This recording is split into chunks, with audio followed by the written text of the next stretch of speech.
Greetings, fellow Empyreans. I am Ashrothi, and that is a lot of clutter. Let me get it out of the way.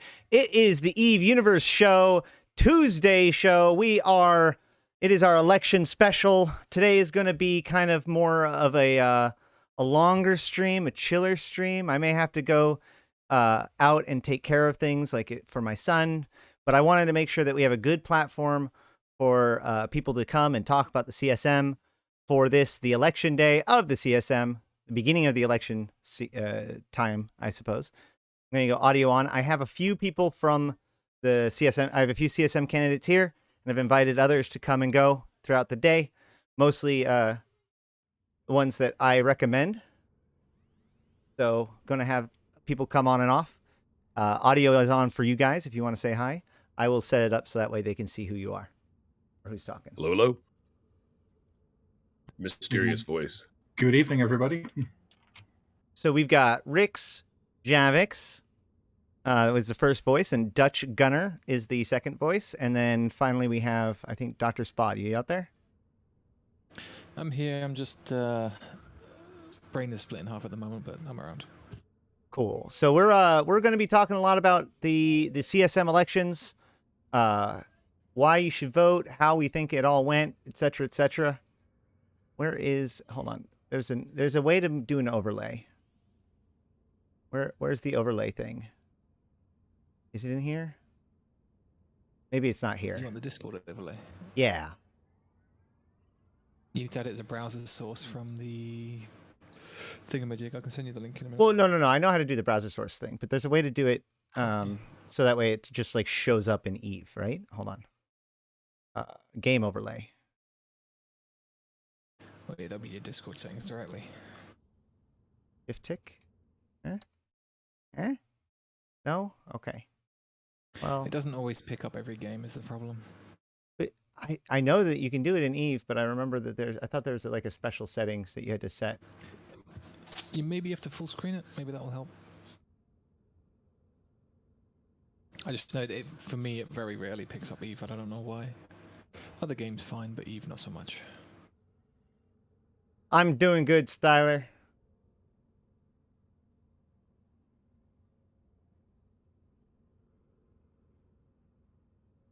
I thought there was a... Hold on.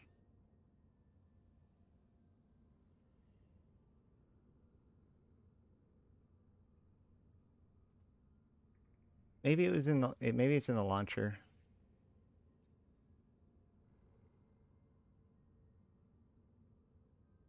Oh, well, whatever. I'm not going to try to figure that out. I'm just going to get the browser window.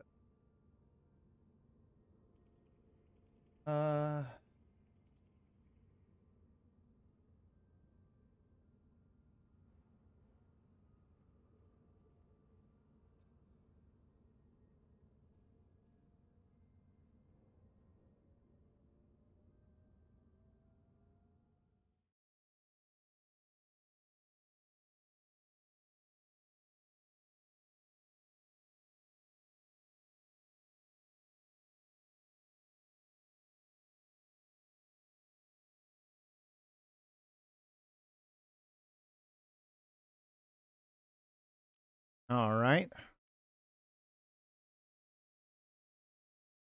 That looks like whatever. Let's close this down. That way I can just go off on air. Can I pop this out? I don't think I can. Guess that's close enough.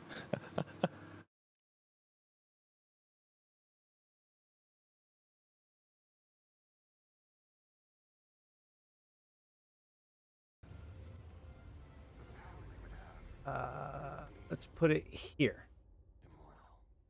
Demonic C, thank you for joining us down the rabbit hole, which is Eve Online. All right. Looks solid.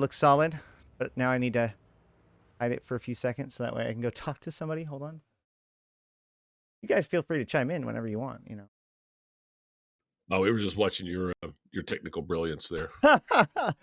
The secret is Alt. If you do Alt and drag on the resize, it crops it instead of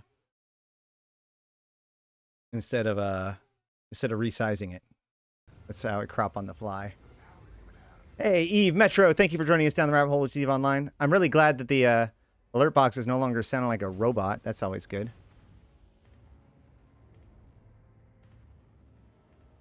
So the CSM election. This is all Dutch. This was your second election. Oh, and Ace SG1. Thank you for joining us down the rabbit hole with Eve Online. Did I get raided and I didn't pay attention or something?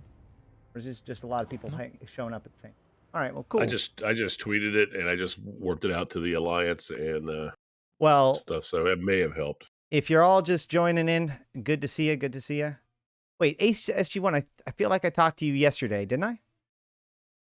So as far as like visuals go, what I think I'm going to do while we're doing this, the first thing I want to do is I'm going to go check out the new gate, a couple of the new gates and the monuments while we chat.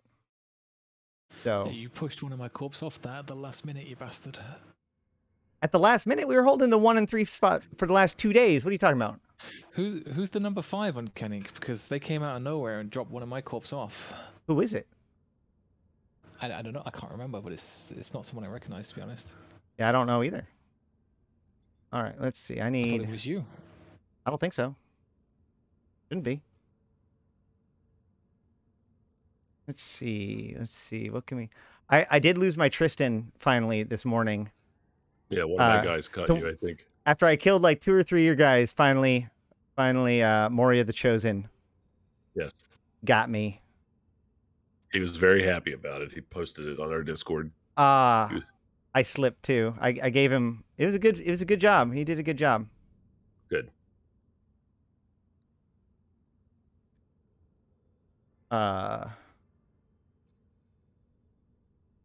Is it P-A-K? Pakshi. Is Pakshi P... Yeah, P-A-K-H. I couldn't remember if it was P-A-H-K or P-A-K-H. Hey, if you need another mod, hey, check it out. Mod. Can I just do this? Does that work? Or do I have to do I have to type it out? Hold on. Mod. Either of those work? I don't know. Maybe it does. Try it out, chick. Also... Nope. Oh, shoot. It's a slash command. You're right. I'm too busy. I'm too used to the Discord. Yeah, a few days ago. That's cool. Hey, Pink Princess. Coming in with 5 viewers hosted. Wait a minute. That means it's also a raid.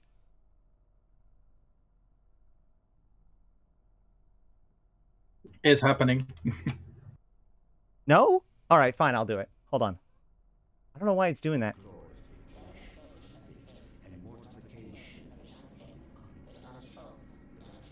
Well, by your own account, it isn't an Astaroth show if something doesn't go wrong. That's true, but glorification of the fit, mortification of the unfit. You are glorified. Thank you so much for that raid and the host. And also, Chicken, right? Chicken coming in with a tier 1 sub. Thank you so much, Chicken and Chicken the Cat, coming in being a moderator for the masses and a really awesome new member of the streaming community here in Eve. Good to see you. Thank you so much for that sub. Let's celebrate Chicken the Cat by showing us your clades. And also, this Saturday, Chicken the Cat will be doing a tour of New Eden. I'm going to be working with them to make sure that they have cool information and maybe tour guiding it, whatever needs to happen. So that's a thing. All right. Sorry. Enough shtick. How you guys doing? So, this campaign. Dutch Gunner, this is your first this is not your first time at rodeo. It is Doc and Rick's first time running for CSM, but Rick's, at least, you have a long history both with Eve and the CSM. Yes. How do you feel that this CSM campaign has, or this CSM season has gone compared to previous CSM seasons? Well, I mean, in my opinion, I think this one has gone relatively smoothly. You know, we have had a few, pieces of drama of late that I wasn't involved with, by the way, which is the best kind of drama. But I know, right? Yeah, No, I mean, I think in general, though, compared to previous years, although last year's was pretty good too, pretty smooth. I have to jump in here. I Yeah. apologize. No No, go Meaning ahead. comes in and gifts 5 tier 1 subs to the community. Drakenhoff, Joe Hill, Murdoon, Nude Tane, all of you get it, and then all of you get a sub. And I think with Chicken and the Cats sub, that's 2 events. I think if we get one more event in the near future, 100 bits or a sub, that will trigger a hype train, just so you guys know. Otherwise, but either way, I really do appreciate all that support. No Meaning, thank you so much. You're an absolute treasure, and I almost said legend, but I think the absolute legend might be copyrighted at this point. So let's celebrate by keeping the claims coming. I love it. Ah, there it is. There's the hype train. Jurassic getting a T1 sub from Joachim, kicking off the hype train. As of now, you now have 5 minutes during this time. If you sub or put in at least 100 bits, which is $1, you will get, not only if you get the sub, you get all of the normal emotes that you get for getting my sub, all of the corporations involved in the Precursor Crisis, SOE, SOCT, Thucker, Concord, Air Tucker Research Consortium, many, many more. But also you get one of the cool hype train emotes that you only get during this time, with No Meaning coming in with 1,000 bits. You didn't even need it because you already did it for the gifting subs, but coming in, knocking us into the next tier of hype train. So anyone who gives, like I said, the bits or the sub during this time, you get the extra hype train emote too, which of course I love these things. I love being able to show them off, both in my streams and other people's streams. Anytime I see a hype train, I love to pitch in, because like being able to collect these things, to me, like having this history of all these different emotes and being able to show them off whenever we're doing hype trains, like these are just since I've gotten back, guys. And that is a combination of me participating in other people's, streams and hype trains, and more importantly, other people coming and giving me hype trains. That is, when I go in and post that in a community, I'm not just posting emotes. I'm showing how awesome our community is. Thank you so much for this. Hype trains are awesome, and that's how you can get involved with that. Sorry to my important guests who get to stick through all of this shtick. I love it, honestly. I was just laughing because I if you're going to interrupt me, please do it with with these emotes. That's awesome. That being said, I will also say this. I've been meaning to do this, so I'll do this time. I can't remember who it was that was doing this, but there's another streamer that when a hype train happened, that kicked off a giveaway. So I love that idea. Let's do it. I'm going to set up a giveaway to start as soon as the hype train is over. Hold on. Stream elements. Let's get a bot giveaway thingy. I think I can do it this way.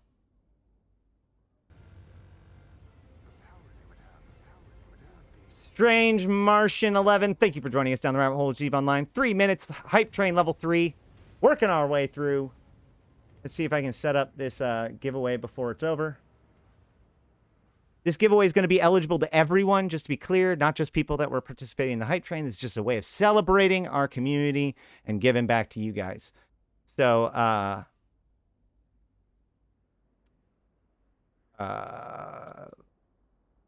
skin, plunder. How do I do this? Give everyone their first ticket for free. Tickets cost 1. Max tickets per user 1. No subscriber luck. Then confirmation.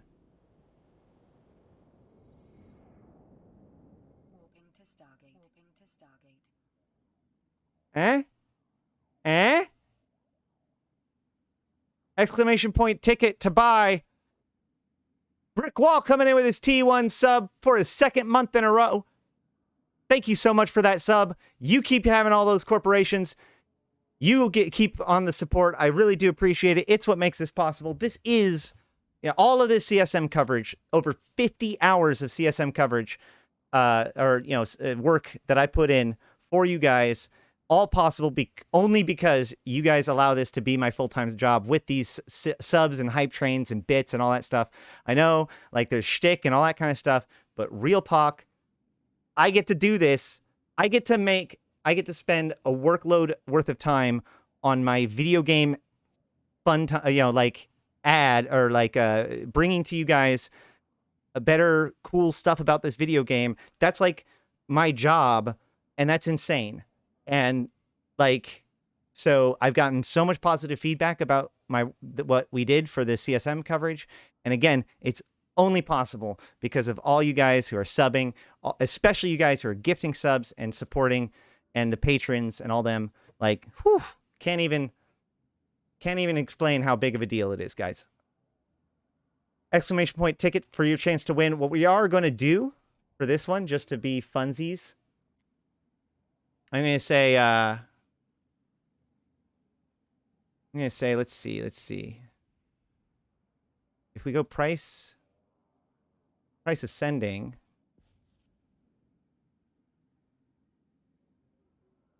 how does this work? Okay. Yeah, okay. It gets more expensive in the bundles and then it goes up. So how far can I go before I hit something more than 100 plex? All right, any 110 is the next tier up. Any skin on the New Eden store 110 plex or below. There's the end of the hype train. Go ahead and share your hype. Share your hype emote if you got one. And I will be closing up the giveaway. One last chance. Exclamation point ticket for your chance to win one of these skins. 8 subs. I think it was 10,000 bits. You guys are awesome. Unbelievable. How do I do this giveaway?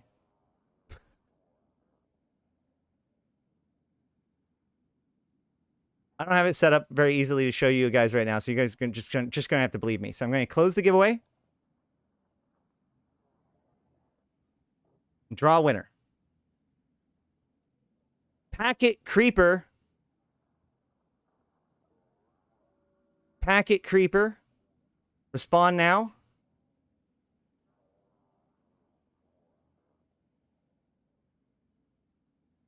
Excellent. Email Ashtarothi with your in-game name and what it is that you want on from the Plex store for less than 110 Plex, or sorry, 110 Plex or below, and I'll pick that up for you. Thank you very much for the hype train.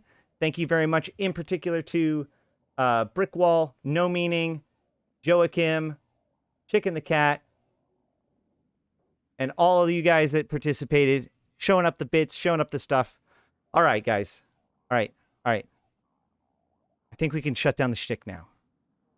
So there's a CSM election. No. But no, I really think that this season, I sometimes think that real life politics has a tendency to bleed into the CSM. And I felt like last year in particular, and especially the last couple of years, there's been a lot of cynicism and kind of lack of engagement in the CSM. Although you said that I was wrong, that there was actually more votes last year than previous years. But I just feel like this year, maybe it was because I made my own little bubble, but I felt like overall there was a lot more positive, like, towards the CSM than before. Do you think it has anything to do with nullsec being a little less polarized right now? I mean, there's really two sides to a war that's been going on for a very, very long time. And maybe that has something to do with it as well. Not sure, but I mean, arguably that makes it more polarized, right? Does it? I don't know.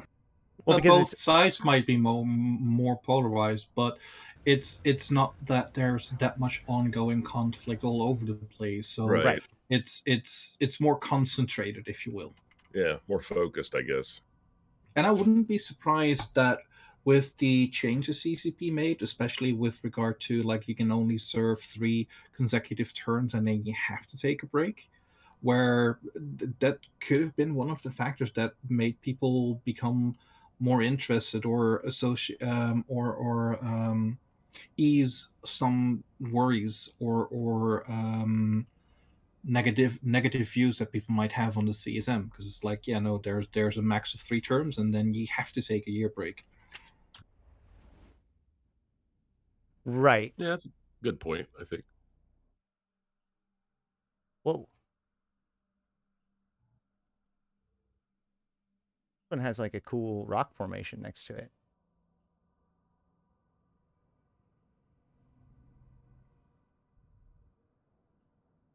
So I'm looking at the new gate between the Mimitar Republic and Concord that was put in, as well as the monument that was put in. I do like the fact that obvious multi-boxer is obvious. Always. Also, the name of the corporation is OMFG Solo Corporation. What do you guys think about the mining event and the creation of new stargates and these things? Do you think that do you like the idea of like being able to put your name on different monuments by winning things like the Grand Prix in this? I do like the idea of it. I think sometimes the execution lacks a little bit. I think, most of the complaints I heard about this, the mining thing were, it's just all inevitable, right? So, Right. Well, yeah. yeah. But I mean, that was us that wanted to make it into a prevention thing, but it still was a competition, right? And in Right. some cases, it was a pretty nasty competition, as Dr. Spod learned. You mean you learned because I kept ganking your endurances? Uh-huh. It's another way to incentivize people to get involved, and the more people who get involved, the better an event is most likely going to be. I will say this: you are extremely lucky that I was mostly AFK during that event when it come to organizing a counteroffensive. Is that how it is? Well, I didn't have quite enough leadership or like throughput in the area to both disrupt and do our own thing. Otherwise, I would have. But well, your guys were doing it hard. They were seriously smashing those sites. It was insane. Well, yeah, especially since once we found out that these were returning, it's like, well, now it's just a matter of how well can we perfect this and become a regular thing that we farm when it's available.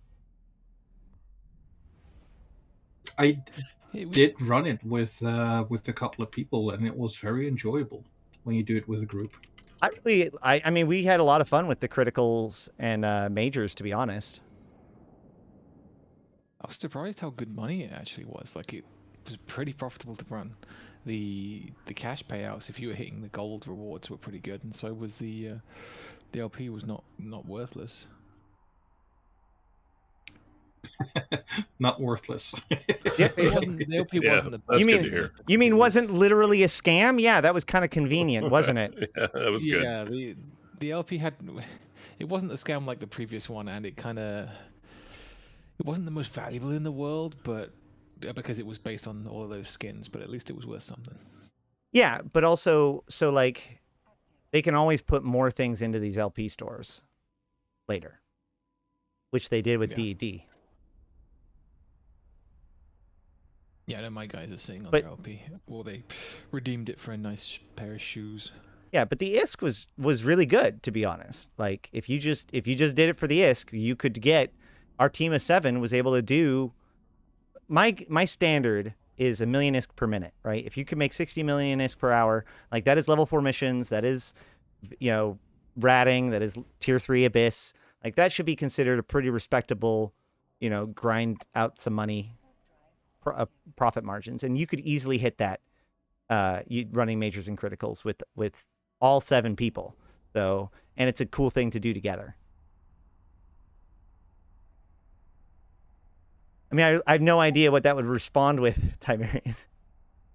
What I found really well thought out was if you would start an adventure and you would just buy it without going over the top, you would be able to earn back the investment in a venture in just a few sites, even if you just did it by your own on the entry. I think it was the limited sites.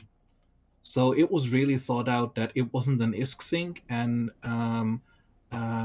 people just had goals to work towards, either getting loyalty points for a cool skin or a cool clothing item, making back whatever they invested in the ship, or to try and achieve getting their names on a monument as a permanent reminder of what they did and how they contributed.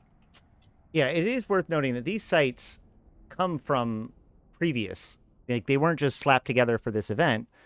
And they were really good back in the day too. And so I think that, like, the idea of bringing back these sites and making them worth doing and all that stuff is a very noble one. And unfortunately, that means certain things like the gate lockout issues and stuff like that that some people run into, or that some people don't like.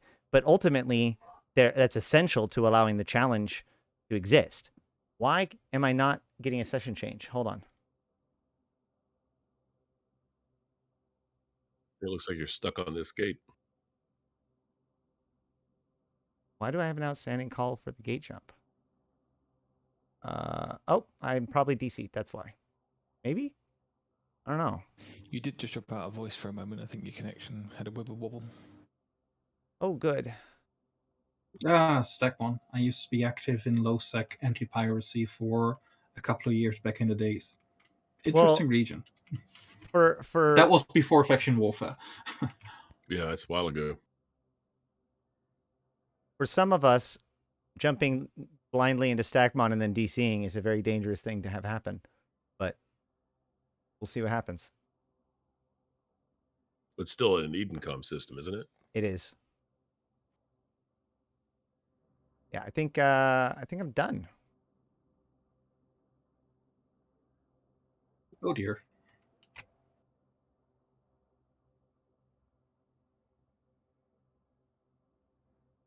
All right, let's try this again.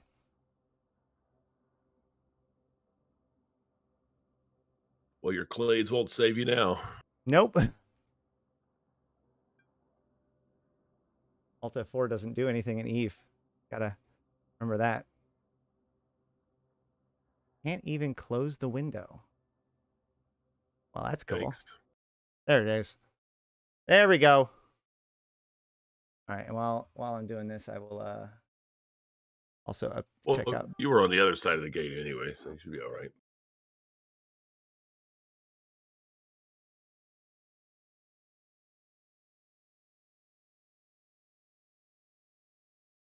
What are we guys testing? What are we doing in game? Right now, I'm going to be heading to the Galente, the new Galente gate that we built. I helped a bit, kinda. Yeah. You guys got second place, right? We got one corp in at fourth. In Oh. the end. Who got Your second three place came up then? top three. Yeah. Top Still three and top 10. and top No, three. no. The second place corp was a different. It was that like swarm group that had like three ventures that were I just thought- going hard. I Yeah, that- assumed the top three were you. Nope. The second corp is not us. Somebody beat Malro. Interesting. I thought it was you. Nope, we came fourth. Whoopsie. So, just so everybody knows, the guy who's talking there, Dr. Spod, who's not the winner of the manufacturing of the gate in Lowsec to Solitude, but is the winner Harsh. of my #1 spot on my ballot for CSM. That's the big reveal. Do-do-do-do. My #1 spot Why did is you do that? is Dr. Spod. So let me explain why. And we can. I want to talk throughout the day about all of my different positions and why, because each of them obviously has a reason. But so in my opinion, the single most important thing for us to have on the CSM would be an API candidate, right? Somebody who is there promoting third-party software development. And the reason why is because we need somebody on the CSM that's on the inside, that's able to get to the internal channels with people in order to be able to promote things like the need for the API. We need somebody within the CSM to actively hunt for and recruit developers within the CCP dev team to work on the API, given the fact that a lot of that happens because people are willing to dedicate like their 20% time or their, pick up those tickets or be willing to do that. When we had active devs that were interested in the API, like CCP SOX4, Jesus, CCP Fox4 and others, like that was a golden age for things. That's how we got Swagger out of Crest and other things like that. Before that, Crest was delayed for 3 years, and now I'll tell you this right now. Invasions didn't get an API endpoint because there was no one to do it. We need CCP to care about the API, and the only way that we can do that is with a CSM candidate. And that's why when every year that Steve Ronikin went for the CSM, I put him as my number 1 spot and said it publicly. And once again this year, I didn't have him, so I had to figure out what it was going to be. And ultimately, after interviewing everybody, I came back to that central fact. We need an API candidate, and Dr. Spod represented a good base of information, an ability to work with CCP, and most importantly, a strong passion towards third-party development, which we absolutely need within our CSM. So that's why he's my number 1 pick. Well, thanks, bro. We'll have to see if I can actually get on and capitalize on that. Because there is actually remnants of a team in CCP still working on ESI, but it's very much a skeleton maintenance crew these days, as far as we can tell from the outside.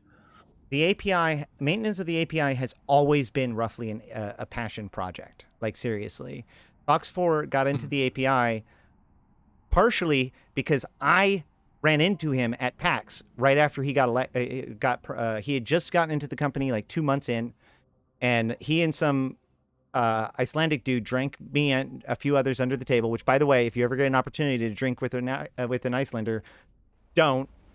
But if you value your liver, but at the same time, I'm gonna just get smart bombed, aren't I? This is gonna be hilarious. Anywho,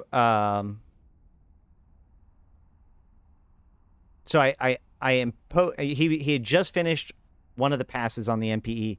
Didn't really know where he was going next within the company. He just was getting involved.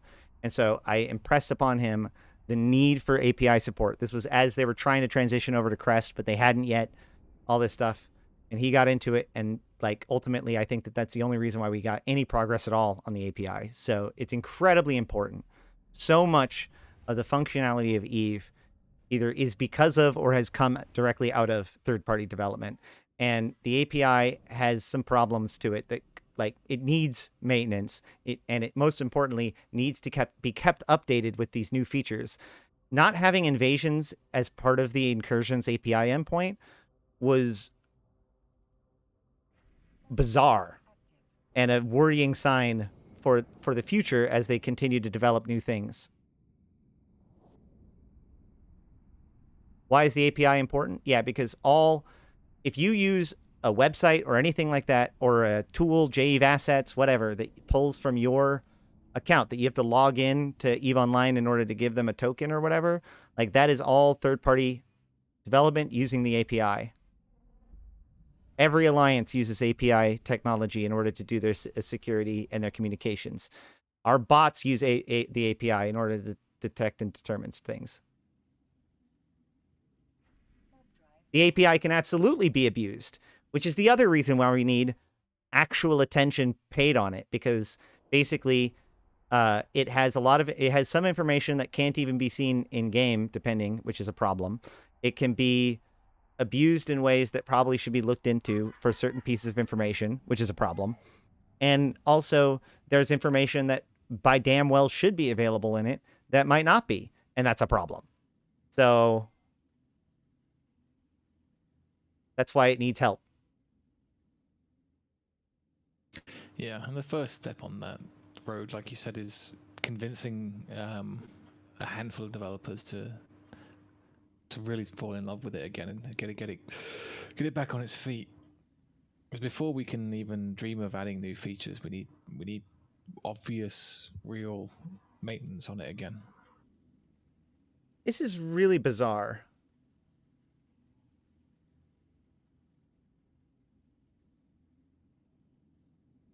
Did my connection hitch again? CSP signal, don't do that to me. God damn it. That's Wouldn't be the like, first time that Signal's managed to bamboozle me. that's not even a, that's not even funny. Like, ugh. That is, I have nightmares of that announcement. Literal, actual nightmares. Okay, Signal, what's going on, man? Oh, shoot.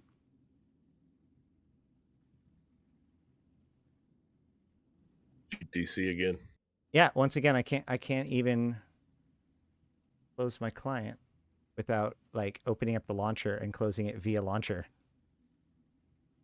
Yeah, Signal's a bully. Last time I encountered him, he was making me look stupid talking about population cap. CCP shouldn't just pick on players like that. It's not fair. So the micro warp drive on grid with the gate is because the sites used to be dead space. So I think there's at least one of the gates that the dead space portion of it didn't get removed, and so yeah, you can't. Wait, micro warp drive? I got nothing for that one. Oh, that's getting fixed tomorrow. That's good. All right, my client got closed out.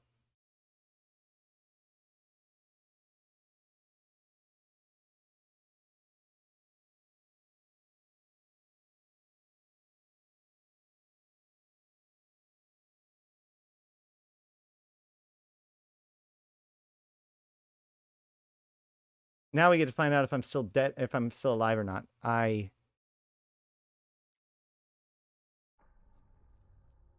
come on. Yeah, I am. Roll, please. So I've noticed that it was both times that I jumped into an Edencom system. I don't know if that's a relevant piece of information, but we're 2 for 2 right now.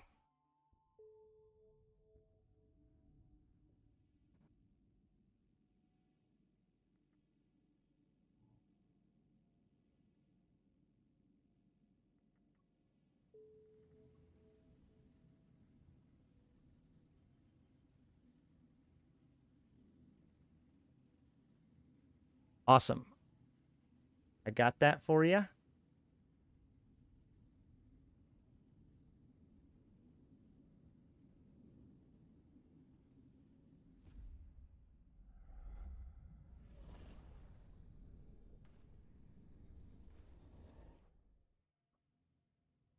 Hey, can the winner of the previous giveaway confirm in chat your character's last name so that way I know that you're 100% you?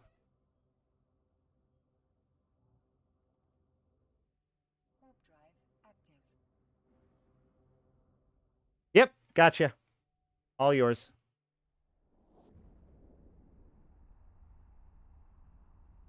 Let me jump through the Solitude and I'll take care of it real quick.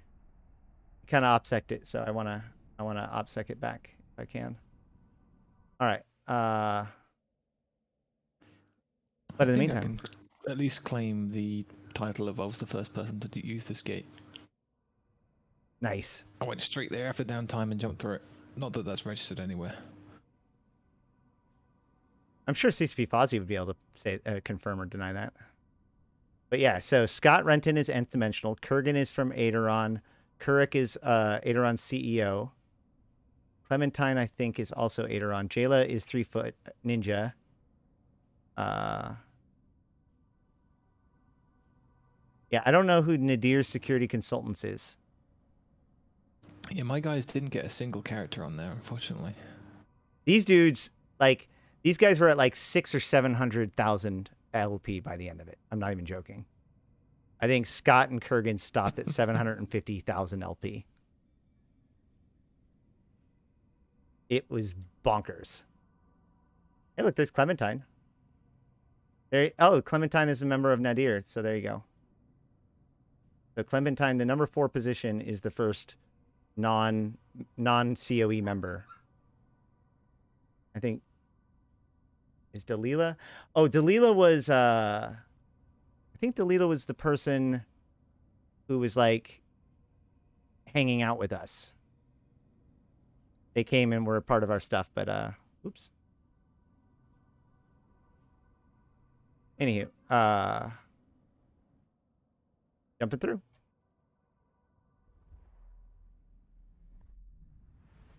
Isk Industries is recruiting, by the way.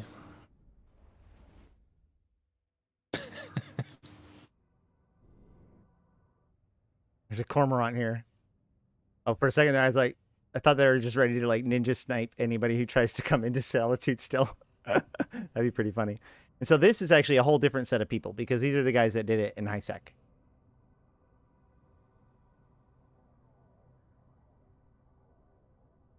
Hey, what's up, Mr. Uncle?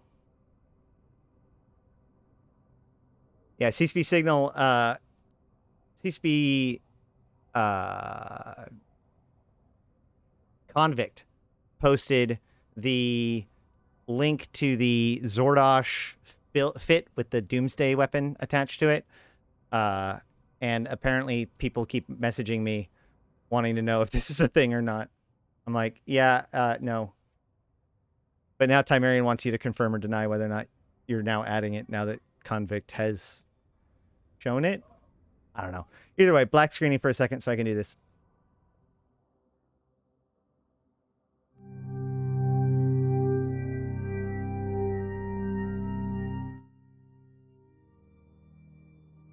Ooh, that was loud. Sorry.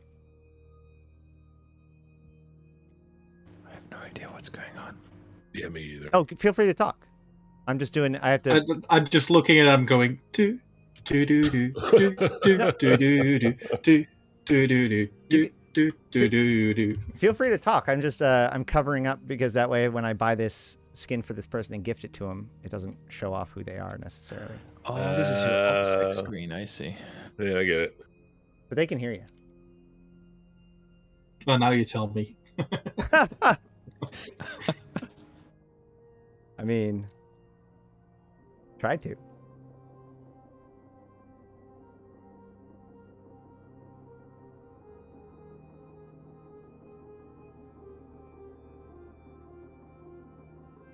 All right.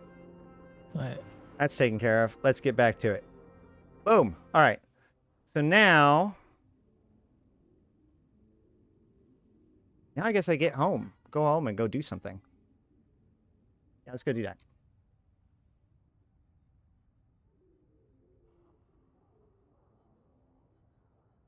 Signal's response is LOL, which I think is appropriate.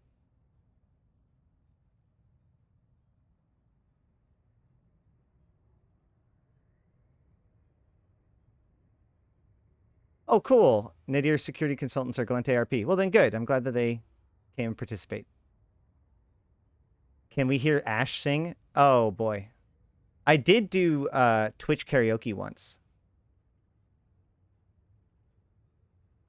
I would say plug that in for a charity stream. Yeah, not for this stream though. Yeah. Save that one for a special stream. That's like sub goal type stuff.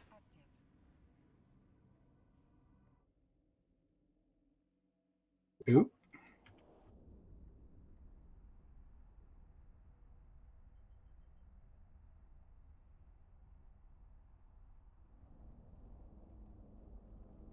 I think that the problem with the idea of setting the server to various different points in time is the fact that you're basically asking CCP to rebuild all of Eve multiple times, because it's not like they have an image of what Eve was like at that point, and there is other problems.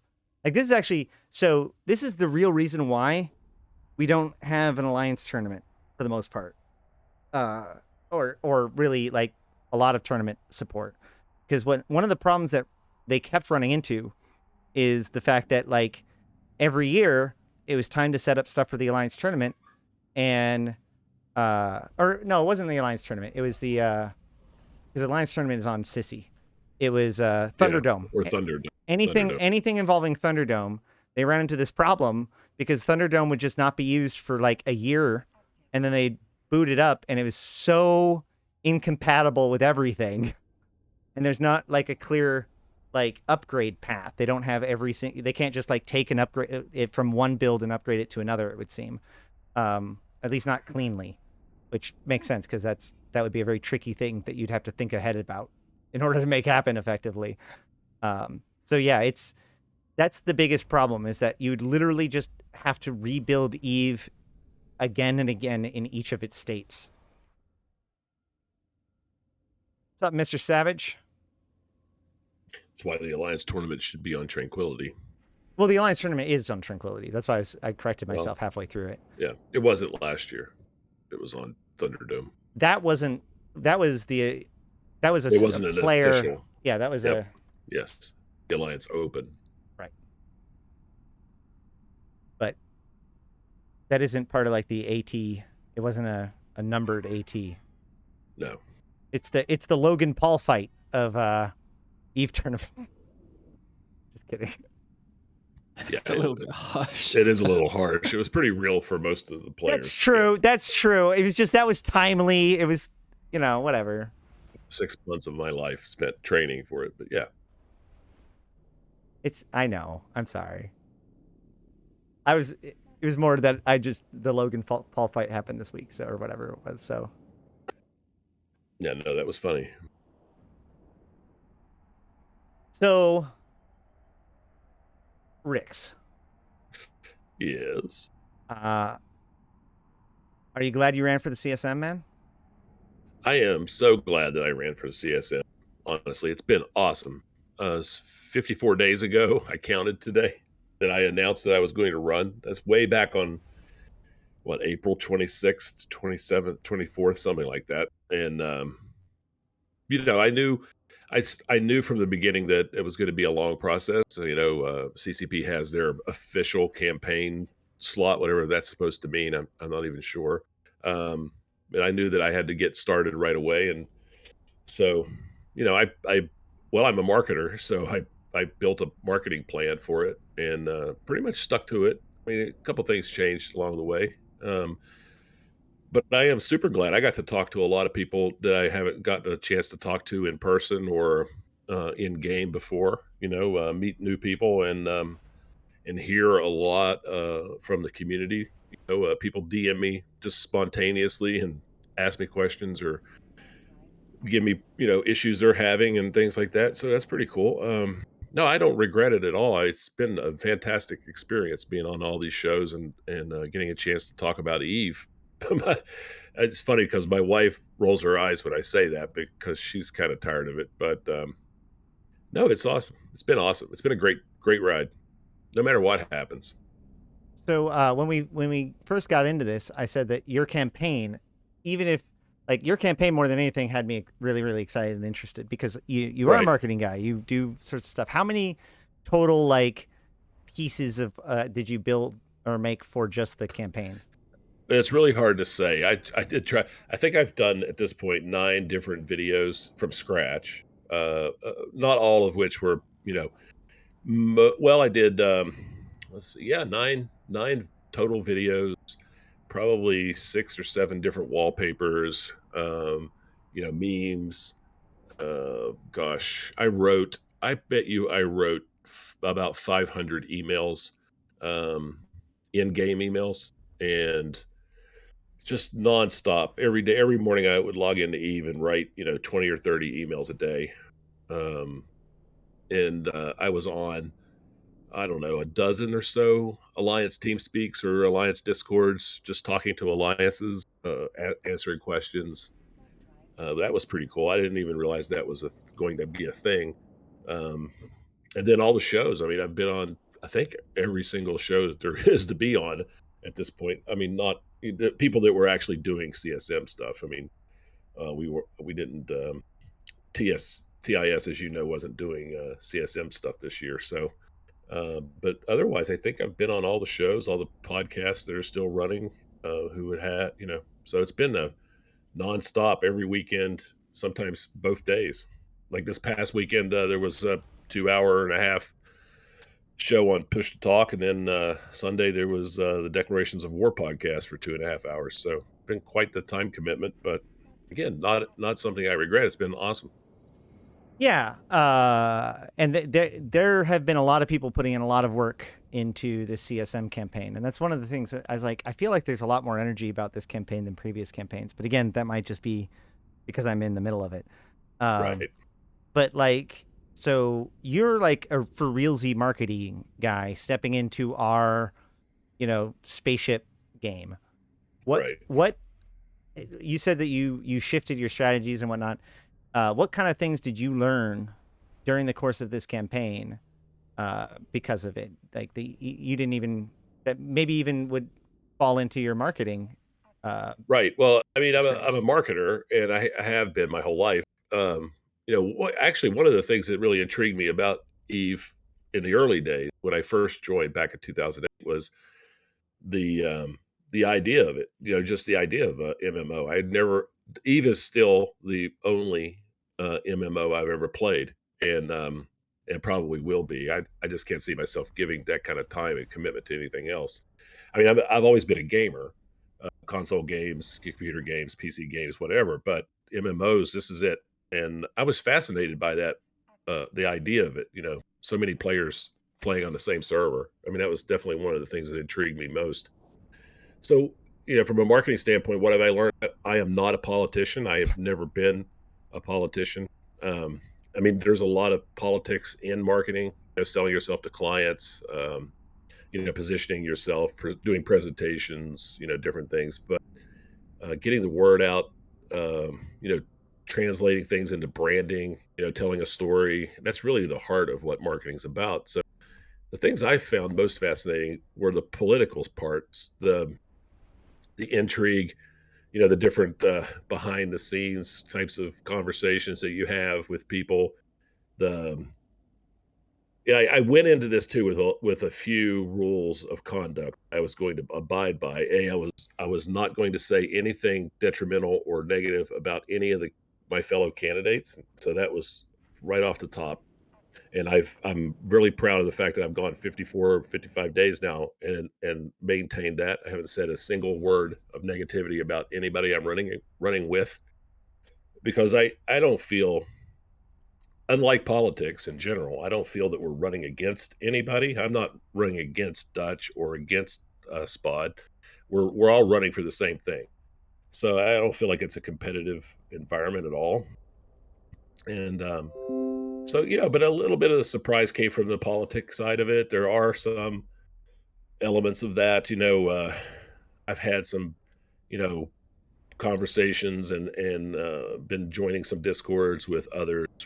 We are, as you know, we talked a little bit about this before we even came on, and we can talk more about it. Being an independent candidate who doesn't have a major null block behind them is a challenging thing, and I knew that going in, having helped others run for CSM in the past. And one of the challenging things about that is, this year especially, is that there are so many great independent candidates, and in a field of 47, how do you work it so that my ultimate goal um, is to be on the CSM, but also, just as importantly, really, is to have representation that I believe in on the CSM. So if LoSec isn't going to be represented by me, and faction warfare LoSec, isn't going to be represented by me, then I definitely want to make sure, or try to my best to ensure, that it's being represented by someone, whether that's Phantomite or Sutonia or myself or Stitch or somebody. Um, so I want to make sure that seat doesn't get lost. And one of the fears I had from the early days was that, because there were, really 3 or 4 very strong low sec faction warfare candidates, that we might poach each other's votes. So we got together. We tried to work amongst ourselves to ensure that we were each representing each other on our preferred ballots, and that, in general, I've been trying to, represent not just myself, but also the idea of diversity and of independent candidates, and how important it is to have those voices be on the CSM. So, I mean, fingers crossed. I hope that's been successful. Yeah, it's going to be really interesting because, as I said at the beginning of the election series, like one of my assumptions is that the null blocks have their votes, right? They're very consistent. Absolutely, yeah. The null blocks are going to get their guys out and vote as whatever they're going to do. But so the real question is, how much do everyone else vote? Because that's how much of a percentage the block vote is going to be of the total vote. If we have a super engaged player base, then maybe those block votes will only represent like a third or a quarter or less, maybe even a tenth of all of the votes put in. Whereas if everybody's super cynical and, nobody who lives in high sec or anything like that votes because it's just goons or whatever, then guess what? Self-fulfilling prophecy. They've got 7 candidates. They snatch up all 7 slots because no one else gets votes. And that's why, it's always been about getting as many people engaged as possible, because that way we have good representation. I don't even care what good representation looks like. I have my idea of it, which is what's on my Twitter and other places like that. Other people have their own idea of it. I encourage people to rearrange my list as any way they want to, or even substitute things out if you want. But the point of the matter is to get as many people as possible, as engaged as possible, so that way the cynical solutions have the least amount of power possible.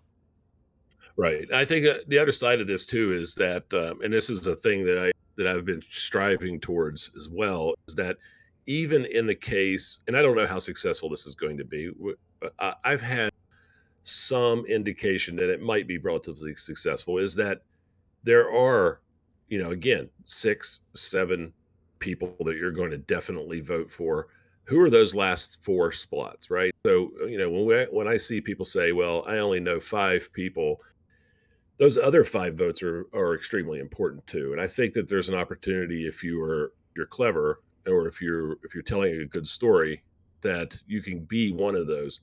So even if you have a strong component, a strong community of people that are going to vote for you, then there's the hangers on too. So how many of those peripheral votes are you able to pull in that you aren't necessarily thinking you're ever going to get on? Right. That builds a consensus, right? So, and as we know, this ranked system of voting is also very weird, in that number 1 votes are worth a lot more than number 10 votes. As we've seen in the past, if you watch the election results come in and how this works, I mean, you can be relatively strong to start with, and then the way they pass on to other people and stuff, it can generate some surprises. So if you can position yourself correctly, hopefully that means the surprise might be yourself. And so that's what some of us are, especially us independent people who are running, without that kind of support, are hoping for. Gosh, I could talk a lot about this, but yeah, it's fascinating, isn't it? Yeah, and another piece to all of this is that the block votes are way more fractured than they were in previous years. In previous years, there's been a lot of horse trading within nullsec organizations. This year, the nullsec groups have more or less hunkered down into their own independent voting blocks that have some pretty surprising selection for their ballots. Well, and also there's some people who are running in the same groups who are kind of competing against each other, right? So are they going to pull votes from each other? Because I think there's some surprises there. He just got pulled away. Yeah, keep talking. It's good. Yeah, okay. So, the history of the CSM by Rick Jennings. I'm kidding. CSM 1. I don't know CSM 1. So that's actually a good point. The CSM was actually created originally because of the T20 scandal, more or less. Yes. So, little bit of EVE history. There's this guy named Kagutsaman who is a hacker. And he originally tried to work for Goonswarm and was like, hey, I can, if you hire me, I'll go hack Bob's stuff, but you have to pay me this much ISK. And Goons were like, nah, we don't want to do that. And so he went to Bob and was like, hey, Bob, I'll hack Goonswarm stuff if you pay me this much ISK. And Bob was like, okay. And so Kagutsuman went and hacked Goonswarm's like forums, or broke into Goonswarm's forums, got their personal, got a bunch of information, delivered it to Bob. But then Bob leadership decided not to pay Kagutsuman, and so Kagutsuman went back to Goonswarm and said, "Hey, by the way, I want to work for you now, and this time I'm doing it for free because Bob screwed me over." So then he broke into Bob's servers and stuff like that. And what he discovered was that there was a developer by the name of T20 who had spawned 2 or 3 Tech 2 BPOs, which at that time were only acquirable via lottery, which basically gave Bob this advantage that allowed them to effectively print ISK a little bit better as an organization.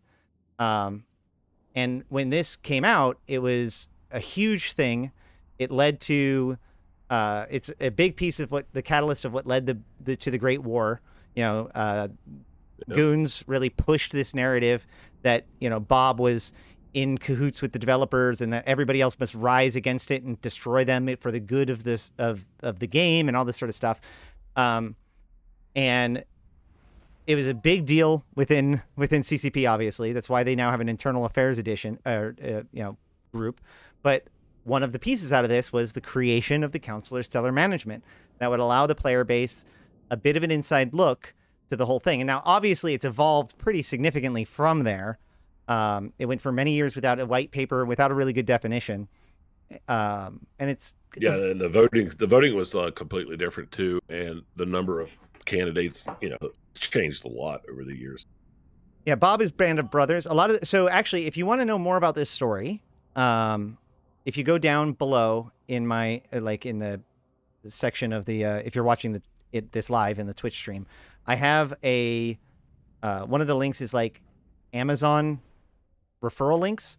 Well, on there is the audiobook for the Empires of Eve story on Audible, which is free if you use that link and sign up for Audible. And that tells the whole story of the Great War as per Andrew Groen.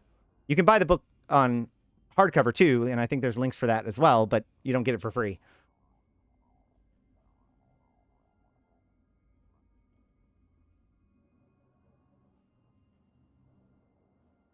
So, anywho. Yeah, so it's amazing to me how some of that still echoes through the game, even today. With just in general, some people, some especially longer term players, still have the tinge of not trusting CCP. Still it's 18 years. It's been a long time, and that some of those echoes still echo in the game. It's fascinating. It's true. So, marketing guy though, what do you think about a lot of these other campaigns? We've seen a lot of really interesting campaign videos. The use of cameos has been a big thing this year. I think it's partially because the pandemic has canceled all of the conventions. So all these, big name or, celebrities are willing to do these cameos for people. Yep. There's a lot of them available. You can just pay them and they'll say whatever you want them to. Exactly. But them or others, what do you think? What do you think about the other kind of? Has any other campaigns stood out to you as being particularly interesting, just as campaigns, not even as candidates? Well, I mean, it would be a mistake not to acknowledge that Brisk always does a good job. He's got a certain thing that he does, and he does it really well. And he's sold everybody on a branding position. You call it that. He's got a branding position that he's playing it for the long haul, and that's great for him. And he's very personable, and he does a good job with it. So it's hard not to acknowledge that. He's got a thing, and he's playing it really well. So kudos to him for that. The moment I saw him in the hot tub, right just before the CSM interview, was like, dang it, yep. Good luck. Yep. It's over. Nobody's going to top it. This is going to be the thing this year. And good Lord, how are you going to ever top that next year? Right. But he will. Yeah. He knows his audience really well. And that stuff plays really well with his audience. It is a pleasure to see it happen because you don't know what is going to happen, but it is still classy. My favorite. Yeah, but you can't just copy that kind of stuff. It only works because it's him, right? It only works because of his persona. It wouldn't work for me, it wouldn't work for other people necessarily. So it's fascinating to watch him do that. And that's not a criticism at all. I'm not criticizing it. Sure. No, that's respecting. Like, you got to put in groundwork in order to get away with shtick like that, right? Like, You really do, yeah. Yeah, he cultivates that. He's always on camera in a suit and tie. He has that certain. if Satonia showed, like, if the camera came on and Satonia was in a hot tub with water wings, I think people would just right. like their brains would explode, and that'd just be the end of it. It wouldn't be the same. Yeah, yeah. They wouldn't know how to process it. Yeah, he's got that. Well, for you guys don't know, it's that beltway. We call it. It's the area around Washington D.C. where the lobbyists and the people live. So he's got that beltway thing going for him, and good stuff. MC Wolf, thank you for joining us down the rabbit hole, which is EVE Online. How's it going? Yeah, Evan did a bathtub stream, which I thought was pretty awesome. I gotta say, Evan, since he's come back again and he's doing like the Z Kill Hero thing, like, he's actually been great, making some pretty fun content, and has been like really engaged with the player community. It used to be he came across as just only cynical and only bitter and like a very negative voice. But even then, like, I always was like, I'm not sure about this dude, because he's negative, but he's always here, and he just keeps on doing it, even though he keeps getting like doing silly things and getting killed in expensive ships and acting really mad about it. Like, there's something deeper to this. And then now that he's playing again more, he's been in other people's streams. He's very positive towards the community, even though he still does that, like, mining and getting ganked and being upset about it side of things. He's just he really deconstructs what it means to be an EVE streamer, I think, or a streamer in general, with things like, he literally did a bathtub stream with him, like, in a bathtub. That's awesome. Yeah. I love that kind of stuff. I think, more of that would be great, right? It's good for everybody. It's very entertaining.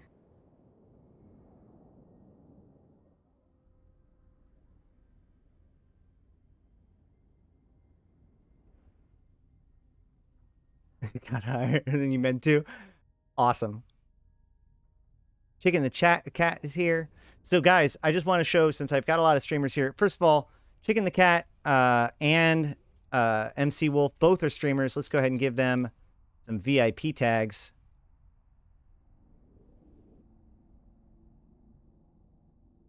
Make sure to give them follows as well. If there's anybody else I missed, let me know.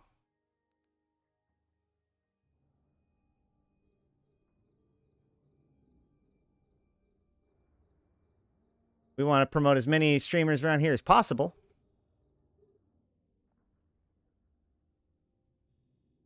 It's all about just improving overall streaming like the quality of EVE streaming, because it's a great way to not only learn and teach the game, but also get the game advertised and sold, and more people interested in it. If you are interested in playing EVE Online and you for some reason haven't started yet, please make sure to use a buddy code if you are going to be getting trying it out. Buddy code, you can !EVE to get your my buddy code. That gives you 1 million free SP. 1 million SP is about 40 days of training as a free-to-play account. So make sure to get that advantage. Even if you just started a new character, like, I hate to say it to you, but if you just created, you either can put in a ticket and try to get them to apply it retroactively. But if you just make another account, you can have multiple accounts on the same on the same email. So I actually recommend making a dozen or so accounts, all with the buddy code. And then what you do is you train in the Magic 14, which you can find on the EVE Academy website or on the Convocation of Empyreans wiki on the Notion. And you just, like, every so often, or however many, every few days or so, log in all of your alphas, and you copy the skill queue, and then you apply it from paste, and you just set them all to go. And within about 4 or 5 months of doing this, you now have so many characters with like up to 5 million skill points allocated in skills that are useful no matter what it is that you decide to fly, and 1 million skill points unallocated for you to put into whatever you want. And if you activate any of those accounts, you get 15 days Omega to whoever buddy count you used. And if you buy Plex, the first time you buy Plex on an account that you used a buddy code on, the person that you used a buddy code for gets 4 cerebral accelerators that are worth 100 million ISK each. So every time you buy Plex, make sure to use it on an account that you've never bought Plex for, that you've used a buddy code with, so that way you get those extra cerebral accelerators to sell on the market too. I know that was a lot of information. I'll answer any questions.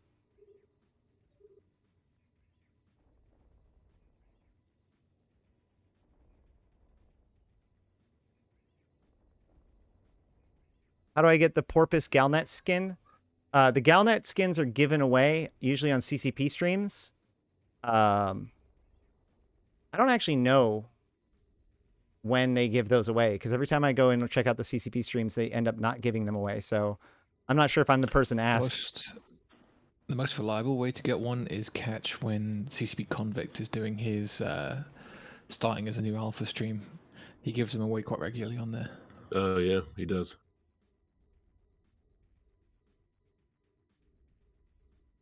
And it's a good stream, actually. It's worth watching.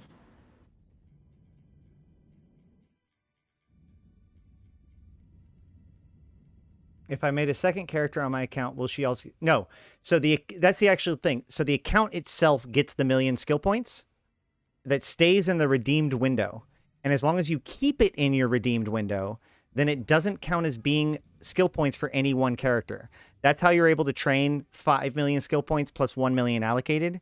If you redeem that 1 million skill points early, then you'll only be able to train 4 million allocated and 1 million unallocated, because it sees that you have 5 million skill points and stops your training.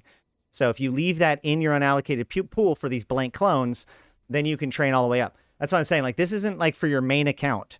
This is like you have a dozen or so of these blank clones that you can use anywhere. You can, if you want to get into something, you can suddenly spool one up. If you are trying to take over a wormhole, if you need something else, like, or wherever, like, these blank clones will come useful over time. But the problem is that you need to grow them before you can use them. So the sooner you make those characters and just start training them up, the sooner you'll be ready to do whatever it is that you want to do. Otherwise, you have to do what we call day 0 builds, where you take the 1 million skill points and we see what you can allocate to, like, right away and get into. In that case, we usually use things like praxises or gnosis, because we don't need to worry about skill, like ship flying skills, and only gun skills.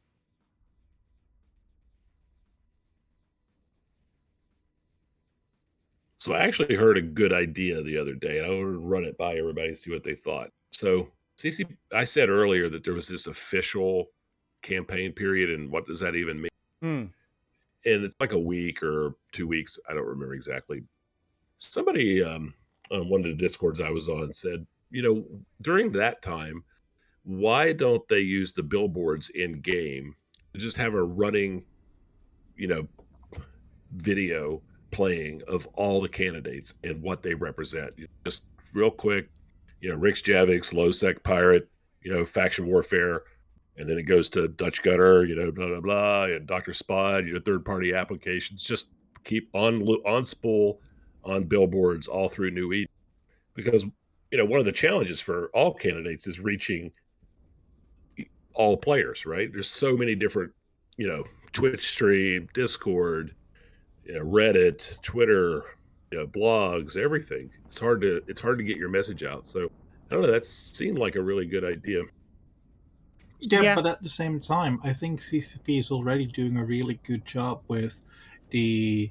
Well, if you've gone through the process and I didn't get to do it the first time because I didn't realize what it was, but there's an option to give a really short summary, and then when they present all the official candidates that came through their internal check, like will allow them to run or not, there's already that summary in there, and they are organizing the CSM interviews where each candidate that is interested can step up, have a time slot of 10 minutes to basically have an elevator pitch what they're about.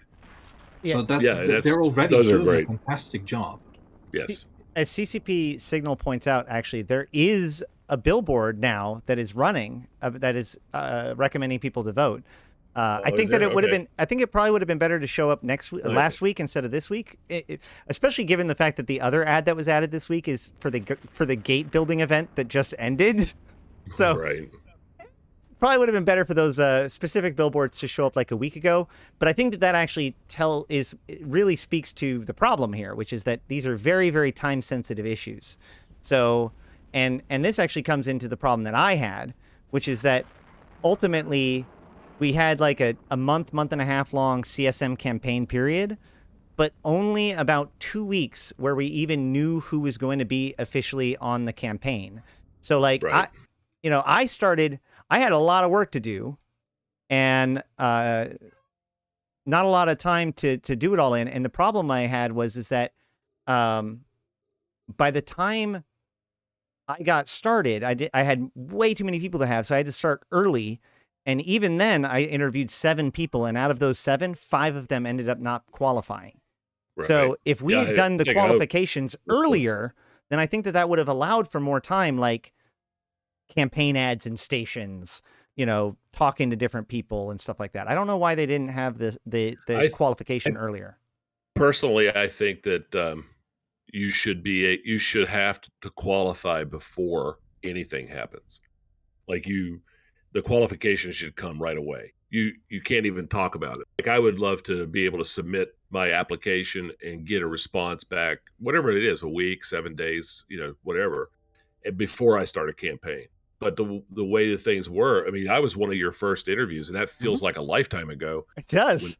And I wasn't. I mean, I hadn't even put an application in yet. I don't think, So that's very, very early. But I think that if you do that, if you have to put in an application first in order to be to run, then that avoids some of the issues we've had and some of the embarrassment that people have had in public, right? You declare you're going to run, and then you don't make it. That's kind of not really fair, I don't think. I think this shouldn't be set up to embarrass people in public. My point. Yes, but my point is that I would like that whole process, the actual vetting process, to start earlier, so that way people who want to get it in, a month or 2 ahead of time, can do so, and let it be known, Yeah, exactly. Like start here's the application in April, and the election is in thing, and we'll let you know in 7 to 14 days or whatever it is. That would be great. That would give us all plenty of time. The other side of it too is you don't want to, come out too strong and then build voter apathy, right? So it's always a trick. When are people going to vote? I wonder how many votes percentage wise are given today. Like do 90% of EVE players vote today, or because the voting process doesn't end till downtime next week, 7 days from now. So yeah. But I think a big piece of that is the fact that it's a video game, so not everybody's going to be like paying attention to EVE today. Sure, of course, whatever. Absolutely. And there's still some skepticism on and some of us are lazy. Yeah. Yeah, or on vacation. I mean, yeah. I mean, I will say this: the only reason why I've not got mine knocked out already is because I wanted to be able to post it for everyone else. So Well, I think the week is fine. I don't have an issue with that. It's just the pre thing. I don't think that people should be embarrassed in public. That's basically it. Some of these people I know, and it's kind of unfortunate that it happened that way. I think it would help if there's like, you don't have to go all the checks that are being done, but if there's something like hey, you can't have this kind of strike, or you can't have this kind of record, because if you do, you're not eligible. That should at least give some people, at least gives hopefuls, people that want to run, a bit of a pre-screening themselves, like, hey, but that's nothing new, though. Would that be one of the things that could stop me? So I'm not going to throw in my hat just yet. isn't that? But that's always been like. I don't see that as a new requirement. No, they say it in the thing. If you've had strikes against you in the past or you've been banned, that's going to be an issue. Um, so I don't know. I mean, no system's perfect, obviously, but I think we could do a little bit better. Heck, I I remember what was it? The previous. This is one of the things that came up, where there was a guy who halfway through the campaign it came out that he had like posted racist stuff in places on like official CC, like Eve or like message chat rooms or something like that. So he got pulled from the CSM or from the campaign. His campaign got terminated. remember that. Cheshire, I think it was, or something like that. Yes, sir. Something I don't even remember. Well, It's I mean, something I can understand. I mean, the CSM is directly related to CCP. Sure, you're not in like you're not an employee or anything else, but it does have very strong ties with CCP. So if you're on there, you're a representative. So you want to make sure that you do have people that are representative for what you stand for as a company. Right. And to be clear, that has nothing to do with your side in the game or what you deem is acceptable within the game, as long as it's not something blatant like that racism, right? Like, so one of the classic examples, because people like to say like, oh, well, you're a CSM person, you're supposed to be representative of the community or whatever. Well, the Mittani went on the CSM, used the fact that he was on the CSM to make people assume trust so that way he could like scam them out of money for Titan trade deals. So, and that was totally valid. Like the CSM still get to be who they are in the game. And if you think that they're a good person in the game because they're on the CSM, they're still on their team. It's just like their out of game behavior, whether or not they are, you know, a proper member of the community, not no EULA violations or anything like that. That's what they're mostly looking for. Right. It's still Eve. I can still be a pirate. I don't have to hang up my pirate hat for the next year. Yeah. I always think that's funny, especially with like even the partner program. Like people were like Torvald said something at some point, and people were like, "Oh, a partner is saying this." It was bizarre, but it's like CCP isn't here to like character police every single person that is associated with them. Um, they need to work with us, Right. and that's or would we really want them to do that either? I mean, that would be really overbearing and ridiculous, and also and manipulatable. and manipulatable. Yes, exactly.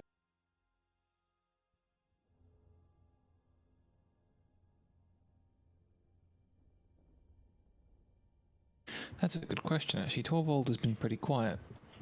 Is he I know. still around? Is he still good? I know the answer. He's good, but I don't want to give anything more than that because I don't know what he's exposed publicly.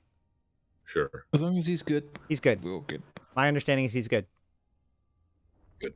And I know that sounds like super weird. It's just like I just haven't confirmed what I know. So, but beyond the fact that it's good, You got to respect a person's wishes and privacy. Like if they Absolutely. want to reveal something, they'll do it, and if you're not sure, just don't reveal anything. I will remind everybody that he is in the military. Anywho, Ah, that makes sense. Yeah, the site was bugged right at first, but they got it fixed. This is, I mean, like, come on now. Websites get launched and they get tweaked. Fine. It was also launched in the middle of a big bad thing. So I saw on Reddit today that somebody put it like the patch notes and they just replaced the patch notes with a giant middle finger. Are people really that mad about the observatory, or is it the gate to stay? What about these patch notes made people mad, I wonder? What does it make? Before we go into that, could I have a short bit of info for people that aren't familiar with how the entire voting thing goes for the CSM? Yeah. So once again, I actually shoot, that's a good point. Go for it. You talk while I go set this up. Okay, so I don't have the links available right now, but with CCP released a devlog where it's a link to one of places how you can vote, and if you go there, you'll have to log in, and then when you're logged in, there's a fairly straightforward requirement. Your account has to be older than 60 days, and it has to be an Omega. Hold up. Um, Hold up. if Hold up, that hold is up, in hold up, place, hold up, hold you up. can vote. Hold up. You have been promoted. Oh, hold on. That wasn't it. That wasn't it. Where is it? Shh. Come on, play it.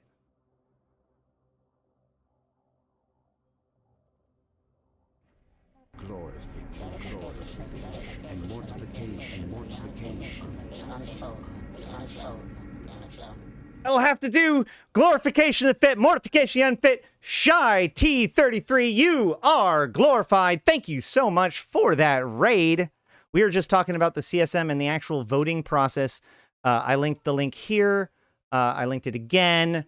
So that way, if anybody still needs to go vote, you can vote. And then also, if you do !CSM, that is a link of all kinds of information that I've pulled together to let you check out all the different candidates and get informed and be able to vote. I'm going to put the other blog on that link right now. Thank you for that. And we are sitting here, as you can see, with a few of the CSM candidates, Dr. Spod, Dutch Gunner, and Rix. We're going to be hanging out for a little while, talking and chilling out, answering questions if we need to. And anybody, other CSM candidates might be wandering in and out. We'll see. Sorry. Rix.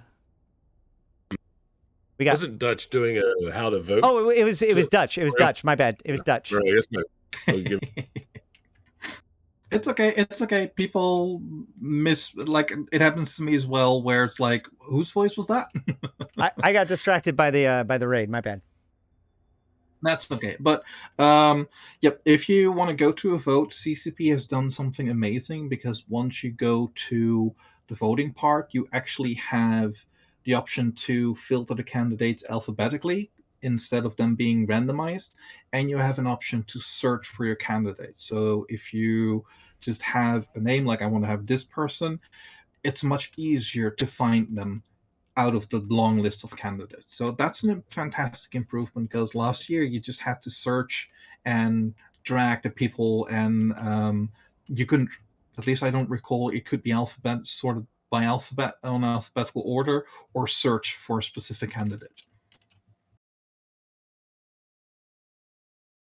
But once you've done that, what you do is you got 10 positions, and the candidates that you want to have in there, you can just drag them up, and it starts filling up the 10 positions in the order by which you drag them up. Once you've done that, those positions are not final. You can click and drag them in the correct order, and if you move them around, they will be reorganized based on however you move them around. So if you move somebody from position 10 to position 5, those from 5 and above all slide to the corresponding spot.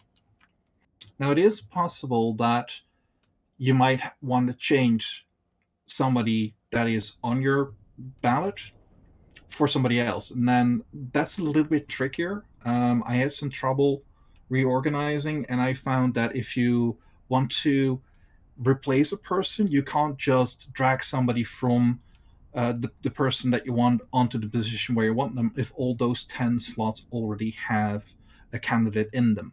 What you'll have to do is you'll have to select the candidate you want out of your ballot, and you'll have to drag them. And for me, it worked when you drag them to the bottom of the entire list of candidates. You'll see a small bar light up, and then you let go, and then all of a sudden you got a free spot again. And then you can add the character you want to have in there and shuffle them around again until you're happy with the order in which they're in.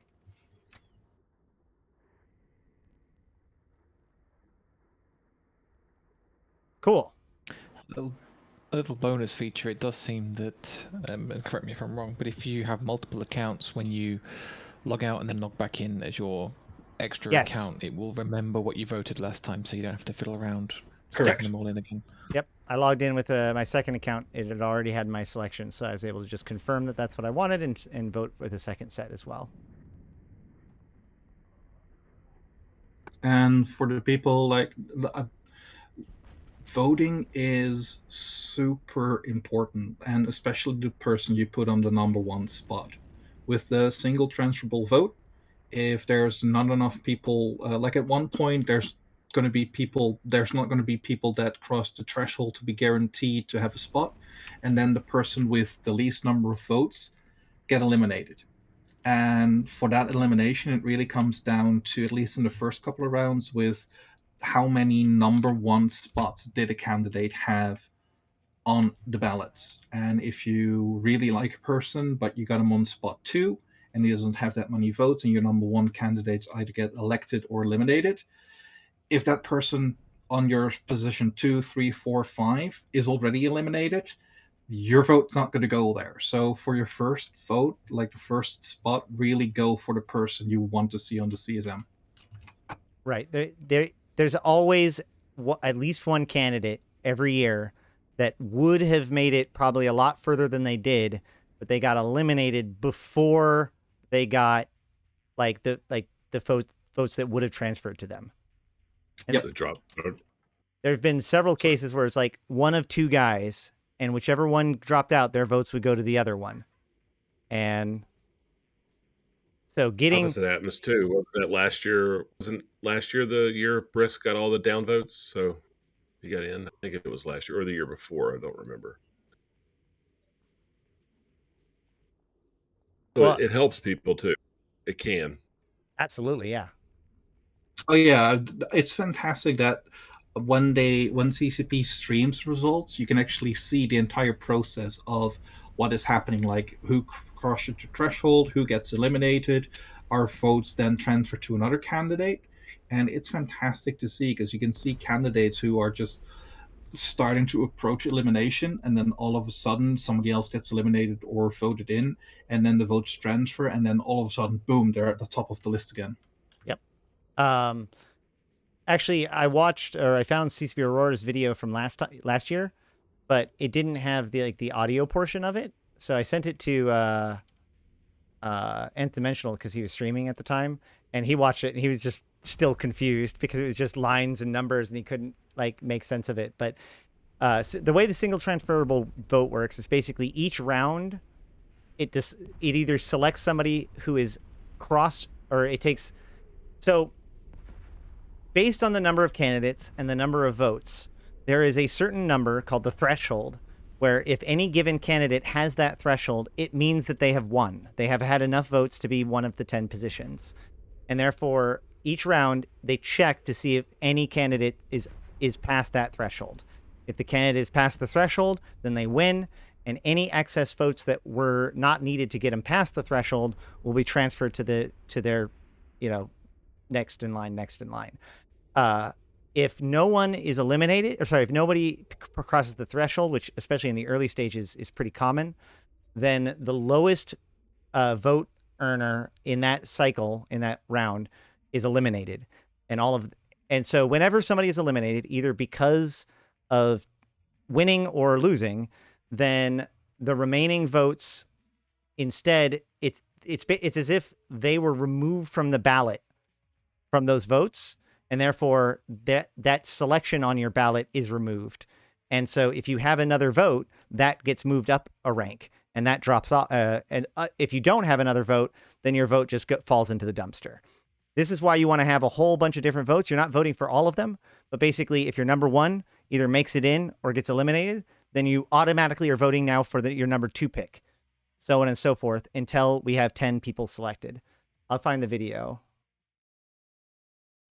It's why it's very important to vote for 10 candidates, because if you only vote for 5, there's a good chance that your vote might not count. I mean, it does happen. Or the people you voted for aren't the people that your votes go to.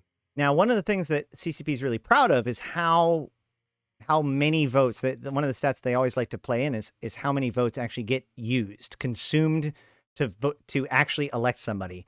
And given this system, it's actually really good traditionally, normally. So The thing, if you vote 10, all your votes are going to go to somebody that you voted for. Pretty much guaranteed, yeah. Yeah.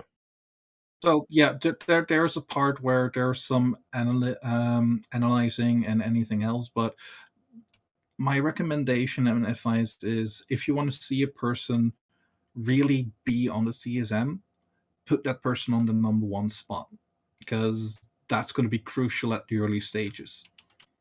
That number one spot, put the person you want to see on the CSM, regardless of how likely you think or believe that candidate is to be actually making it on. Because if you put them further down the list, it's a self-fulfilling prophecy.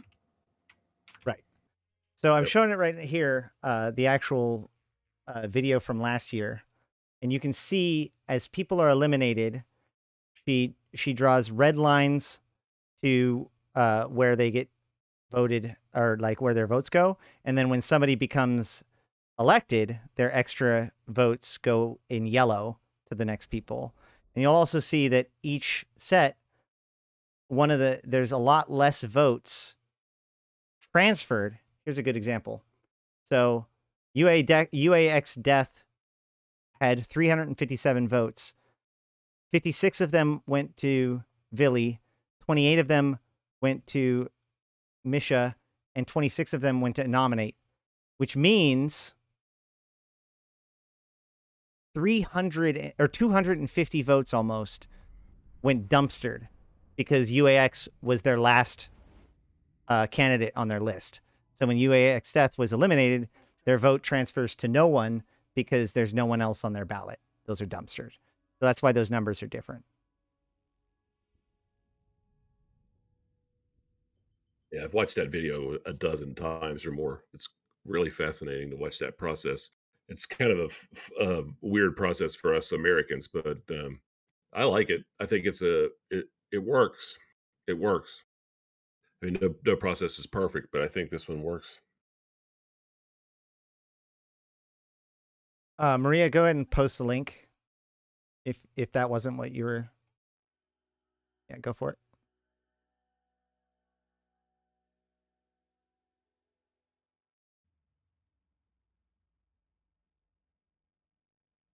What does technically at work mean? Technically at work means at work, but definitely still I in work from Discord. home and I have stuff to do. That's why I'm kind of distracted because I'm coding on my other screen. If I don't get the code finished, I'm in big doo-doo because it's crunch week. So Maria's a hero. That video is amazing, and it is the video that I like to link as well. Thank you, Maria. So the video that Maria just linked is the CGP Grey video on single transferable vote, which will explain the mechanics that is in play in this case, and also explain why this is superior to other methods of voting.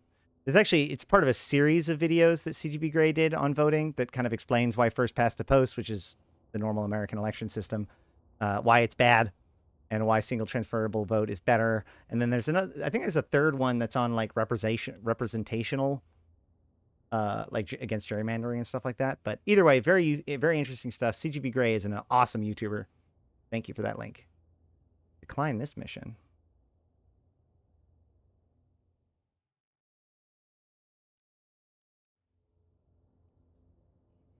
So, do you think that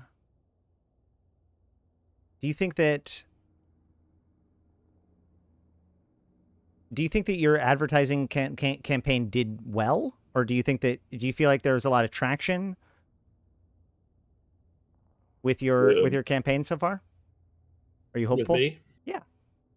Well, again, one of the frustrating parts about this is that we don't, unlike a regular political campaign, we have no way of running, system wide polling or Right. There's getting no any kind polling of data. Right. There's no polling data, so in a lot of ways we're operating in the dark. So all I have to go on is the data that comes from numbers. My forum post is well read. It's one of the highest forum posts on the official forum post thing. I get a lot of activity there. My reader count on Evaganda has gone through the roof in the last month. So a lot of people are reading my stuff. The video interview I did with you is, a lot of viewers. It's one of the highest, viewership counts on any of those interviews. So I mean, it's you as a candidate, you're kind of desperate to find something to back up the fact that you're putting forth a good effort. So when I post things, you watch the social media stuff. I have a social media board I use. It tracks all that stuff, so I can see what the engagement rates are and things. So I mean that helps, but there's really no way of knowing.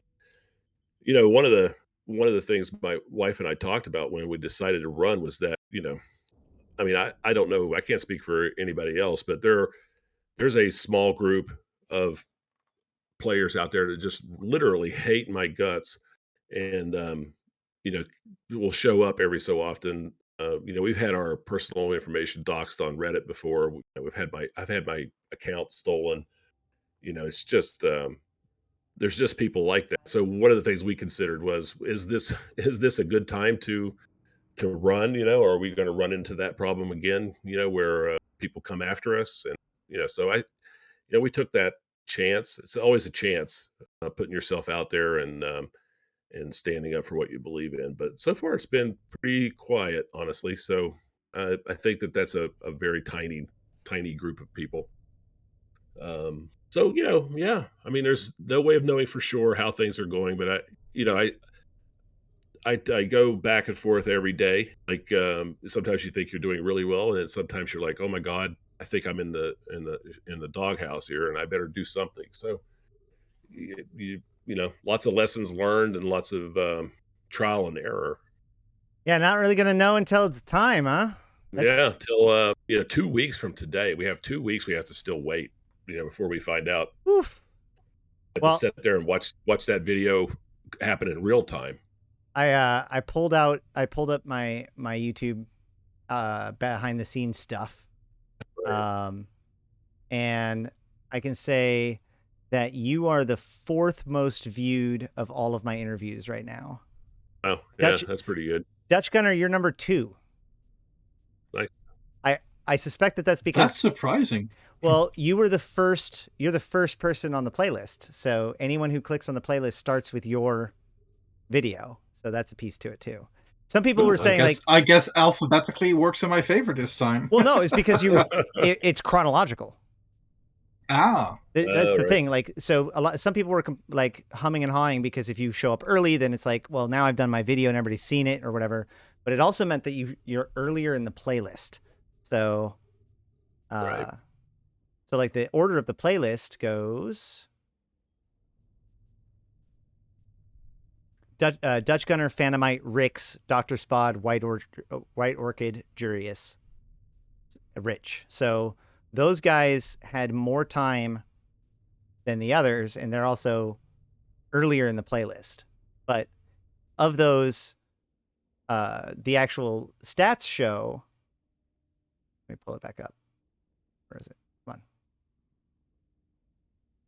on. In order of views, though, you have Villy, Dutch Gunner, Brisk Rabal, and Rix Javix, which I find very interesting because some of those you think that some of them probably got pushed up because of the popularity of people watching it, and then some of them got popularity because of their position, and some of them have a combination of both.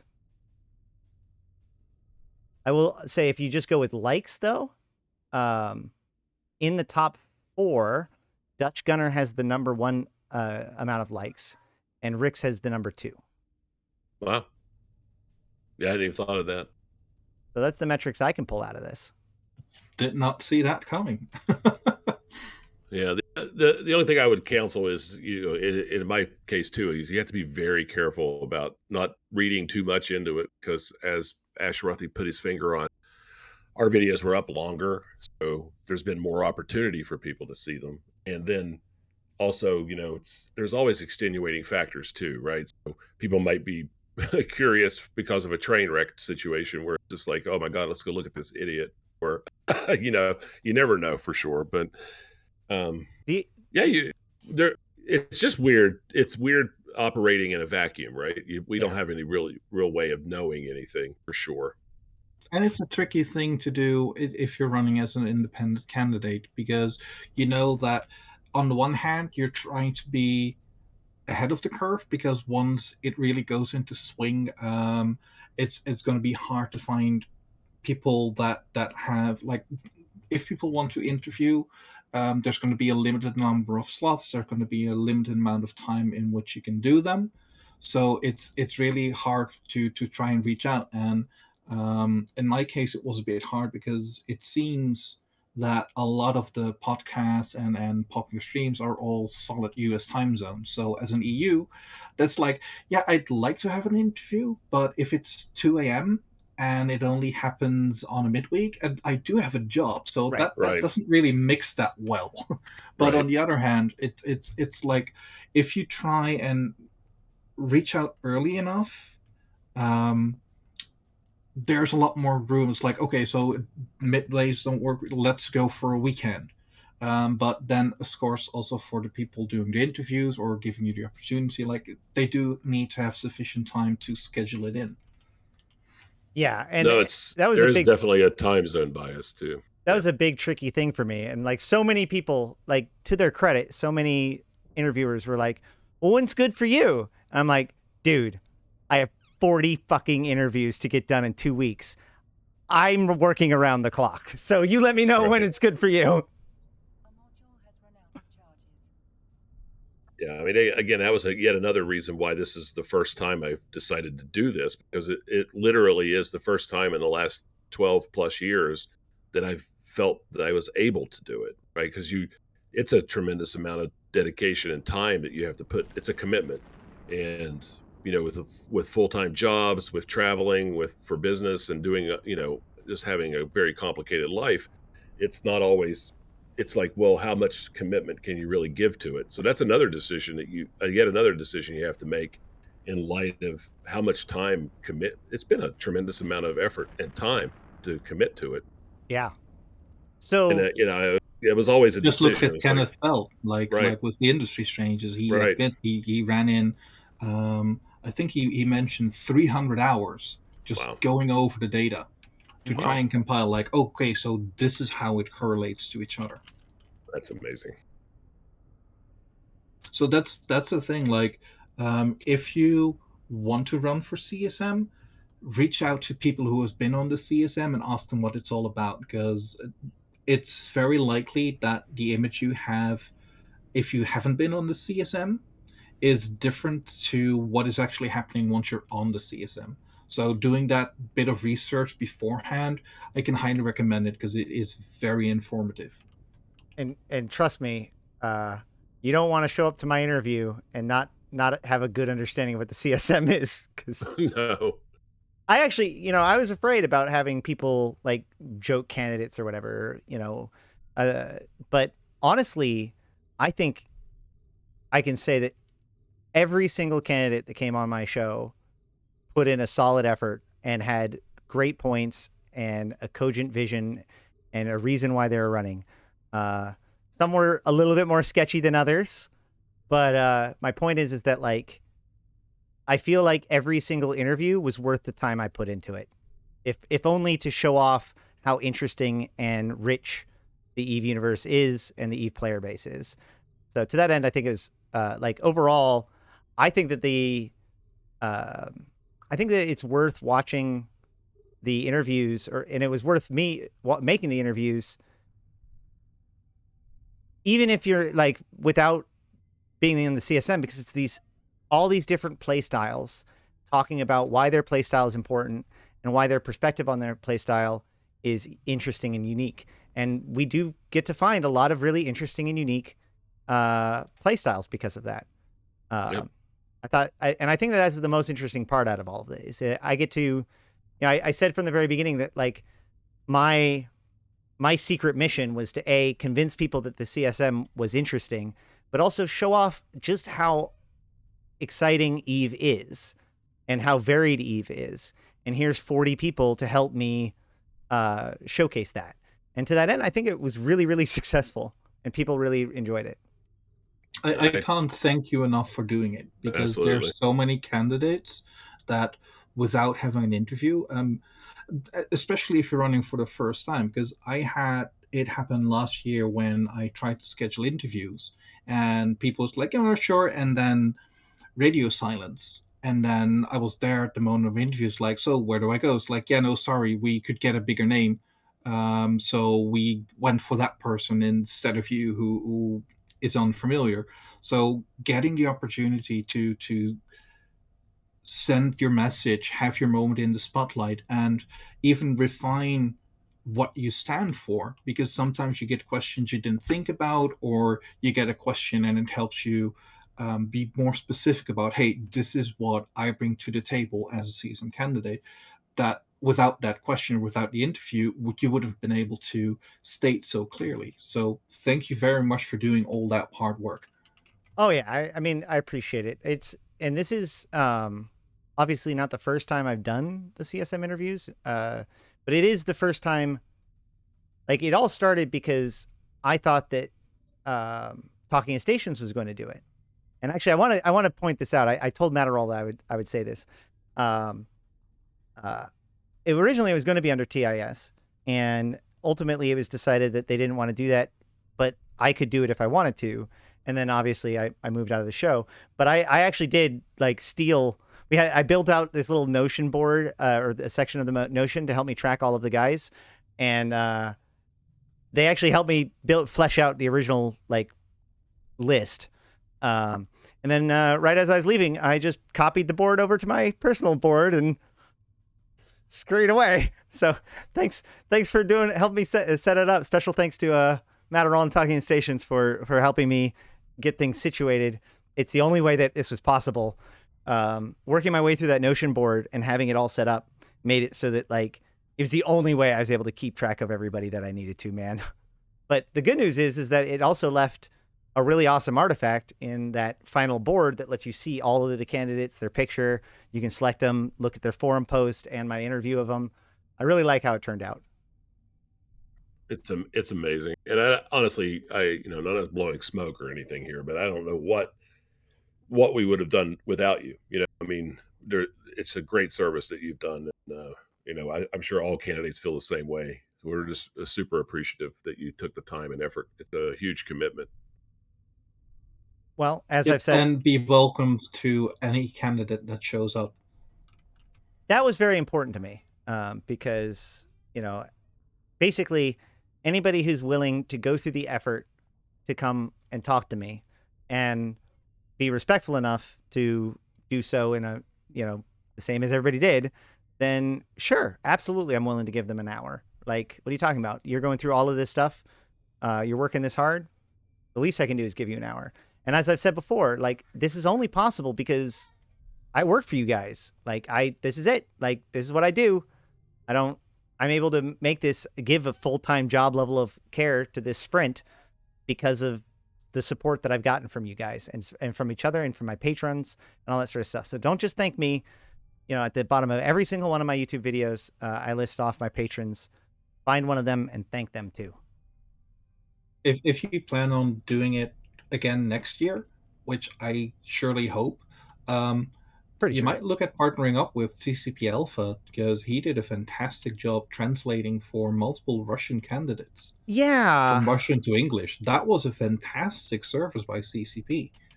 I got, we obviously did the one where Robert Downey Iron got his own interpreter sorted, and that actually, I think that's one of my favorite interviews to have done, just for the experience, right? Of all of them, that's one of like two interviews out of this entire set that I'm going to like walk away from as being what I as an interviewer got out of this whole experience. I've never tried, I've interviewed people that English isn't their first language, so I've had like cultural challenges and linguistical challenges, but the idea of like having an actual interpreter and how that entails an understanding like how to conduct that interview effectively and really read him and understand the interpreter. I think that was a really incredible opportunity, and I thank Robert Downey Iron and his interpreter, whose name is eluding me at the moment, for making that happen. There was a couple others that wanted to do stuff, but we weren't able to get things sorted. But we were actually talking to CCP Signal about making it happen. But like this is like final days kind of situation. So it is my fault that we didn't get that sorted. And absolutely next year, I'll be working with CCP. I'll be working with CCP Signal, or not Signal, Alpha, if as soon as possible, because I've asked many times the Russian community whether or not they feel well represented, well taken care of, and every single time I hear the same answer: yes, because of CCP Alpha. So he's a great dude, and it didn't surprise me at all that he put in that much work.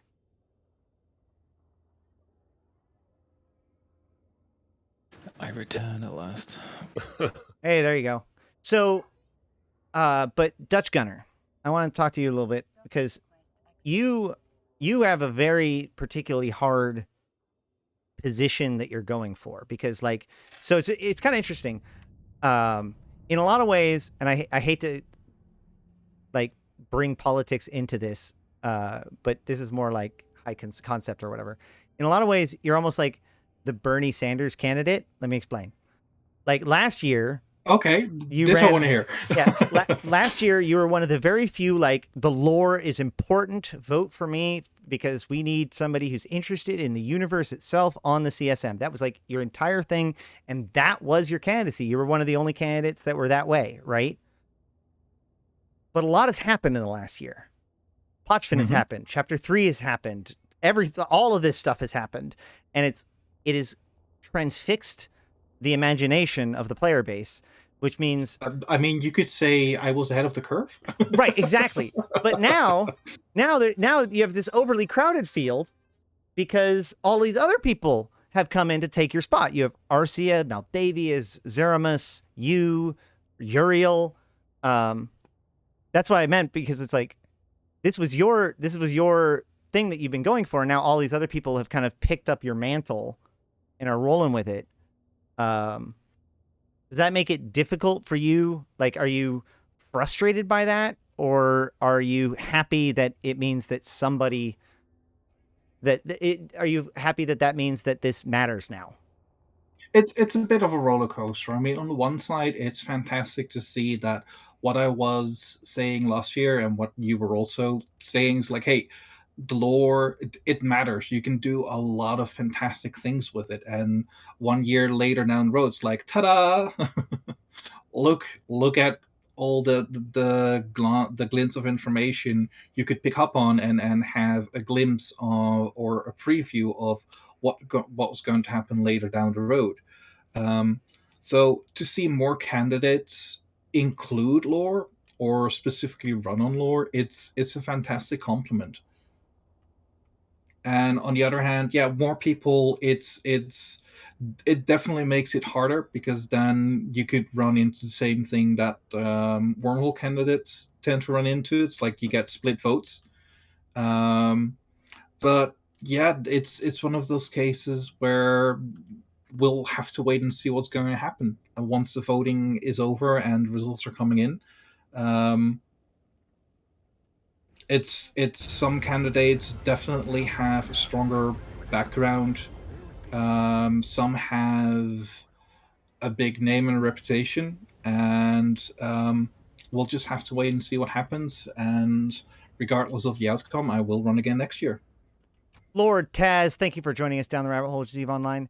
Yeah, it's a really important thing. I think that it's also interesting to know how many people have really prioritized this vote on their position, regardless of which one of the 3 or 4 people, depending on how you track it, are vying for that vote.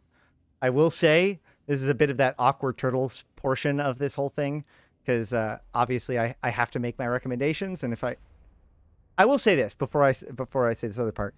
One of the things that struck me was that it would be awesome if CCP could make like an expanded council that allows a lot of these guys to still take part in it, even if they're not like under NDA or whatever. But as I said, like they have all shown that they have important positions and an interest in communicating and collaborating with CCP across the board. So in my opinion, I think that the biggest loss would be if any of these guys don't get elected and then don't continue to try to push their vision and help work with CCP. I would much rather see like an expanded council made out of those who do not get in, but still have some avenues to speak to CCP on issues in a much more higher signal, less noise kind of avenue. That being said, you know, I have to make a tactical decision about these kinds of things, and ultimately, I believe that of the candidates that are looking for that position, Arcia Elkin is the one that has the popularity. She's got the streamer. She's got fleet. Here's the thing. Ooh, noob, ooh. Thank you for joining us down the rabbit hole, Steve Online. One of my concerns is that, and we've talked about this before, is the idea that like the lore candidate being seen as not into like mechanics. And you were a good candidate for that because you're into the drifters and stuff like that.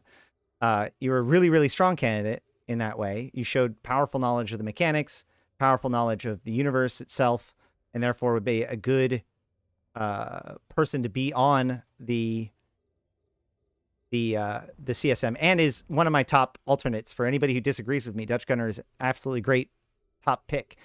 I ultimately went with Arcia on my list because I felt that she has the momentum to combine with that to really get her across the threshold and make sure that we get one of those candidates in. But I think that you and the discussions that you bring to the table have been really important to both CSM campaigns. And maybe you'll pull I mean, if you don't get in this year, which you still very well could, because again, there's tons of momentum behind you, Dutch. It'll be very interesting to see the results compared to like last year or whatever, in general. But if nothing else, I think that you're set up to really be able to have a strong campaign next year. Either way, you're right.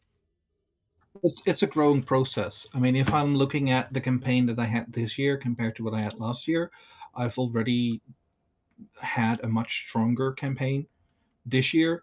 It's an ongoing learning process, and it's very rewarding looking at how well I did last year. I mean, I was an unknown, I was a first time runner, but I did make it to position 17 out of 40 candidates, and that's amazing. I've had people like Mike Azariah reach out to me, going like, "Hey, you better run again next year." So here I am, but also because I believe in it, and it's you have to build your way up if you don't have a big block behind you.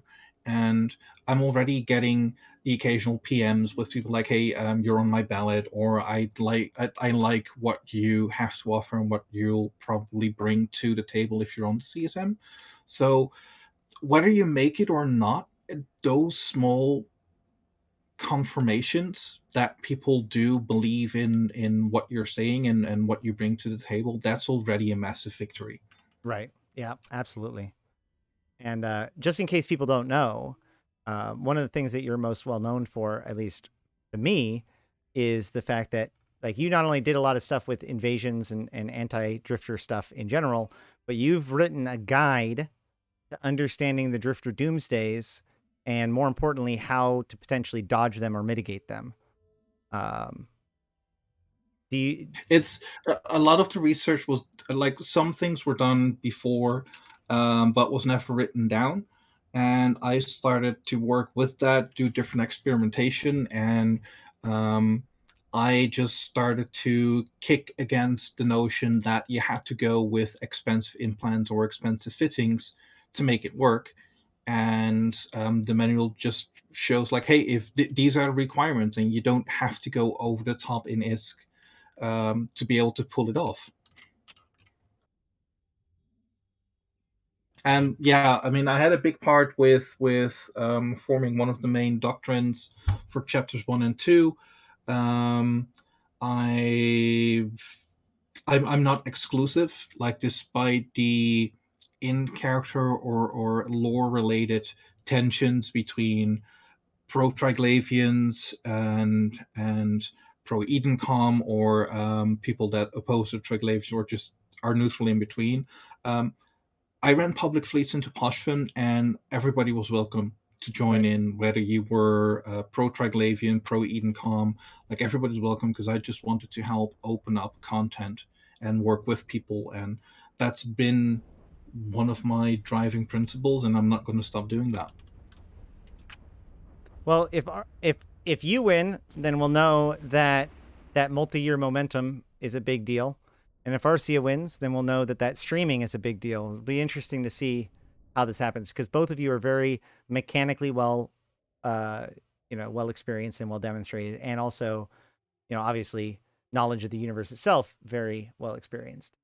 You'll need both. Like, you can have fantastic qualifications, but if you don't have the popularity to get you the votes, you're not going to make it. At the same time, if you're extremely popular, but when things get more in depth, and this is just speaking in general, like, I'm not singling any candidate out. I just want to put it up front. But if you're a one trick pony, and that one trick doesn't come up, or it's just that one thing, um, a lot of people are going to see through that, and that also means you're not going to get their votes. So you'll need both, and if you have both, fantastic. If you have one or the other, keep working on it and keep trying, because eventually you will make it. So Trouble Trave says I need to figure out who to put in the third position. My second position, somebody I didn't mention yet, is actually Mike Azariah. We haven't mentioned him yet, but I don't think today. But this dude has a long history with the CSM. He's much beloved by myself and a lot of people in the community. So as I feel it's very important to get Dr. Spot in. Once that is secured, it is important to get Mike Azariah in, a proven candidate for the people, as it were. So that might be a good idea if you haven't put him in your third position. If you've been picking the other ones, that's another good option. Mike is always a solid bet. Yeah, Mike's good people. Spod, yep. I want to pitch something at you and ask you a question. I don't think I asked you during your interview, since you're such a rabid industrialist. You know the amount of problems that has caused me, you ass. Look, I certainly didn't put you at the top of my billet as an apology, all right? So, anywho, no, but like, as you pointed out, like, one of your favorite things to do is just run around in hobo leaks, and like, you and I, like, we've worked together on this before. I wonder how much the NDA will interfere with that. If I were on CSM and I was under NDA, it's one of those things where, yes, there probably would be plenty of cases where I could reveal things that I found, kind of thing, like I already currently do. But, and a big but, I know I personally, I would simply make the decision, I'm just going to stop it entirely, not get involved with digging in there at all because of the huge risk. I don't want to either accidentally tread on a landmine or even give people the impression that I'm risking that kind of thing. It's just, I want to stay away from that. So doesn't that seem as a risk though? Because like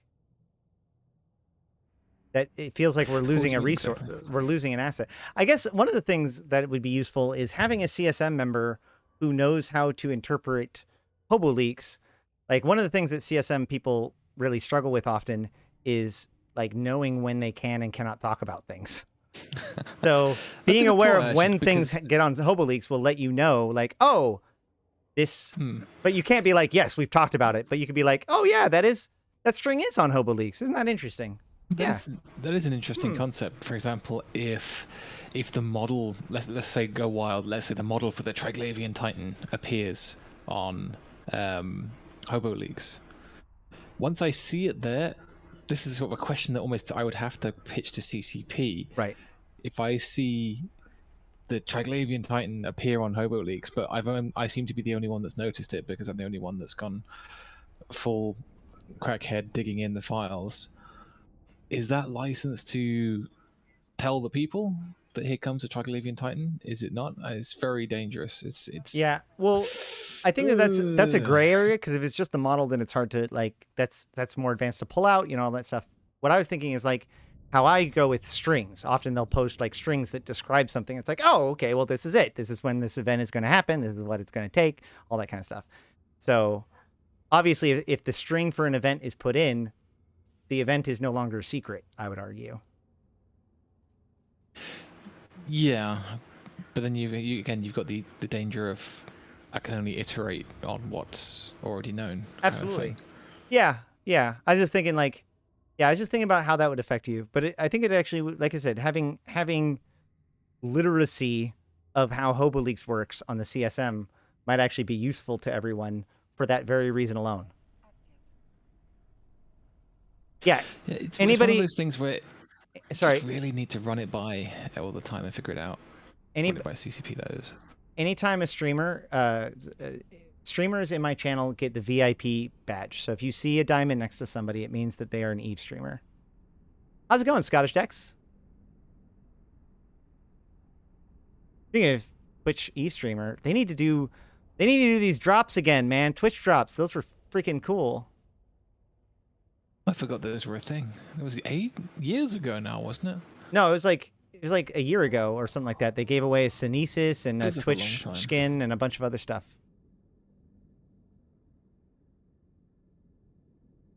Artists get nothing. Well, the diamond is so that people know to follow them. Like yeah, I see. For streaming. Streaming special. Well, is what you're trying to say. We're on Twitch. It's a Twitch thing. When somebody sees the diamond, they can click on that name and follow you straight from there. Yeah, it's true. It's okay. All of the streamers all use your icons anyway, so you're, in that sense, you're on every stream. No, is that actually like as true as it used to be, Rix, or are you still like really involved in like the branding of a bunch? Like, do you do streamers imagery or anything like that, or do you find that? Oh, absolutely. Yeah, I just did. This week I did 3 Alliance logos. I'm working on a mobile game for a Eve player who's developing a mobile game. Oh, cool. Let's see. Working on Clear Skies 4 with Ian. Right. Clear Skies 4 hopefully coming next year. Hang in there. Yeah, I mean, I'm busy every single day, at least part of the time. I mean, I have real life work too, but yeah, working on Eve stuff constantly, and not going to stop doing that. Well, right, but specifically though, we were talking about streamers though. Like, there's a lot of new streamers. Do they know about you? Have you reached out? Like, there's the Blue Potion Gaming group and all that sort of stuff. No, I don't. I find that the level of work that I'm doing is quite good, and I don't want any more. So yeah, it's Well, I will say, I think if Chicken the Cat is still in here, you may not want more work, but Rix is the branding guy for EVE Online, so he's feel free to reach out.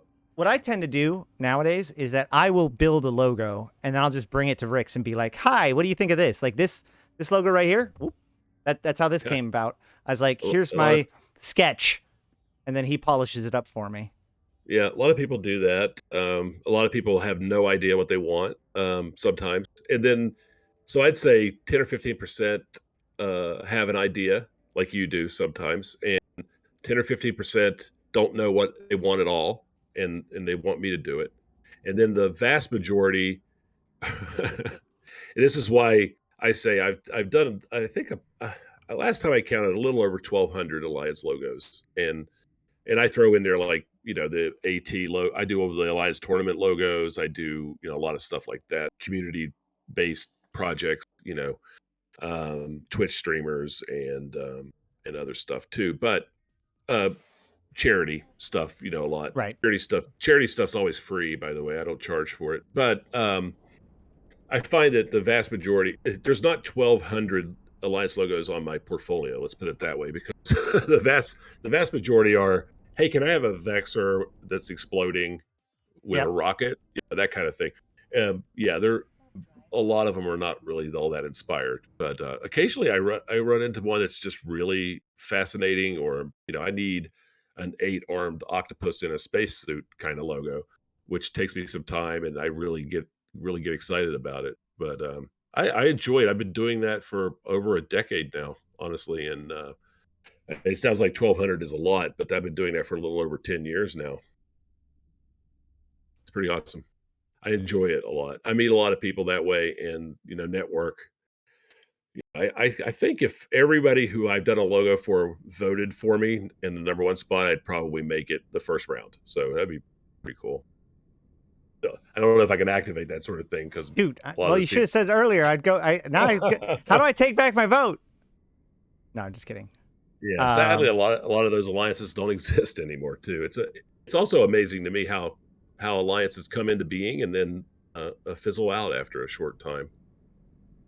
It happens a lot more than I think people realize. I tend to follow along because of you see the logo in game or whatever. But yeah, it's fascinating.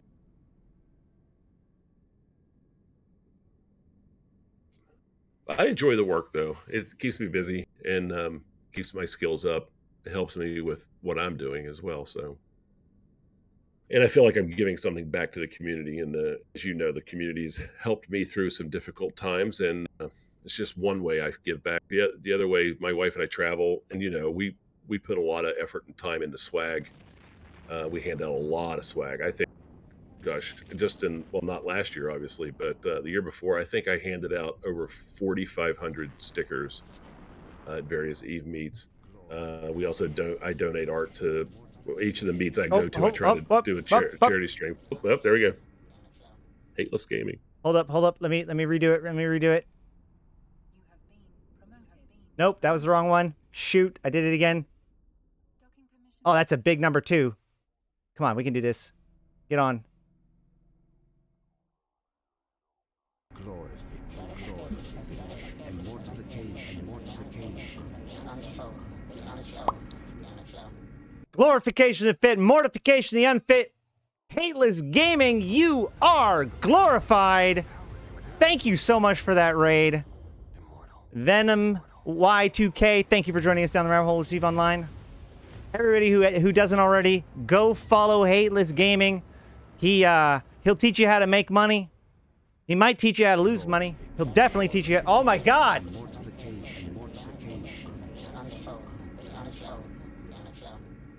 Glorification of the fit, mortification of the unfit. Contempo Enterprises, you too are glorified. We have all of the glory up in here. 2 raids in a row. Absolute madness. Please go ahead and follow. Hey, also Dungeons and Magic Show 07. Hey, yes, excellent. Yeah, that was a new streamer that I checked out last night. So, okay, that being said, Hateless Gaming, Contempo Enterprises, and we'll just throw it in there. The Dungeon and Magic Show, as well as anyone else that you see in here with a diamond, if you see them talking, make sure to follow them. They are quality Eve streamers. Check them out. Hateless Gaming is one of my good friends. He is just one of the highest end PvEers in the game. Contempo Enterprise has been here for a long time, a good partner. Thank you so much for the raid, you guys, and keep making the good content. I have Dr. Spod, Dutch, and Rix, who are all running for CSM, and I've sent out invites to other people who are running for CSM to come in today because it is election day, guys. Let me just post CSM.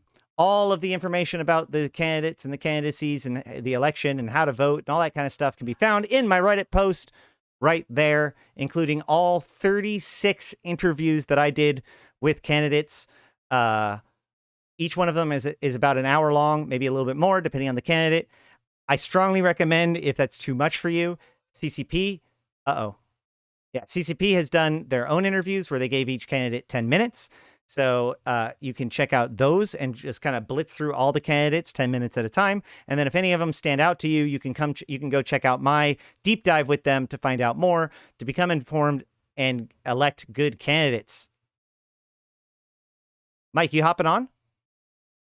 You have 1 week to vote, exactly 1 week from today to vote. I personally believe that this represents the single largest effort to cover a CSM election by any one player entity.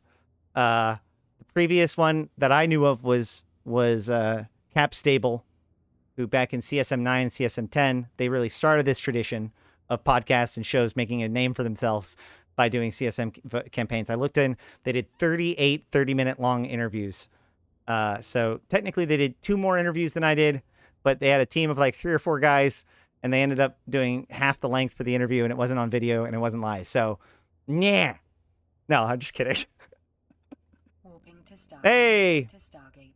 Joachim handing a gifted sub to Mike Azariah, who now gets all of the corporations involved in the current precursor crisis, SOE, SOCT, Thucker, Concord, Sanchez Nation, and more, as well as the corporation's Convocation of Empyreans, Kybernauts, Einstein Rosen Brigade, Arataka Research Consortium, Aderon Robotics, and obviously Triglov, Edencom, and all three of the clades within the Triglavian Collective. How do we celebrate new subs around here? By showing us your clades! Asterisk, caveat, you're allowed to use other logos as clades, as in Rebellion, if you're non-Triglavian. Maria, of course, coming in with his Sancha, or with her Sancha logos.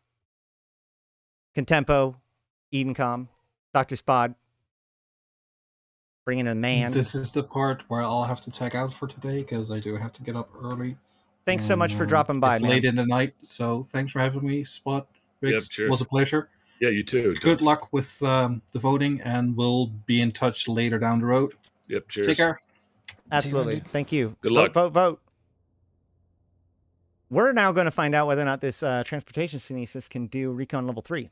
I saw Hateless doing it today in a Dramiel, and I was like, okay. So we're gonna see. I got a Recon, and you inspired me. And I didn't have any frigates around here, so I'm just using my transportation synesis. Great job with the interviews. Awesome. Almost all of the thank you. Well, great job in watching those. I appreciate it. Let me tell you, that helps way more than I think people realize. One of the things is that, like, even though I used to stream a lot, and I'm, a Twitch partner, which is awesome, my YouTube video channel was pretty derelict. So part of the whole effort has been, pumping up my YouTube and all that stuff. To that end, I'm now like a YouTube partner, whatever you want to call it. Can make ads or like do that stuff. So thank you guys for all of that. But this has been pretty good for that overall. Lots of good videos. But at the same time, it needs people to go watch them. So I appreciate you guys watching them and checking them out. That's really cool of you guys. I'm not really happy with how much damage I've already taken.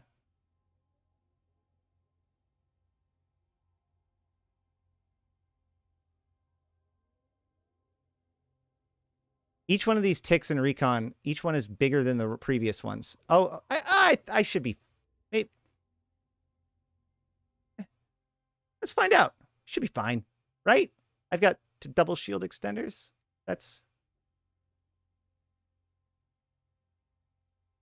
Yeah, I think you're in trouble. I might be in trouble. It'll be fun. This is why we. Woo! Woo! Woo! Woo! Woo!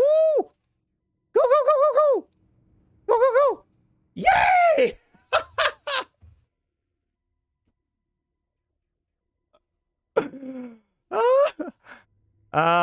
Mission accomplished.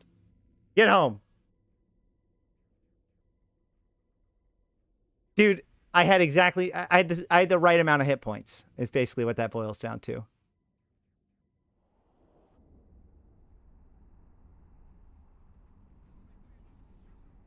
That was good. See? Even Recon, the mission Recon, can be exciting if you do it right.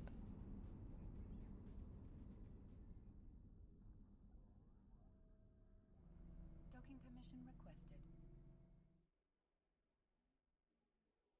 requested. Did Mike Azariah respond? Is he coming in? Docking request. He's here. Oh, he's here. Oh, hey, Mike. How's it going? Ta-da! It's Yes, going great. oh, there It's you go. just when you called me, I was outside on the deck with my wife sipping a latte and a few extras inside of the latte and going, I just want to listen. Mike, can you come on? Oh, crap. I mean, you can listen if you want, but I did put you as my number 2 spot this year. So Cool. And Santa Claus was number 1, right? nope. I went with Dr. Spod because just like before, I feel like having a really powerful API candidate is just absolutely essential. So Nope. Totally agree. And hey, I'm happy if I'm on number 10. It's being on the ballot is nice. After yesterday, I don't know if you caught what I was talking about on Twitter. I don't know if I actually tweeted it. I typed it and then I might have said delete that. That sounds like sour grapes. Mm. I did a short show with Matterall on Talking in Stations. Am I allowed to say that on Yeah, your yeah, yeah, show? yeah, yeah. That's fine. I saw that. How'd that come about? He just asked if I want to, same as you, asked if I want to drop in. And I was free at the moment, so I said sure. And so dropped in and we did a short show. But prior to it, I was in the Talking in Stations kind of the equivalent of a green room, if you know what I mean. Mm-hmm. And there were a fair number of the of people there, including about 5 CSM candidates, including Villy. Mm-hmm. And so they were all discussing who's going to get in, and they were actually tossing about all the block voting cards, the what do you want to call it? The pre-filled out votes from The the null slates. blocks. I think, yeah, null ballot slates, I think is what they call them. Slates. Yeah. That's the term I was looking for. Thank you. Slates. And I'm on none of them, but that's not a huge surprise. But I actually, yanked Philly's chain a little and said, I noticed that you didn't mention me in there. And he said, well, we thought about it, but we decided you don't really need it. That's the big risk, though, isn't it? That's always the big risk. When you're told it's a sure thing, you start packing your bags. Yeah. And also, And hold on. Wormholer himself, cloaked, snuck in. Evie, how you doing? I'm doing good. Sorry, I didn't want to talk over anybody, so I decided to just stay quiet. Sure thing. So, yeah, sorry, Rick's back to you. I just want to say hi to Evie. Yeah, no problem. I mean, not Rick's. Hi. My bad. Not Rick's. Mike, you do this I'm all defaulting. the time. I'm defaulting to Rick's name over and over again. I need to figure out why. I think it's because I don't know why, but either way. So, Mike, you were saying?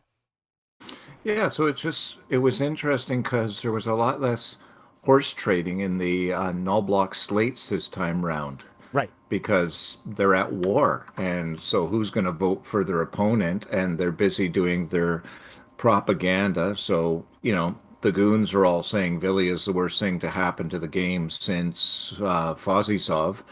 And Villy's pretty much saying the same about goons publicly. They get along fairly well. Occasionally they'll go hammer and tongs, but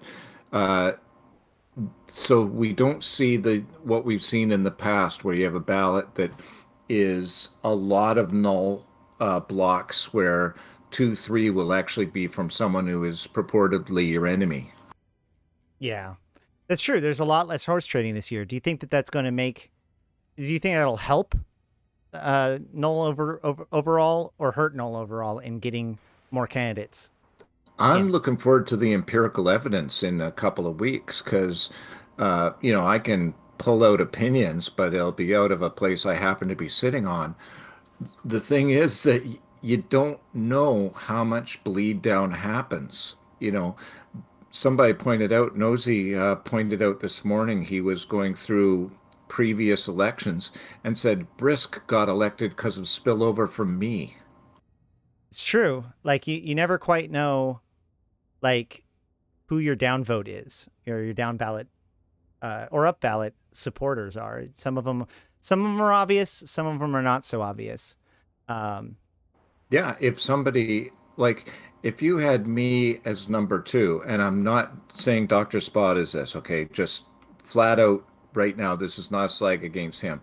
But if a third person said, I've got you as my number 2, and I put one of the unelectables, the people who haven't done any campaigning or anything and don't have any null backing, if they're the number 1, then I'm just smiling going, thank you for the vote, because I'm fairly sure that person's going to be eliminated in 1 or 2, and I will get your vote even if you didn't put me at number 1. On the other hand, if you put me at number 3 and above me are Ricks and Spod, for example, then I'm not as likely to get that spillover. Right. Well, it all depends at that point of whether or not you get enough ones to hang long enough for the other person to either ascend or get eliminated. And that's the trick. I think you could see it in the. I really found watching CCP Aura's method interesting. But I almost like the raw printout that we had prior to that, where you can see where all the spillover goes, because it's interesting to see how many people stayed on their slate that they were told to do and how many broke slate. So Gobbins might be number one, but if I got spillover from Gobbins, you're going somebody stepped out of their lineup that they were supposed to do that. Right, right. And I think that they did put out like the spreadsheet form as well as the presentation form. But Yeah. I also And the way they do it is like watching a horse race where you've got money on it, Mhm. which was scary. It always is. And it's kind of fun. It's a thrilling fun, but when you see yourself at the bottom because you don't have a ton of number ones and then you're slowly moving and you're watching all the others and you're trying to keep track how many are under me because you feel like you're living the old joke of you don't have to be the fastest, just you have to be slower than the last guy because the bear is behind you. yeah, I don't have to outrun the bear. I just have to outrun you. Right. Stitch is showing up as well. Stitch, you've had a pretty solid campaign. You were my community pick that I threw on my thing because of how many people I feel deeply respect your positions and whatnot. How's the campaign been for you, man? It's been pretty good, I think. A lot more active, I feel like, than last year. Had a lot of good discussions with everyone. Been kind of on a lot of different streams and viewpoints, so I was able to get more feedback and more ideas, I guess you could say. Yeah, and remember, it's not a one-way street. When you are in a podcast or in a debate and you voice your opinion, you are getting it out there whether you get elected or not. That was my standing for 3 elections running. I lost, but every time I lost, I had a say in things. Absolutely. And then Evie, I said hi to you earlier, but I think that one of the biggest things that emerged out of this campaign was everyone agreeing the need for a wormhole candidate. And I talked to them all, and we went around about it, and I put a lot of thought into it. And in the end, Evie, you were my my wormhole candidate that made it to my roster. Mostly because, again, kind of like Stitch, you had an incredible amount of support from the community. There are other wormhole candidates. Teddy was a good alternative as an example, but Evie, you captured the wormholer's imagination, and no one seems to not like you. So I think that if we're going to have a wormholer representative, Evie is a really, really, really solid horse to put, to back. So I honestly hope we get a wormholer and or a Potchvin person in there because the rules for that space are so different that if you don't have somebody who lives it, the rest of us, I'm not saying we ignore it, we just can't acknowledge all the special issues. absolutely. Yeah, I mean, one of the most difficult parts about the space is its dynamic nature. And unfortunately, what that means is a lot of the times the simple solution becomes very difficult to actually implement without having long term consequences. So how has this But campaign been for you, Evie? Oh, it's been so much fun. It's I play Eve as my main game and I play Eve every single day. So it's a lot of fun for me to go around and talk about something that I am truly passionate about and kind of capture just like so most of my interactions with smaller corporations or people day tripping into wormhole space. So it's been a lot of fun to capture their imagination of what wormhole space could be for them and to get them to come out and make that risky journey to come out. It's been fun. Excellent, awesome. Maria, a loyal Sancha, Sancha loyalist, asks. She's looking for pink succubus skins. Do any of the CSM candidates want to grab one last vote at the last second by coming out strong in favor of pink succubus skins? Have you seen my Elite Solo PvP streams? You will see that I keep my entire UI in pink mode, so absolutely yes. Awesome. Pink all the things. I think you're going to toss the vote that way because I keep going with the time to penis meme that Oh graphic boy. designers have. Yeah, well, I think that we lost that when they invented the thorax, so whatever. Yeah, but let's not give them colors just to help them hammer home what they're There doing. there is a sparkly pink uh bag of, no, what is it? Vigilant, right? Yeah. I actually have the Vigilant skin, the Heart Surge Vigilant skin. I used to love, I still do when Timbre does skins, so I wish they would just bloody hire him and put, him purely on skins. It would be awesome. Well, the issue there is that like that's an engine issue versus creativity issue, right? Like his engine doesn't have to deal with everything that CCP's does. So he can just render them however he wants once he's got them modeled. Whereas in the game, the people that make the skins have to deal with the actual, authoring engine that exists. Which, Yeah, you were talking about pink. Me, it was the fuzzy Macarial. yeah, he does a good job of continually pushing our understanding of what Eve ship skins could be, though. And I think that we've gotten a long way. We've come a long way since the days of like, everything in Eve has to be grimdark. Yeah, we're starting to make progress on that. It seems like we're getting us, some more fun skins. The only issue I have is how like white skins and yellow looks in the Eve engine. Like they always look really washed out or blurry, or like you can see all the lines. It always kind of bugs me when I see them releasing new skins with those colors. I really want more clothes for Eve. It's like you never see your character, you don't interact with it, but I just want more clothing for Eve. Well, they came out with a new set of clothing for the event, and then there's a bunch of new clothes that were just added in today that look like they're signaled for militia, faction warfare type stuff. Ash, did you have any thoughts on? I heard E3 actually has an Eve announcement coming up. Yeah, CCP Aurora posted in that discussion that like it's cool and all, but like don't get too excited. All it is they are going to be discussing the Eve Academy website and their new efforts to kind of outreach towards new players and the new resources available to new players. Darn, I had my hopes up for other things. A lot of people got really excited real fast, but I was thinking about that. That's this weekend, and like I would like to think that if CCP had like something coming for that, they'd be like, "Hey guys, E3, you should pay attention." And it makes sense too because like they weren't able to do their own con, so like to put it in a different con. So like I could totally see why people got excited. I got excited for a second, but yeah, apparently that's probably why CCP Aurora stepped in and was like, "Hold up, guys. I don't want this to go crazy." NDA says I can't say what CCP says, but I can say what I've said sometimes. One of the things I've asked CCP to do is even a virtual fan fest.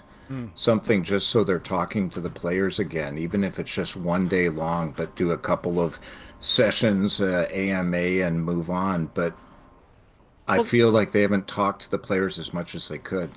I mean, they have done some things, like the CCP TV thing. They've really put a lot of effort into like scaling up their Twitch streams. They've done firesides, they've done other discussions and stuff like that. But yeah, I think that it still feels like a little bit of it is lost, or maybe there's not enough warning about things. It's hard to know when things are coming up on the schedule. It's not quite there yet, but only because it's kind of like we're learning how to do it on the go, I think.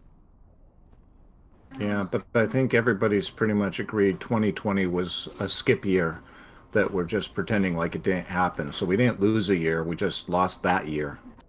There you go.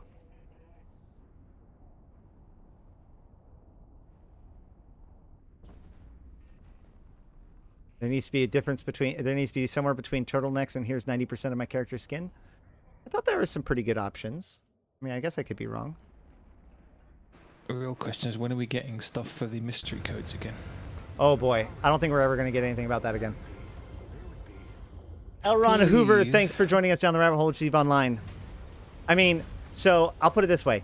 When they announce the shooter, that's when I'm going to ambush them with that question. You're like, "Oh, you're coming out with a new game. What are we getting for the mystery code for this new game? Since we're supposed to get things for all of your APs when they come out." Yeah, I never got to redeem my dust card. I did reduce Not my happy dust about card, but I have a lot of things that I was promised in Valkyrie that I never got. I will say that. Now I know that like they did actually do like a one last thing for this for the mystery. Oh, whoa! Elron Hoover gifting 5 subs to the community. This dude just comes in, follows, and gifts 5 subs. Tylo Tungsten, Rami777,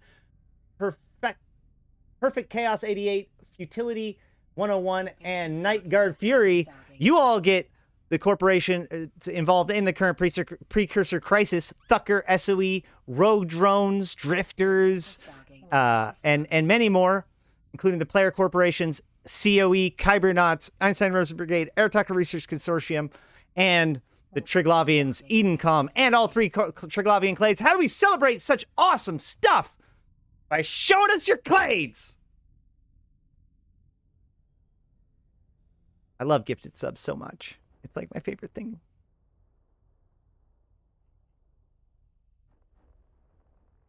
I love the emote part votes. of Twitch. They're really good. Votes are good too.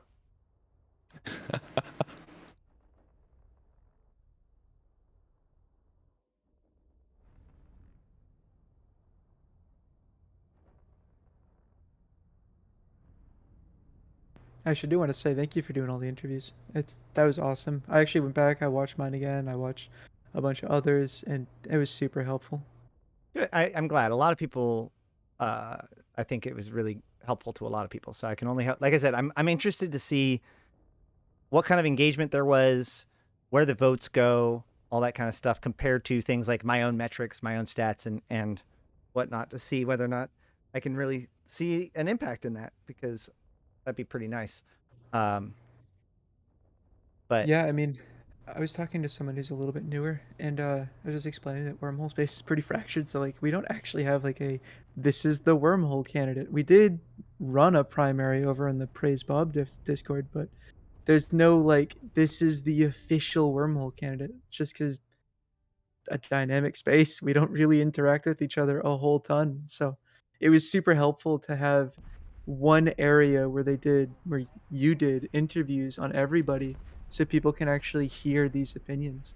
yeah, and also specifically, I identified that this was a problem, and so not only did I talk to each of the candidates, but this was a topic that we talked about. It was like, hey, I laid out the whole thing, explained the great betrayal, explained how wormholes used to have their own candidate and how they didn't have it anymore and why, and so it's so important to be able to unify the vote.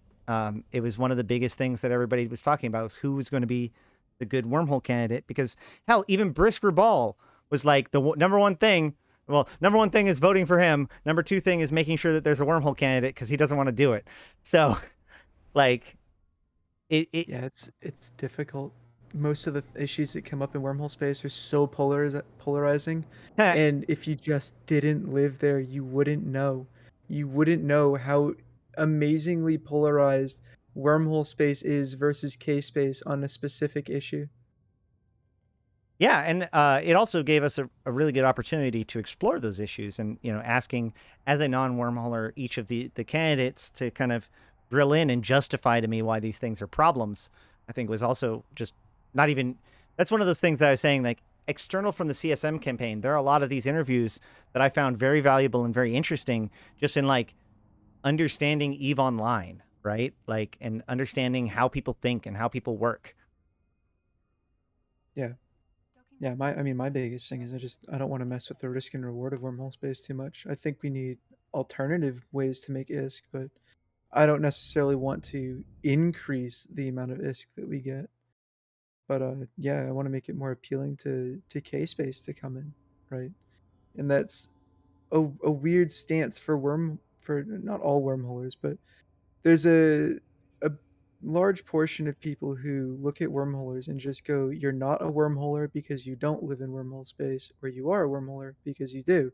And I mean, it's true with myself. I've lived in wormholes for years, but because of my current situation where I roam around, that's just I'm not considered a wormholer to them, and I I do disagree with that a lot. I mean, I've lived in wormholes. I've lived in wormholes for years, and lived through all the changes that we don't like. So I just think that it can't be understated how important it is to have a healthy flow of people coming in from K space to wormholes. Whether it's to just come here for the greed, whether it's to come in here and die and then get recruited because it's such an effective way of recruiting people into Wormhole Corps, or it's just you want to come in and explore. It's I can't understate how important K space is for the life cycle of wormholes. Pathos Gaming, thank you for joining us down the rabbit hole with Eve Online. Uh, yeah, and then we talked about this a little bit, but our interview was a while ago. Do you have any comments about the industry change? More importantly, the reactions, R4 Moon, and its attempt to kind of give value back to wormhole space to get people to want to take up holdings in wormhole space? So recently, I haven't found any more of an uptick. I did talk on the interview that I did actually get for like a week. I got a couple of miners. I haven't gotten any more since. I'm still getting people gas huffing. So it's unfortunate. I would like to see the R4 mining actually be a good fix to it. Just so far, I don't see that being it.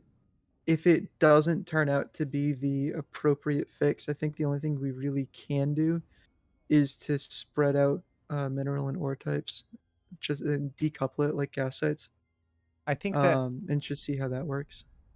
yeah, I think that it may be a combination of the fact that the products made from those reactions ultimately haven't been the bottleneck of the new stuff. The exploration loot, I think, is far more of a bottleneck most of the time. So the reinforced carbon fibers, while they're still really profitable, haven't been as like you're not building your alliance fortune off of that. So that's a piece of it.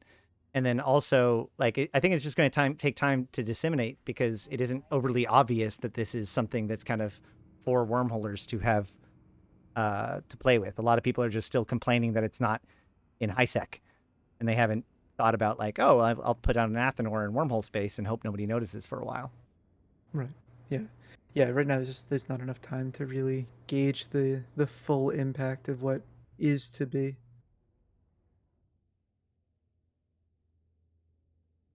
So you said that the Praise Bob Discord had a primary this year. Yeah. Yeah. They it was kind of quickly thrown together. How'd that go? They had a voting. I mean, it went well enough. There's a very high pop. Well, first of all, they didn't allow anybody who is not a wormholer to vote in the primary, and then the general population of Praise Bob, from what I've gained, is a lot of upper class, and then there's maybe I would say majority upper class, and then a good portion of C4 space, and then there's not much K space or roamers kind of deal. And then for me, it took quite a while to actually get wormhole roles in there, just because I'm not seen as a wormholer to them. Right. Which I mean, I get it, but So it is when they is talk what it about is. things like the what are those called, the battleship fleets that everybody's mad about now, what do you call Oh, the those things? roaching fleets. Roaching Yeah, fleets. Do you like, one of the things that they talked about is that these guys aren't real wormholers. These are not real wormholers coming into wormholes and making money. That was one of the things I heard about, is why it was so bad. Are you in the same category of not a real wormholer in that regards, or are you? How many yeah. different kinds of real wormholers are there? How many? Like, I don't understand that politics. I'm Sounds not like considered. gatekeeping to me. No true Yeah, delve. I'm not considered a real wormholer. The people that just have bear holes, which is just a wormhole that you go in, you VOC all the statics, roll off all the non-connections on the non-static connections, and then just rat. They're considered not wormholers. And the big thing is they don't think that you participate truly in the ecosystem of wormhole space. Even though, I mean, I would say I participate significantly more than somebody who just locks their hole away in rats. But the big issue with the roaching fleets, the battleship fleets, is it's just so hard to catch. And the proposed solution is to just add more scrims to the site, and I mean that'll work. I would much rather see how delaying a K162 signature has an effect. Um, Giving combat recon ships that super awesome role of they can't be seen on D-scan, so they get to check the wormhole, they get to warp around. You don't know they're there yet because the signature hasn't spawned yet, and they're not going to be seen on D-scan. That's a super unique role that would only actually be useful in wormhole space. To me, that's awesome. But I would much rather see a change like that to raise the risk a little bit more and keep it in line with wormhole space. Because right now it's just a fancy notification system for, hey, there's a potential new wormhole that spawned. Make sure you clear all your scrams, align out, and warp. That's so anti what wormholes is to me. You know, I'd much rather see that one change done, see if it rose the risk enough to where these roaching fleets do actually start taking losses. And if it's not to a point where it's suitable, then we can start to look to add scrims. But I would much rather see a change that was more in line with how wormhole space should operate. So do you think that this idea of like you're not a true wormholer if you're not this way, do you think that that's going to hurt the wormholer's ability to have a candidate or have an effective candidate? Yeah, I mean, it definitely makes the candidate, whoever they choose, to be significantly more polarizing. One of the great things about me is that I'm truly pushing for K-Space to have a reason to come in and day trip. That's definitely in the minority of opinions. For me, it's content either way, right? It's content who's participating in the ecosystem, has a chance at dying to us, or it's somebody who's gonna be like, "This is super profitable. Let me go live in wormhole space." To me, Right. that's awesome. And I mean, it's a third party to wormholers, really, right? If they come in here and die, it's not like you're aggressing your frenemies or anything. It's just there's some random person who came in and tried running a site. But yeah, I I've noticed a lot of appeal from K-Space, which has been really interesting, and that's kind of what I was going for in the first place, to push for more ways to make ISK. So much so that I actually got a mail of endorsement from, oh, I'm blanking on her name. She's one of the chicks from Safety. Princess The Aiko? not No. Aiko. It's yeah, Aiko. Yeah. Aiko sent me a mail saying that she endorses my wormhole CSM campaign. Man, I gotta Which I say, sorry, go on. I was just saying that was awesome. I was very thankful to see that, and she was telling me that it's basically because she's pushing people into making riskier decisions, and I'm pushing people to come make lots of money in wormhole space and participate in non-consensual PvP sometimes. And she was just like, "That's awesome. That's exactly what it's all about." Yeah. Um, Princess Aiko, after my what is it, Gay Pride Boom candidate or thing, I had to answer to Princess Aiko for some of the things I said at that time. No, because you know, she's obviously a very well known ganker and part of the like the ganking community. So apparently, Gay Pride Boom is not a ganker as he portrayed himself, but is in fact a miner trying to use a ganking platform as a way of like promoting a mining platform, or at least that's what the allegation is. But either way, it was kind of funny because you know I referred to ganking as just like a math problem at one point because I was trying to set him up for different questions and just for good interview. So I get this long email from Princess Aiko explaining that, you know, ganking is so much more than that. And I'm like, yeah, I know. It's just, you know, whatever. She was like, yeah, I saw that you switched over to being, you know, pro ganking in your discussion later on as it was more difficult or whatever.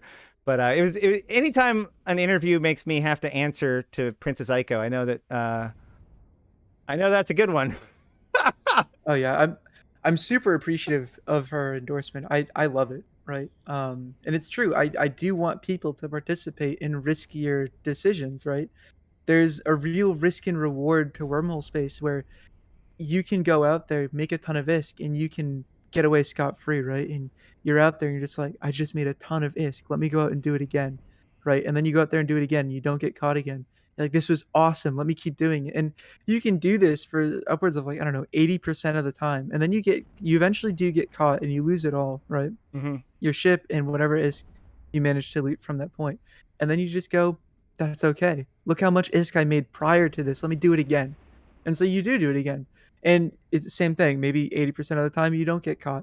And that's awesome to me, right? It's going back now, this is pre-surgical strike. Right now it's really, really slow out there. But rattlesnakes used to be able to put up a decent fight. Rattlesnakes could kill some like 3 T3s that were not properly fit to take a rattlesnake. And that was awesome. You can see the PvE guy actually come back and fight back and get the win. And then that could be a huge morale boost for them. And troops like, let me go participate in more PvP. And you can see this kind of mentality grow. Mm-hmm. And when you live in wormhole space, you can be in a PvE ship and actually just bait for your corp mates who will come and respond to it. And it really kind of prospers on this non-consensual PvP that you can grow out of a crab and you can constantly do PvP. And that's what happened with me. I would crab the static, and now look at me.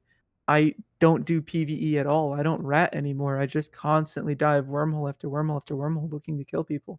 And I mean, I'm proof that you can grow out of this. It was just, to me, that's awesome. That's the beauty of wormhole space, that you're going to be immersed in this environment that forces you to do PvP, and you will learn. It might take time, but you will learn. Absolutely. I do want to bounce between topics a little bit, but since it was asked, if you want to briefly explain what Roach Fleet is and what roaching is and why everybody's so upset about it, and just for some context. Yeah, so Roach Fleet, it's real simple. It's any ship that can use a micro jump drive. You'll see Nesters do it, Lashaks do it, even Rattlesnake fleets are doing it. So they go out there, they roll off all of their connections in an upper class system. Usually it's a C5. That is, you have a bunch of random wormholes. They roll them off, so they're gone. And then you have your one static connection, and they VOC it. So if anything comes through, it's likely to just collapse. Then VOC is what verge they do of is, collapse. So if anybody right, starts to come through, it's just going to collapse. right. So then what they do is they go and run the site. And of course there are some scrams on the site, but what ends up happening if somebody rolls into them and with a static connection, if you make it go VOC and you end up killing it, right? A new connection will spawn. And when you jump through that connection, it's going to lead to any class that matches that static. So if you had a C5 static, when you roll it off, your new C5 static will be a new C5 wormhole, giving you a chance to roll into these battleship fleets that have micro jump drives. And that's going to give you, theoretically, a chance to kill them. What ends up happening is the new signature appears in your probe scanning window, giving basically a notification to them that a potential new wormhole has just spawned. And what you need to do at this point is you need to either A, go, okay, everyone's not scrammed right now. You can just micro jump drive warp off or just warp off. Or B, you need to go, okay, I'm going to lose this one battleship that is scrammed, micro jump drive, and warp off. Now you can either hit a filament, a parchment filament, and you're gone. You can refit off the nester while you're in warp and put cloaks on and just cloak in the system and wait it out, or you can go dock up. Either of these are fine solutions. And then you just lose the one battleship and they die to rats, and that's that. No, you Yeah. can't catch them. It's very, very, very difficult to actually catch them. And Well- then because these are just bear holes, they're just people only roaching. They don't actually care if you go and evict the system. They just simply log out and they leave the cloak on until downtime, and downtime will force log them out.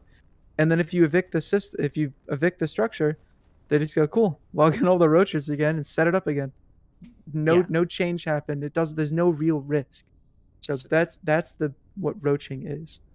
Yeah, and the big piece here is that, yeah, they're doing what would normally be done in like capital level sites, but they're doing them in fleets of battleships such that way they can stay extra agile. And because the sleeper AI is now went from being one of the most advanced AIs to one of the oldest AIs because time's a thing. Now the AI is just not very good at like dealing with a fleet of people, and so as Evie said, only one person at most is going to get caught when you go in and grab these guys. And so, on the one hand, they've kind of combined together a whole bunch of mechanics to create a very very slick solution. On the other hand, wormhole community is losing their goddamn minds pretty much universally over it. So that's one of the things that's Yeah, come up and a lot. what's interesting about it, so we only care about the roaching fleets that live in a C5 and roll off everything.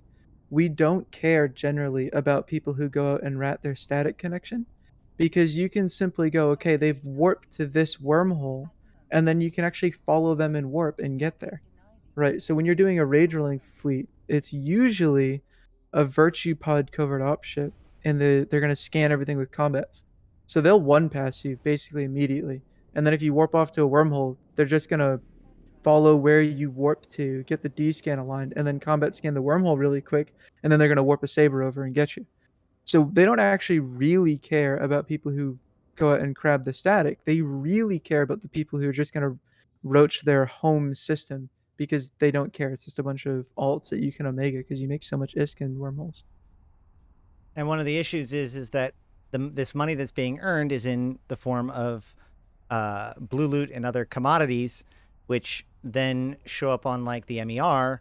And so everybody looks at that and says, wormholers are making a lot of money when really it's only a couple of groups that are making an exorbitant amount of money because they've basically broken these very expensive sites that they can hit like piggy banks nonstop with their fleet. Whereas everybody else in wormhole space who's actually living it aren't able to make nearly as much. And so if CCP takes action because quote unquote wormhole space is making too much money, that would actually impact the real wormhole residents as far as I understand the problem.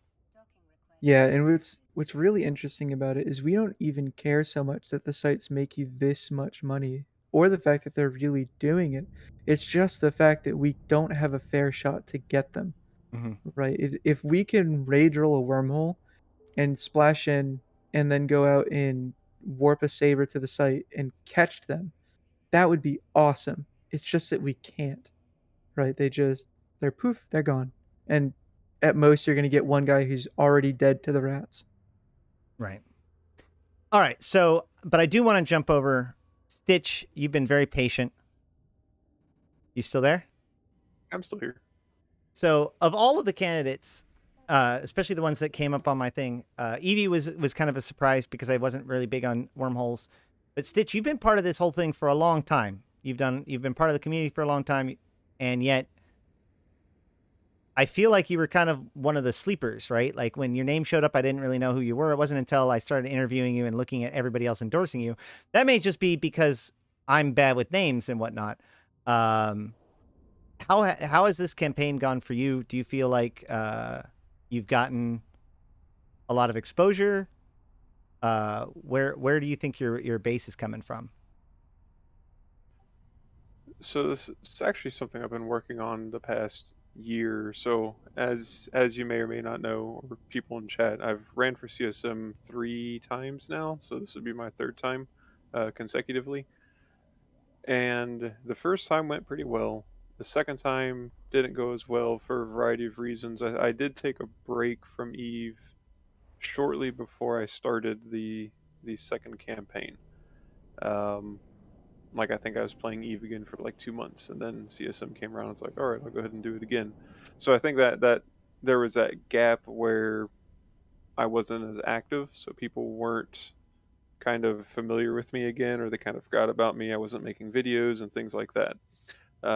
So once I started playing again, and obviously I didn't make it through the CSM last year, I decided I need to kind of stick with it this year and stay active and kind of go through my normal processes that I've done in the past, which is just talk amongst the community, release um, I guess you could call them balance posts on Reddit, have discussions with people, stay active, create videos, things like that.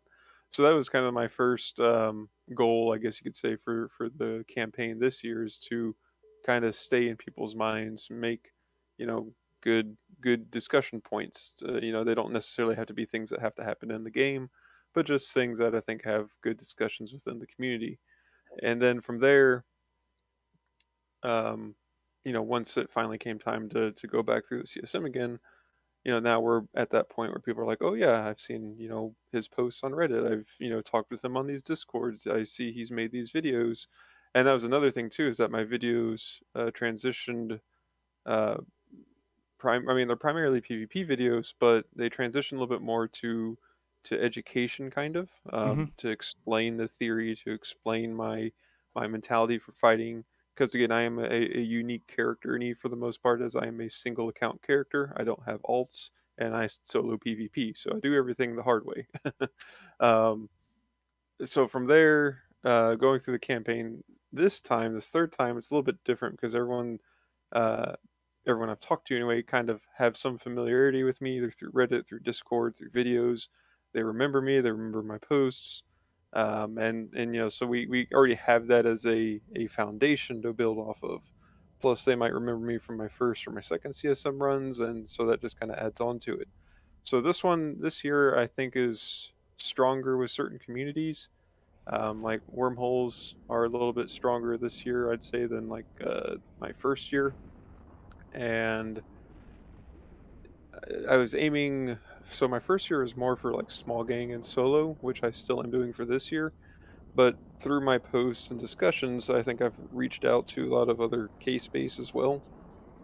They're aware that I'm, at least at the bare minimum, I'm not trying to nerf their playstyles. I'm more just looking at the game as a whole, the whole ecosystem, and so they're maybe a little bit less apprehensive in that regard. And so we'll kind of see how it all plays out. I'm always curious once voting time comes around, just to see how the votes are spread. As you mentioned before, you're doing all these interviews, and you're curious to see how things play out. And it's the same way. After all this campaigning for the past 2 months now, roughly, you're kind of interested to see how everything lays out.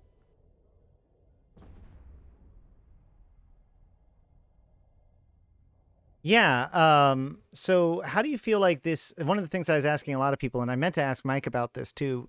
He had to take off, unfortunately. But like, how do you feel that this campaign has played out compared to previous years' campaigns? Then, do you feel like this campaign, like this year, was different than say last year? Yeah, I'd say it was. This one was more. There's a lot more activity this year. A lot more interviews. Last year, like I don't know, I think I maybe had like 3 interviews. I tried to reach out on some last year, but it just didn't happen. Also, some streamers changed things where they weren't going to do CSM interviews when they did the year before. So like my first run, I had a lot more interviews than my second run. Mm, And then my third run, I'd say I've had more interviews than my first run. So just kind of a different dynamic there. that's fair. Uh, Rix wants to but jump in and chime in with a detail though. Rix, you there? Still here, yeah. You want you pointed something out in chat. I wanted to give you a chance to chime in with Well, it.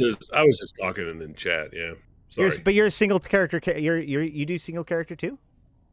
Yeah, yeah, I do. I have one account. A little over 10 years ago, I had several accounts, but I canceled all those or sold them off. And yeah, I've been playing for almost 11 years now on a single account.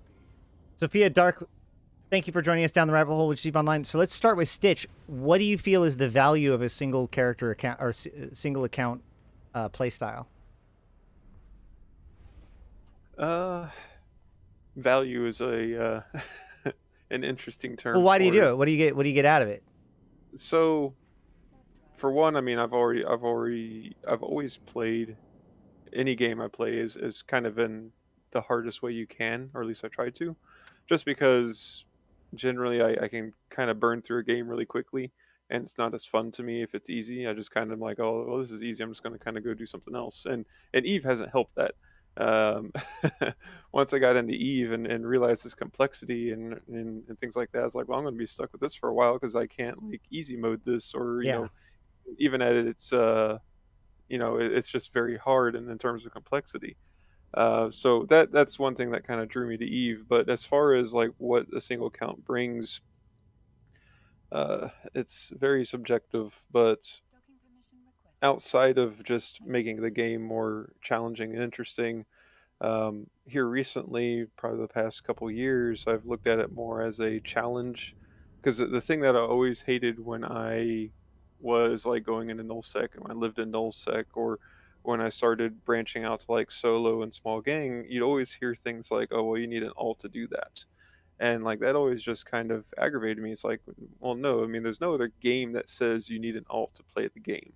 So let me just play the game as a single character and see how it goes. See if I can prove people wrong. Because I mean, personally, I enjoy proving people wrong. I do a lot of theory crafting. I make a lot of interesting fits that go against the norm of what's been set out. And one of the first things that I experienced when I don't know if you remember Battle Clinic back in the day. Oh gosh. Yes. Yeah, he used to be able to post fits on Battle Clinic. Well, I'd post fits on Battle Clinic all the time, and people would be like, "Oh, you can't do that. That's not going to work. That doesn't follow the status quo." And that's actually what got me into PvP, is proving my fits and saying, no, hey, look, here's this fit. Here's all the kills I've gotten with it. It works. Um, and so that kind of followed along with that whole, why are you using a single character? Because I want to show that it works. You can still play Eve with a single character, because I want more people to play Eve without being pressured into thinking they need alts. Because I think one of the big things that a new player is going to see when they come into Eve is people saying, "Oh, you need all these alts to play the game." And if I were them, like 1 week in Eve, and someone said you need to, buy another subscription to play, I would just leave the game. So I think there needs to be a little bit of pushback against people saying you need alts for every little thing of the game. As far as any advantages or perspective, I do think it does give you a slightly different perspective of the game.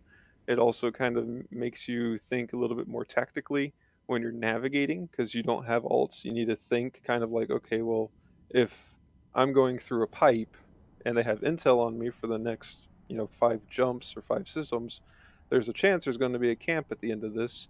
So I need to be prepared for that, and I need to either not jump directly into it and start backtracking to see if I can pull anyone, or see if there's a detour. And it makes things a lot more interesting when you kind of go through that process and you do avoid a camp, or you do avoid a trap, or you actually end up trapping them, and expecting how they're going to go through. Because they're like, there's a funny story in Lowsec. I used to live as a nomad in Molden Heath, and anyone familiar with Molden Heath knows that Verge of Collapse loves dropping Blops battleships on you. And I was roaming around in Typhoon Fleet issue, I believe, and one of their alts popped up in the local, and which I had like a Lachesis, and this was before they moved Sinos, so the Lachesis had a Sino on it. So I knew it was going to happen because they've dropped on me before, or I've seen that they dropped on something nearby.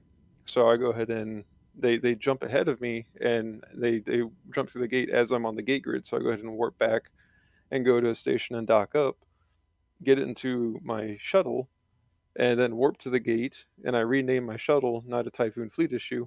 And I jumped through the gate, and the Lachesis was sitting there. And then I just warped by him, and I just docked up. And we all had a laugh in local, because they were like, "Oh, you saw what was going to happen." A lot of people don't do that. So again, it gives you a different perspective on how you need to handle certain situations without relying on crutches and alts to do everything for you, and just makes the gameplay a lot more rewarding, I guess you could say. Very cool. Rick, same question. Well, I think that this is a great example of why these kinds of shows. We were talking earlier before Stitch and Evie and Mike came on about what we've learned and some of the lessons of running this campaign. This is a great example of that, because all through this process, I have not yet been on a show or had a chance to talk with Stitch, and yet, based on your interview of him and some of the things that he said and his, some of the things I know about him from in game as well, I put him on my ballot. Even so, because and now I realize we have a super lot in common. So that's great, because I the reason why I sold off all my accounts was exactly the same reason. Was once I started learning the game, I had only played, I don't know, a year and a half, 2 years. When you start hearing these things like you've got to have alts for this, you've got to have alts for that, and it always annoyed. I'm sure he feels the same way. It always annoyed me when people said they were a great soloer, and yet when I fought them, they were using three accounts to solo. Right? They had, two alts. One was probing you down, one was tackling you, and then some guy would come in and kill you, and then that was considered a solo kill. It just annoyed me to no end. Off-grid So that links. was, yeah, exactly. Battle Clinic days, I used to do that. My son was actually a mod on Battle Clinic for a while. Great site, miss it. I especially missed the 450 kills that disappeared when it went away. But yeah, I mean, also for me too, though, it was a decision also to. I mean, I'm the same way. I like playing games on hard mode, and once I figured out what Eve's hard mode really was, because it takes so long to figure out where your place is and what you want to really do. I'd been banging around nullsec, fighting in wars, learning how to FC, doing hanging out and doing things like that. And then once you start getting involved with PvP and trying to learn how to solo and how to do things mechanically, and around the same time Rix was, I had started the blog. Rix was turning into a character, and it was, which he hadn't really been before necessarily. It was just a game I was playing, and there started to become some life to it. And it was the decision that then to just focus on that particular thing and see where that journey went, and how hard could I make my it's really a strange choice to just like, how hard can I make my life in the game be? I could live as a -10, never being able to go into high sec, and how am I going to make that work? When you start joining corporations or people that have infrastructure that can help you. But Excuse me. yeah, I mean, it was really it really came down to two choices. Really, it was the character. I really wanted to just play as a person in the game and make a career out of that, and then also just make it as difficult for myself as humanly possible. Yeah. So one of the reasons why everybody wants to do alts and all that stuff is because there's so many things that are designed to be done as a team, right? That having multiple Right, people right. doing multiple things is extremely powerful. And so to that end, having only one person, it means that you only have half of the equation or less most of the time. And so, one of the things is that if you don't have, if you are a solo pilot, one of the things that you do need to do is probably have backup in some way. You first created your corporation and then eventually abandoned apart the alliance. Right. I wouldn't necessarily say unwillingly, but like it was out of necessity in essence. And do you feel like that would have still been that way if you weren't trying to be solo? Yeah, actually, it's quite the opposite, honestly. What it came down to was, and it's a thing I talked a little bit earlier about it, and some of these guys probably missed that, was the reality of an MMO, right? And I had always been a gamer my entire life, but finding out the idea that there were other human beings behind these characters, and then wanting to overcome them or outwit them or outlast them to blow up their spaceships. But the corporation idea really was about shared goals, being around people who thought and looked at the game the same way you did. It wasn't, especially Stay Frosty, when that, all the stuff that came out about that when we were forming it was, originally it was, solo together kind of stuff. We were a lot of solo players who hung out together because we all needed that, right? We Right. all needed that infrastructure around us in order to survive. But as the corporation grew, and as more people started to like, hey, that's a pretty cool idea that you have. Everybody has their own interests, and so we Right. would find, hey, we want to do this stuff in wormholes, and it was like, well, okay, let's do that. And then it was, well, you need ships for that. So the industry came from the fact that I was holding, frigate free for alls, and we needed, 5,000 frigates built. So why ask other people to do that? So we'll just have our own industry. So then it was, well, we want to fight the alliance tournament is really what it came down to. And in order to do that, you have to have an alliance. So that's why we did that. And Right. it's just after you're not even planning it, but after 8 years, you realize you have this entire infrastructure built around the idea of But- of having friends to fly with, But right? that's So- my point. That's Yeah. the point that I was trying to make, right? It's awesome. Yeah. If you didn't need to have friends because you instead Right, multi-boxed, right. would you have ever made Stay Frosty? You know what I mean? Probably. I mean, if you had for accepted sure. in the early days that you were just going to be your own link alt, that you were going to be your own tackle, that you were going to be your own scout, Right. would you Right. have ever then been pushed to make your organization for soloists that need something? Why? Probably. I mean, Scrams? Yeah. Since when is there scrams in fucking Recon? Yeah, there you go. I'm sure Stitch knew Saint Lucifer too, and he's a good example because he just left the game of a month or so ago. Right. He had a big event where he got rid of his Titan and in a hell. I was very very frustrated about that because that particular hell has been harassing us in Affiliate. Yeah. And so I was actively plotting to try to figure out a way to trap it and kill it. And then here he goes, fucking throws it away on me. So you know him too. So he's a classic example. He's a classic example of a guy who made his career, with 6 or 7 or 8 alts or whatever, all in fleet with him, helping him out. He's notorious. He was notorious for it. So I guess maybe that's where that path leads, right? I think that what you find, and I guess the data all backs this up. The more you feel like you're part of a community too, and I think even these days, I mean, heck, I have to purposely seek out solo opportunities. I don't do the solo thing as much anymore because I have mouths to feed, right? So I have a 200 bloodthirsty pirates that have to have content every single day. So that's changed my outlook about that too. I think you just evolve over time, but still love solo and 100% pure solo. I find it extremely challenging. There's so many variables in Eve.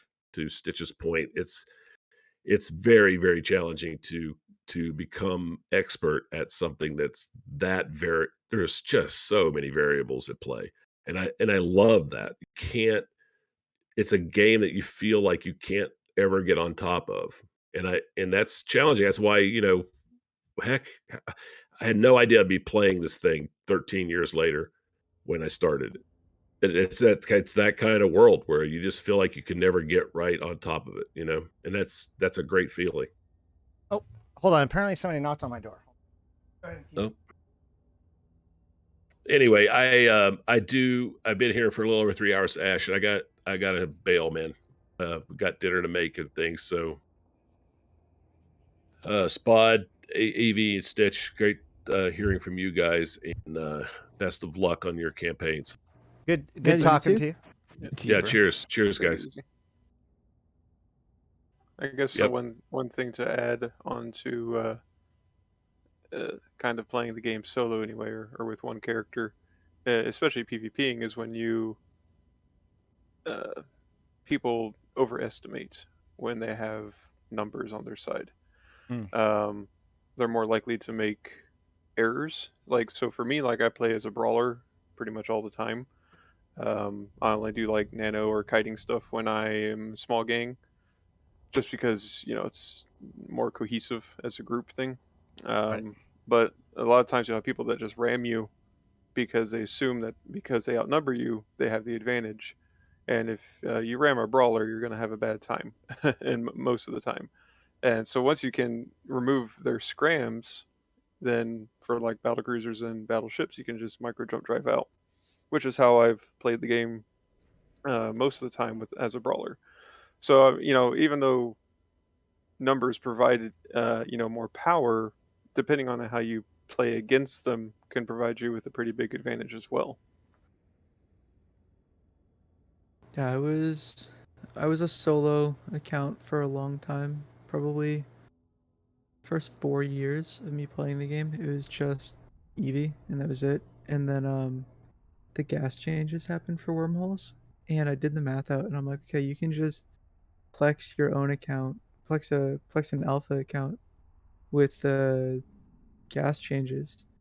During that like first 2 weeks or 3 weeks, where prices spiked, and so I did. I quickly made a venture alt to just go huff gas, and then it paid for itself for maybe like 2 or 3 months, and then I just used it as a bait account since then. And it's been super helpful to just get people to decloak, because right now there's so little to do in wormhole space that you basically have to have a bait to get them to decloak for anything, or else they're just not going to. But yeah, the only alt account I have is that one venture that I also trained into dictors so that I can do bubble traps and things while people are warping wormhole to wormhole, and just set up a drag bubble like 70 off the wormhole so that nobody can immediately warp to them to help defend them, and they, if somebody wanted to help, the only option they have is to just warp off and come back, and by then the person's already dead. That's the only thing I have an alt for nowadays. I don't have the scanner or the someone to check logistic routes and all that stuff. It's just me and my dictor, or me and my bait. I have 2 Omega accounts, but I almost only ever play one at a time. So Yeah, I don't know if you guys have noticed this bug, CCP Convict, but it seems like the ring of lights around acceleration gates are no longer positioned correctly based on the position of the acceleration gate in the space, and it seems to move in a different like distance scale than the gate itself. So it's weird. Like it gets closer as you get closer, but not actually overlapping them. You might need to look at that. there's another bug when you make alpha tunes that if you make an alpha account, it will you can play both the alpha account and the omega account at the same time up until the first downtime.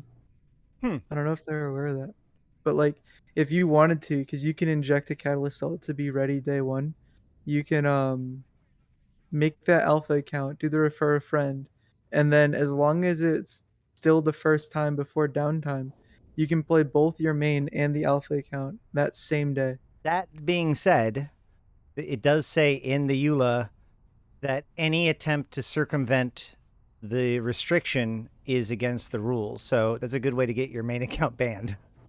Yes, I don't know if anyone's doing it. There's I a don't couple either. of people who are just like, oh, look at all this, I can do all these accounts day one, and I'm just like, yeah, but you're not supposed to do that. Yeah, people say And that stuff all the time, and it's just like, oof, yeah, you can, sure. yeah, I don't know if there's any way to stop it, because Well, they haven't synced up yet. the thing is that like, again, CCP can still take action if it becomes an issue. So you're taking a lot of risk by doing that. Yeah, I think that's the Which is bigger weird. issue. Either way, also CCP Convict, I don't know if you caught the message that I sent you, but I'm like super angry at you right now because you apparently linked the Zordosh fit in the Bombers Bar, and I have been bothered now multiple times, and Timerian's going around saying that like it's now going to happen, and mostly because he's the one that originally created the fit. Like thanks, Convict. Why you got to do me like that?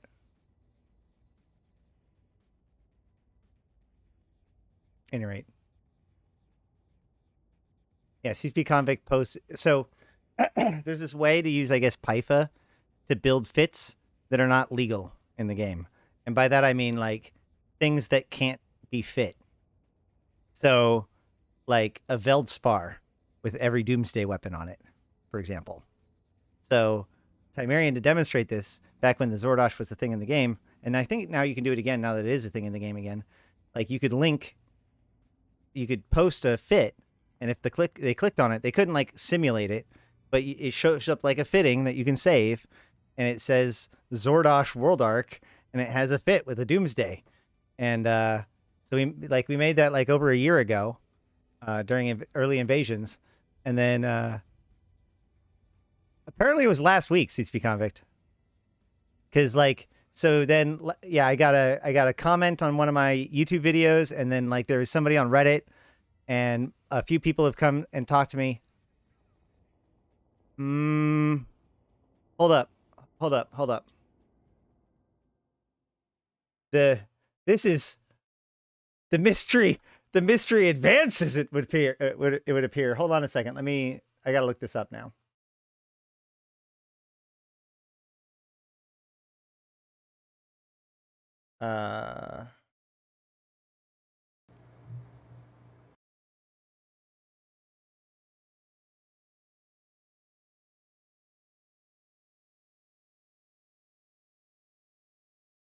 Yeah. Oh, maybe it was. Oh, wait. Maybe it was a while ago because they said on the Bombers Bar 48-hour fleet. No. So this must have been. Okay. Why did this show up all of a sudden like this week right now? Then. Evie, you're hot micing, by the way. Oh, sorry. Hold on. And boy, my exposure is going like up. All right, let me first and foremost. Any comment on the Trig Titan fit that CCP Convict showed at the Bombers Bar 48-hour fleet? And I was like, the Zordosh that Timerian made in Pytha? And then somebody else on Reddit commented to me too. Either way. Deliverance gamers, thank you for joining us down the rabbit hole, which is online. Want to buy Eve Pulse videos? Want to buy one of those 4 trailers that we were told that we were going to get? Like, we're a month of the way through a 3-month quadrant where we're supposed to get four trailers, and we haven't gotten a single one of them yet. I'm really confused. Hold on, let me fix my gain. I don't know what just happened, but Ash, do you scan with the signature window docked in the system window at all?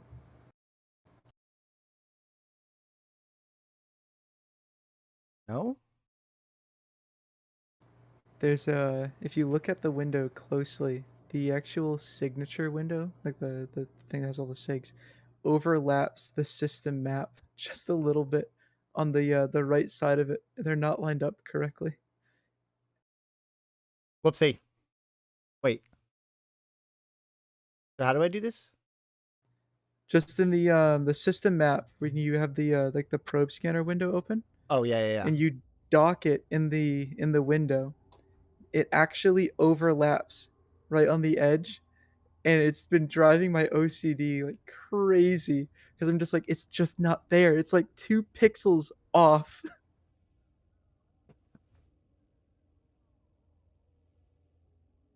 Hold up. So if I open up the probe scanner and I dock it, it is.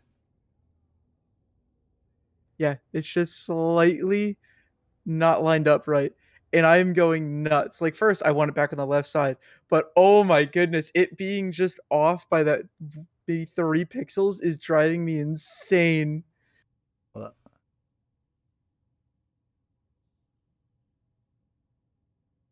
There it is. Yeah, you can really see like. Let me get a nice bright. Where's the sun? Sun. No? No sun? All right, fine. Whatever. I didn't want a sun anyways. But yeah, you could definitely see. Look at that. Look at that little jagged. Oh wow. Yeah, so it's weird. I actually scan with the probe scanner docked in the system window. So every time I have to go do something, it's just there, and I'm like, oh my goodness, why hasn't this been changed yet? Oh my gosh, I made it too big. I made it too big. Do.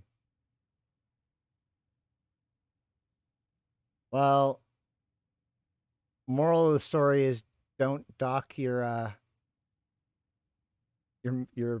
probe scanner. Is that what everybody means by being right justified instead of left justified? Yeah. Oh, I 'cause it want used to be able over to here. take that. I want the probe scanner to go back to left justified and not right justified. But right now I'm stuck with it on the right side. And while it's stuck on the right side, it's not lining up correctly. And I'm just like, oh my goodness. Not only can I not put it back on the left side, but it's also not lined up. You would think so. Like, check it out. Like dock left, dock right. There's already a precedent, right? Like, shouldn't there be a dock left, dock right option? Also, people keep their probe scanner docked. Weird. Yeah. So my two advices, my two biggest advice when I like get a new player, no matter who it is, although especially if it's a streamer. So the first one is only for streamers. But if you're a streamer, open up your escape menu and turn off camera shake. Let me can't shit. Hold on. Save. Record. Turn off camera shake. It's right here. Because your viewer doesn't have your mental context. So camera shake can cause viewers to get nauseated. So I like to tell streamers as early as possible, like turn off camera shake, because it can make viewers nauseous. But in addition to that, to everyone, and if I could wave a magic wand, this is the one thing I'd like have CCP do. Move the open radial menu width from the left mouse button to the right mouse button. You can do something other than the right mouse button. Just make sure it is off the left mouse button. The problem with this is that with it being on the left mouse button, it means that the radial menu pops up when you click on something for too long, which means that the only time that the user is exposed to the radial menu is when they don't want it. And therefore it's getting in the way of something. Like for instance, if I want to move my drones and drag them out, if I accidentally click and hold for too long before I drag, now I have the radial menu and it doesn't actually drag them out, and I release. The radial menu ruins my life. And that's the only experience that the person has had with the radial menu. The right mouse button is how you interact with things. So you right click to open up your different selections on something. But if you move the radial menu to the right mouse button, now if you long press or if you do gestures, you will be able to perform actions. And the gestures are the same no matter what. And you're able to make polished, refined actions that you can't in other UI elements. So learning how to use the radial menu early is very key to being a good pilot. But the problem is that a lot of people don't like the radial menu because they only see it as an inconvenience because it starts on the left by default. That's my two big pieces of advice for new players, especially new streamers. Turn off camera shake, radial menu, right mouse button. Go on. To piggyback off that, the broadcast radial menu isn't bound by default. You have to actually set that one. Correct. This is actually, I'm just happy that we have it. But there is a broadcast radial menu as well. I don't know if I can demonstrate it right now because I'm not in a fleet. Let me get in a fleet. This is really cool. Don't I have the ability to form a fleet with myself just this way? No? Yes, pilot. Yeah. So now if I radial, I can do normal radial, like if I want to warp to a planet. But if I want to broadcast a warp to a planet, I can use the broadcast radial menu. And now the same thing, instead of warp to, it broadcasts warp to. Instead of align to, it broadcasts align to. And if you do it out in space, you can do your armor, shield, and capacitor. Yeah, when I was trying to get people to get into more CC fleet- Convict says, "What the hell? That's awesome." Wait, you didn't? Yeah, no, that broadcast radial menu saves lives.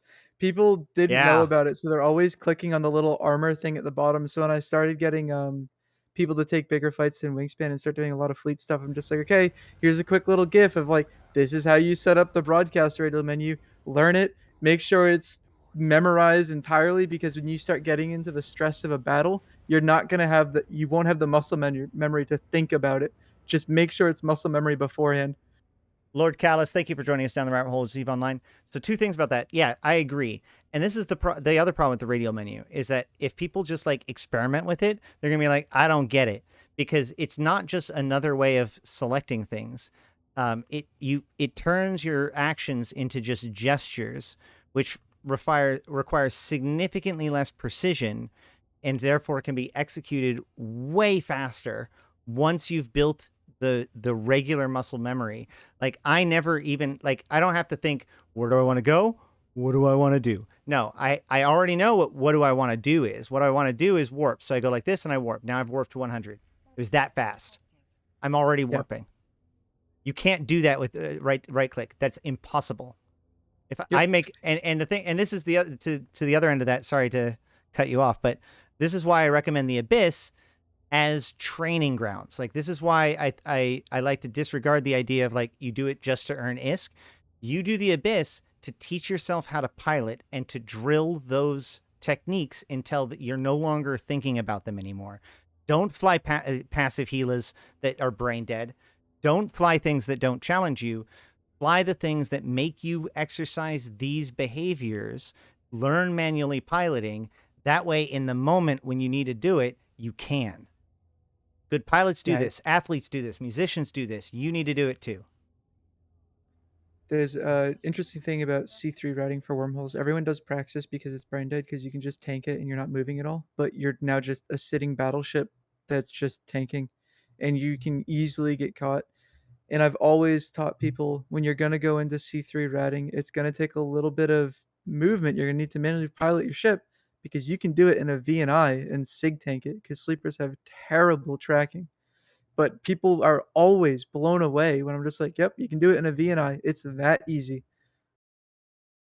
But I do have to bounce. I was just gonna say, Sure thing. I've bound my radial, my broadcast radial menu to spacebar, because spacebar, when you press it by default, is just puts your cursor in the chat window for you and starts typing. So I'm just like, yeah, I don't need that. Unbind that. Make my radial menu spacebar.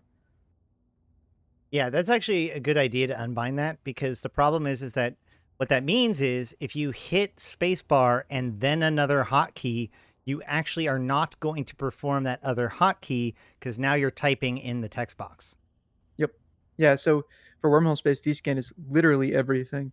Yeah. So I'm like, okay, unbind spacebar, put that as your broadcast window, and now you can broadcast and descan at the same time, and you're not gonna just start putting V in chat.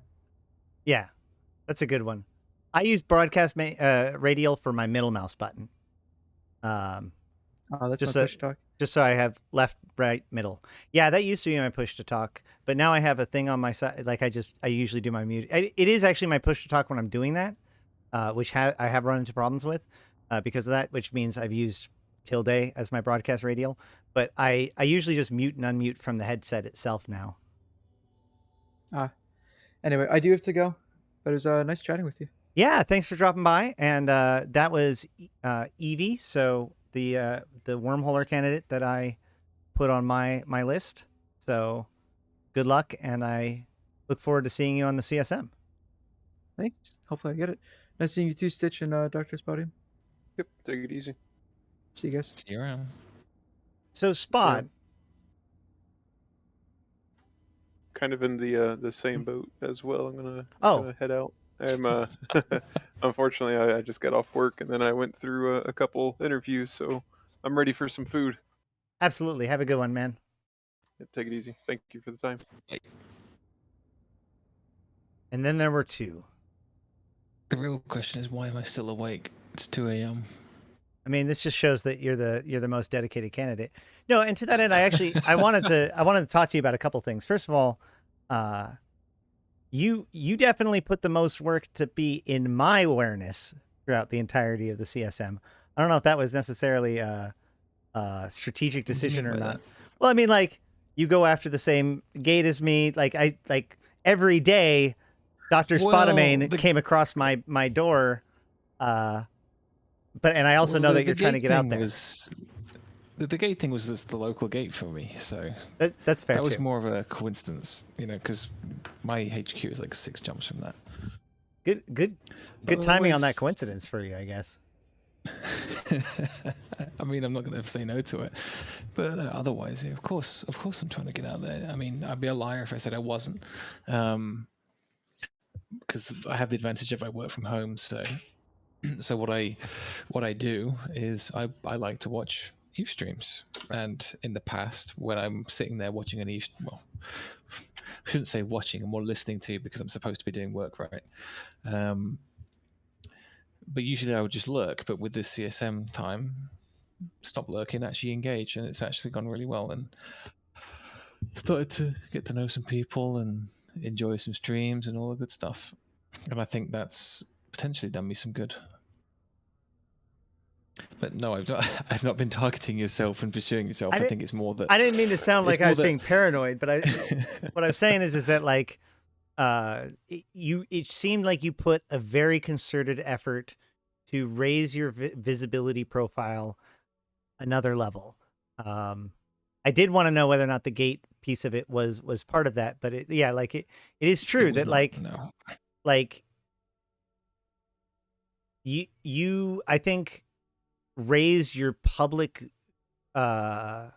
visibility more than any other candidate from beginning to end. I think like there's been more like change in visibility in as a candidate than any other candidate that I can think of.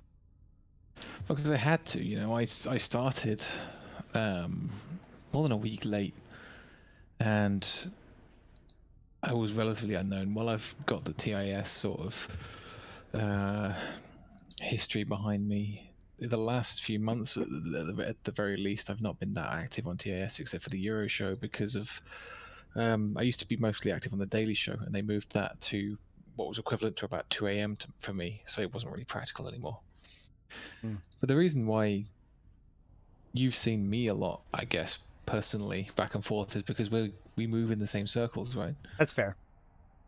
I've been paying attention more. Yeah. You've been paying attention more, and I've been shouting more, so those together meant that I couldn't leave you alone, shall we say. Well, yeah, and I will say that, I mean, like, to me, it was a big deal. It was one of the biggest things. Even yesterday, and this is another thing I wanted to say, like, I didn't coordinate anything with you about this. You didn't give me any ISK or anything like that. I'm just saying that right now because, you know, I whatever. gave 3 foot some. You didn't, but you actually no. He did an ad on his stream. That's a different thing. But my point is that I put you as my #1 spot, and the key is that you didn't. I'm saying this right now. You didn't know that was going to happen until it was live, right? You found out with everybody else. I mean, I'll go as far as being arrogant enough to say that I knew I was going to be on it. And yes. I thought probably top 5, but I did not expect 1, 2, or even 3. Yeah, and I will say also that I had told you that you were on my short list of consideration and whatnot, but I was concerned because the biggest factor that I needed to answer was whether or not it would be a waste, you know? Like, yeah. I didn't want... Oh, hey, thanks, Enth. Yeah, I at the beginning of the stream, I went and I jumped through it, man. But anyway, I didn't want it to be like you still not get in, even though I wanted to be able to put my weight behind somebody that I feel that weight would make a difference. And on top of it will, it definitely will. Right, and on top of the fact that you know already, I had to consider you for #1 position because for years I have stood by the idea that the API. Like having somebody on the CSM that is able to, like, that is pro API, that is focused on the API, is the single most valuable thing that we can have on the CSM. I felt that way before. Then when Steve Ronikin got elected and the difference between that happened, I was convinced of it. I was public about the fact that I put Steve Ronikin as my #1 every single year. Without question, at the beginning of every single campaign, I said, as long as Steve Ronikin is running, I will vote for him as my #1 position. Even when I did other interviews and stuff like that, because I feel like it's that important for a lot of reasons. It's not just because I want a powerful powerful API. Quite the opposite. An API that is not well maintained is one of the most destructive factors that we have. But it also removing the API could be very, very destructive.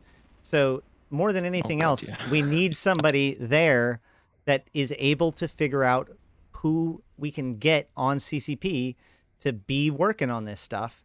Otherwise, we have an objectively worse Eve. And the problem is that if you don't have a candidate that is willing to stand up and be the quote unquote, this candidate, I can get, we don't have a faction warfare candidate this year in the same sense as, like some other years, but we have several good candidates that could really argue that they could represent faction warfare. Then in which, so like, I can feel like that's okay. In the same way, there's a lot of people that could represent a lot of different play styles, but like the risk that we have as a gaming community and as a game of not having a CSM that is interested in the API, and therefore not having pressure on CCP to put an API on the people that are behind the scenes, that do have the NDA. When I've asked many people during these interviews, like, what's the point of you having an NDA? Why not just do your stuff from the outside, right?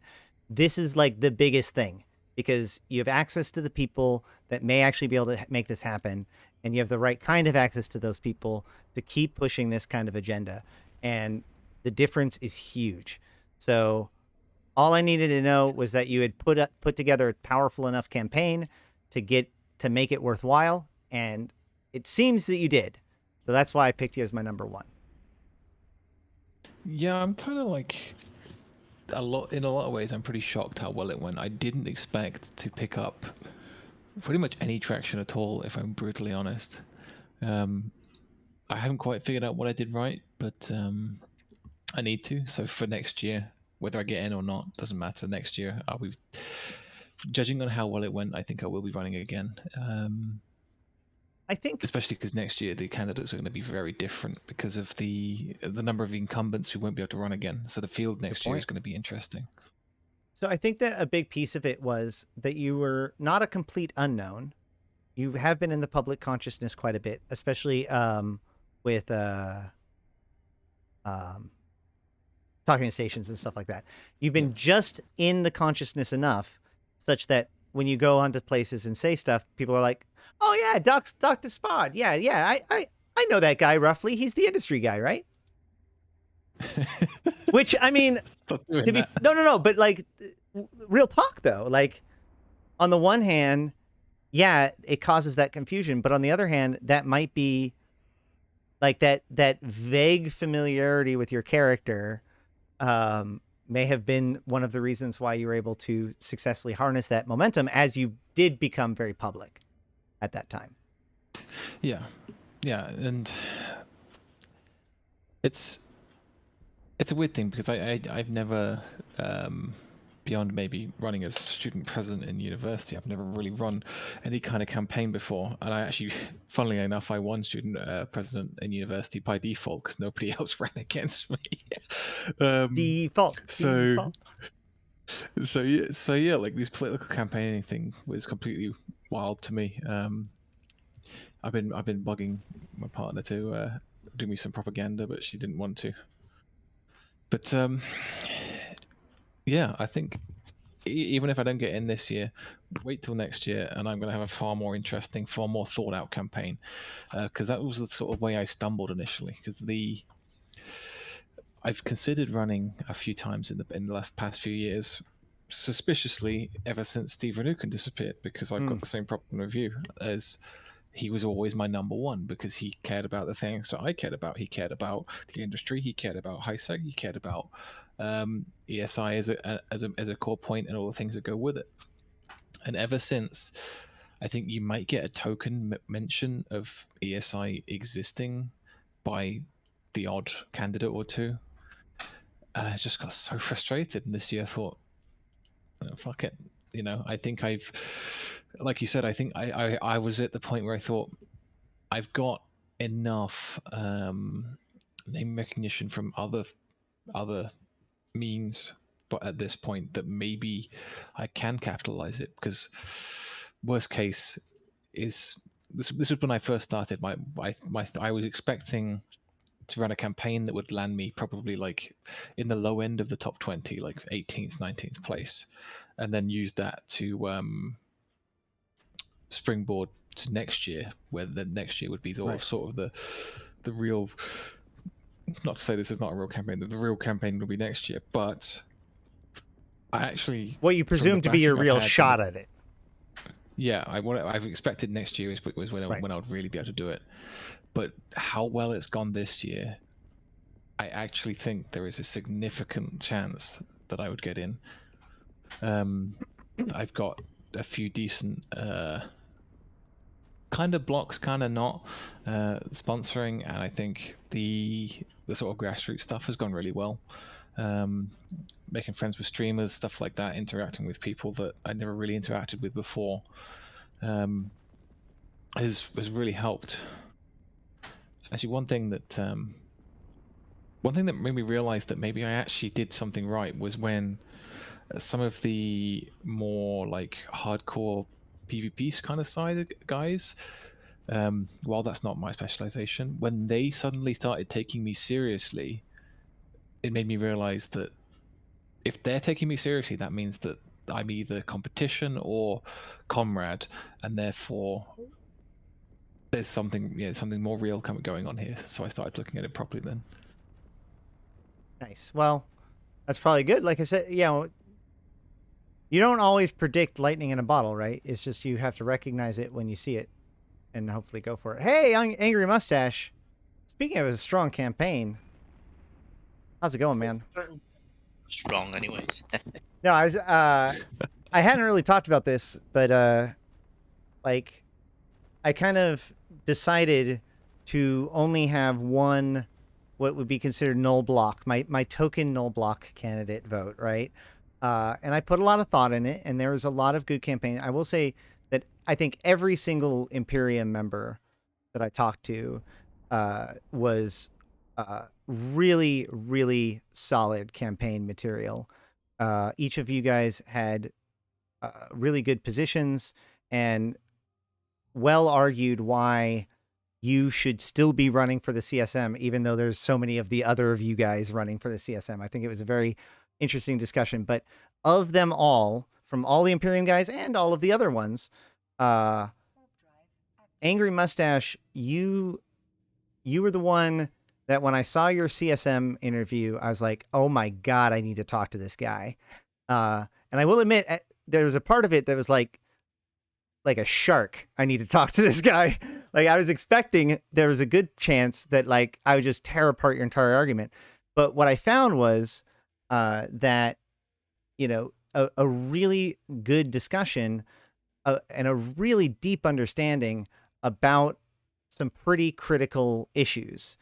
And so what I came from, and what I've heard since that interview, is that a lot of people see you, in particular, there's a pretty good contingency of the population that are not really happy with the industry changes. Now, obviously, I'm not one of those people that are unhappy with it, but whatever. The point is that, what I've seen a lot of people see is you as is the alternative to Kenneth, who may be seen as more had the status quo, or maybe has already said his piece about the matter. So sorry, that was a lot right before introducing you, but I wanted to say all that because I think that you did a really good job, and I had a good chat with you, and I'm glad to have you on again. How you doing, man? I'm doing pretty good. I kind of expected where my support level to be about what it was to be. Outside the alliance, I just thought it would be a bit higher inside the alliance, and because of the way STV works, right? When you're the only real position that matters for you as a not guaranteed candidate is how many guarantees are before you. So Right. there are 3 guarantees in front of me and 2 not guarantees. So effectively that means I'm probably getting 0 votes of Imperium. So Because you're for the fifth, you're fifth in line, right? Is that right? Sixth. Sixth. Okay, got it. So basically, the issue is that that in order for you to get it, the Imperium would have to get 6 candidates in, and that doesn't seem reasonable. It's pretty much what it boils down to. Yeah.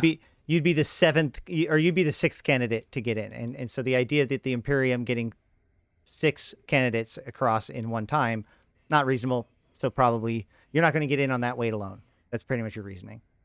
Yeah. But And But as I said, like I think that you've gotten a lot of support outside of your alliance. Do you think that that's true? I would say I have more than the average block member outside of their own block, but the issue with that is that kind of support is all like, oh, I'll toss them 7th, I'll toss them 6th, whatever, that kind of thing. So what I'm expecting is I'm out after like 2 rounds because I don't have any number ones. Mm.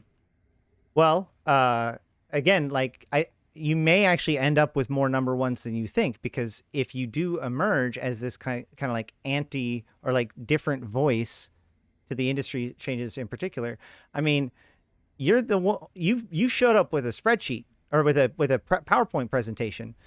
Most of the candidates didn't even show up to the CSM interview with CCP with 10 minutes worth of content. You showed up with a literal presentation. Do you think that that made a difference? Or like, I know that some people were kind of teasing about it at the moment, but like, I like to think that the level of professionalism stood out. Didn't, because when I was looking at since I shared it on Google Sheets, I can see how many people viewed it afterwards, and the answer is there was like 110 views on the CCP stream, and then after I posted the presentation independently, there was 114 views. Mm-hmm. So the total number of views on that's like 200. So that's not counting any overlap. So I don't think it had that big of an effect. But the key thing for me, the thing I learned is you need to start a lot earlier than like 2 weeks before the election. That's true. You did very much come out of nowhere, and that might be why. But I don't know whether or not the number of views would be a big metric to go on, because like wouldn't the majority of people like simply watch your presentation? Do you think that they would really go on to I have that number. It's from the CCP viewership stream. Like the peak viewership when I went back to look at my own recording was like 120. Oh, that's fair. The CCP stream wasn't very well viewed. Well, either way, it'll be interesting to see how it all plays out. Oops. Shoot. Like Dr. Spot said, like I didn't expect to get that far this year, because mainly it's writing on ink. This year I hope to get some publicity out, so next year I can take advantage of incumbents running out of time. Well, all I can say is you made it onto my ballot, if that means anything for you. There you go. It does. Any bit of support helps when you're a long shot. I can say that I altered my state ballot to remove certain people. Actually just one person, but I did put Spot onto my ballot. Oh, the problem is now you've announced that you're going to goon jail. Now you know why he's number 6. I'm just kidding. What? I said that now you know why he's number 6 on the ballot. Disloyal. No. No, I know that you're not the only one that put Spot on specifically, but that actually is an interesting question. There was less horse trading than before. There was almost kind of like a mocking of the idea of the state ballot when it was revealed. A lot of goons are openly saying, yeah, I don't vote the ballot if I don't want to. Do you feel like is this a shift in culture? Is this CSM different than previous CSMs when it comes to how the I think there's even more enthusiasm to vote the ballot this time, because in previous year we always had people we don't necessarily like as favorite trading. Like there are people on our internal forum saying, I'm glad to not have goblins on the ballot. I'm glad to not have Villy, whatever. Sorry about that.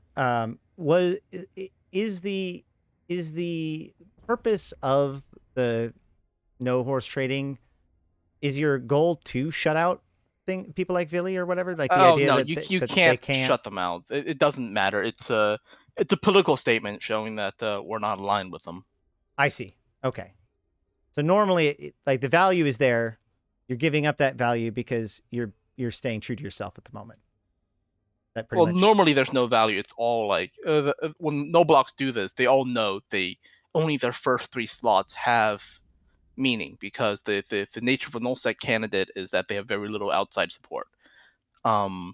So anyone you put after top 3 is basically showing them you agree with each other, and on the long shot that you might have a bit of overflow or they might have a bit of an underflow, and someone benefits. This year, there is still that going on, but it's within the Pappy block itself, right? So Fraternity Test and PanFam all did like their top 2, and then the next 6 to 7 is their allied block candidates as a sign of Right. solidarity. Sure. Interesting.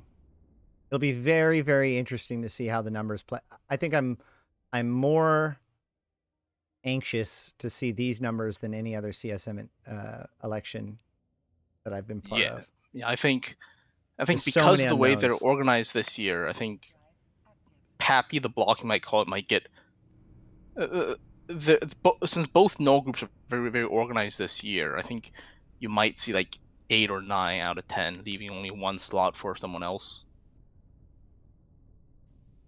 Yeah, And that's a very problematic real because fear. there's a lot of important interests that would like to get on the CSM, but because of the way that political parties work, is the more organized you are, the more effective you are. I think this might be the CSM might not be really null dominated at a time where it actually really shouldn't be, because there's a lot of places that need attention that's not necessarily null. Right. And that's the other problem is like everybody always says like people should have to declare where they're from. People should vote, like they should try to make so many of these candidates and all that stuff. And it's like ultimately the problem is that like while we as humans think that way, that isn't how we as humans act. And so like the idea of like a null candidate isn't as real as we lend it credence to, I should say. And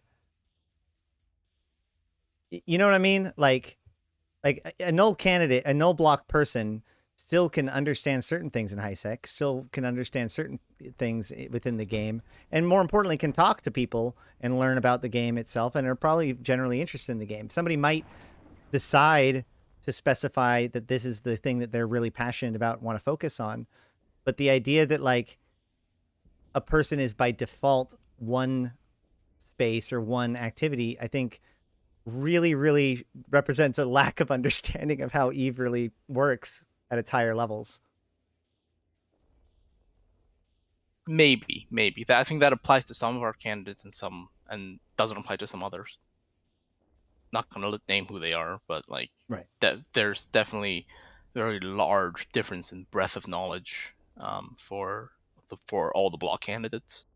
That's true, but my point is that like they're like somebody can say I'm a null guy. That's what I want. That's what I focus on.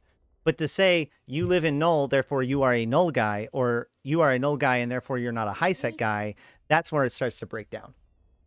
I'd agree with that. Go eat a yogurt first. Come back when you're done. I haven't got any yogurt. You have a question for Dr. Spod. So on the ESI thing, recently I've been trying to do some projects for myself based on the ESI, sort of my because before I had data from the ESI, but someone else pulled it, and this is the first time I'm trying to pull it for myself, and I found that performance is really kind of crummy with the because the standard call CCP gives you a very crummy, not very good. What is? Sorry, I didn't. Performance. Oh yeah. I'd say I haven't really encountered it being that bad. It's not the fastest thing in the world, but accounting for how much data it has to crunch, I haven't found it too troublesome. I think the issue for me wasn't like the return from a specific query, but like if you want a range of data, is that the post gives you a very narrow scope. So like if I wanted to say, if I wanted like 1 month's worth of kill mails from a thing, I have to post each individual kill mail because it's hashed. Yeah, and things like there are a number of annoying limitations with it. Like, I think it's 10,000 transactions you can only get from your wallet, and if you run, for example, a market structure, that's half a day, if not less, of transactions. So you have to be pulling all the time, and you can't keep up with it. There's a number of little issues here and there that make it things difficult for us. Some of them are justified, like the market orders are heavily paginated. So you only get, like, I think 100, I can't remember the numbers off the top of my head, but you only 100 or so orders per page, and so you have to send so many requests to get all of the orders. But again, this is all CCP trying to keep the performance impact of ESI existing down. But these days, it's all hidden behind the cache, so shouldn't be having too many performance problems. But it is a bit odd. It's a little bit different to most APIs I've worked with in the past. Caching, Still like it though. local caching and batching is a big piece to it. We pull the Warzone information pretty frequently, and then have to do a bunch of batch processes every like evening or something like that.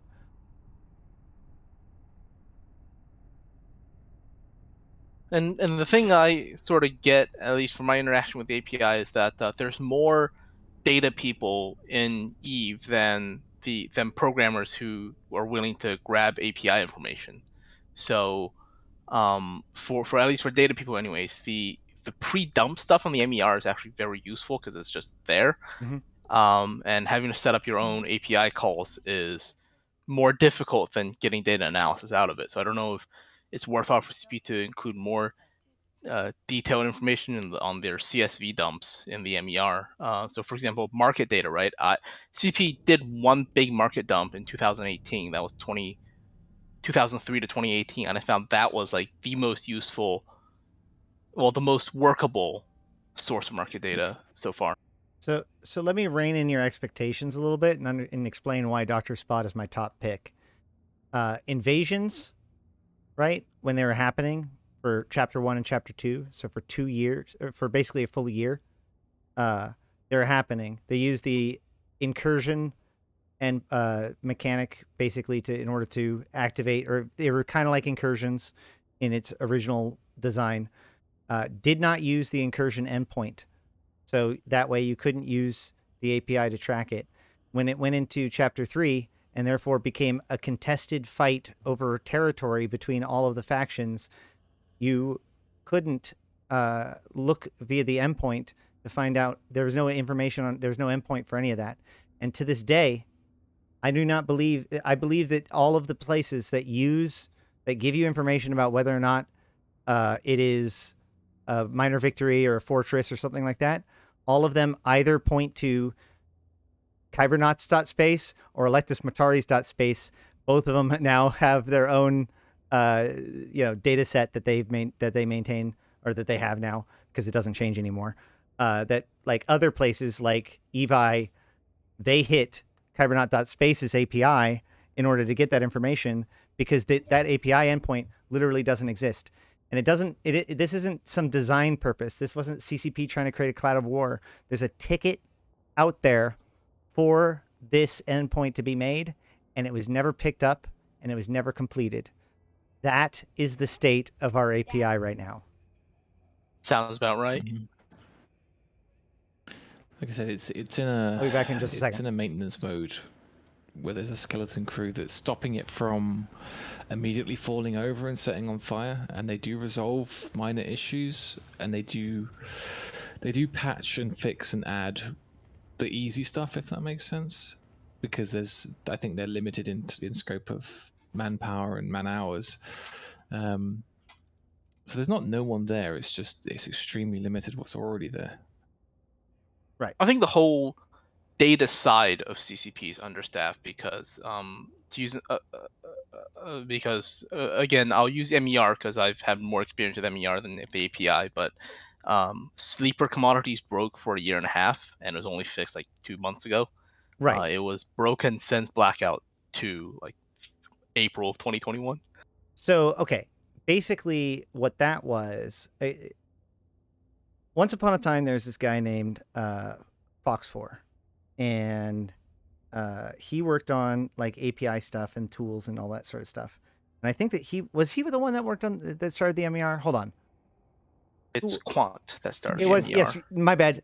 You're right. It was CSP Quant was hired as the stats visualization guy, and so he built the tools to do stat visualization. And then when he left the company, he handed all that stuff over to CSP Larkin, who I believe he's done an incredible job stepping into his role. But let's be frank, at that point, he was I think a fan turned designer and now stats guy. Yeah, he used to be an NC Dot as like Dark Razor or someone. Yeah, he was one of the people that was hired in as like a designer, sort of like CSP Fozzie or CSP Rise or any of those kinds of people.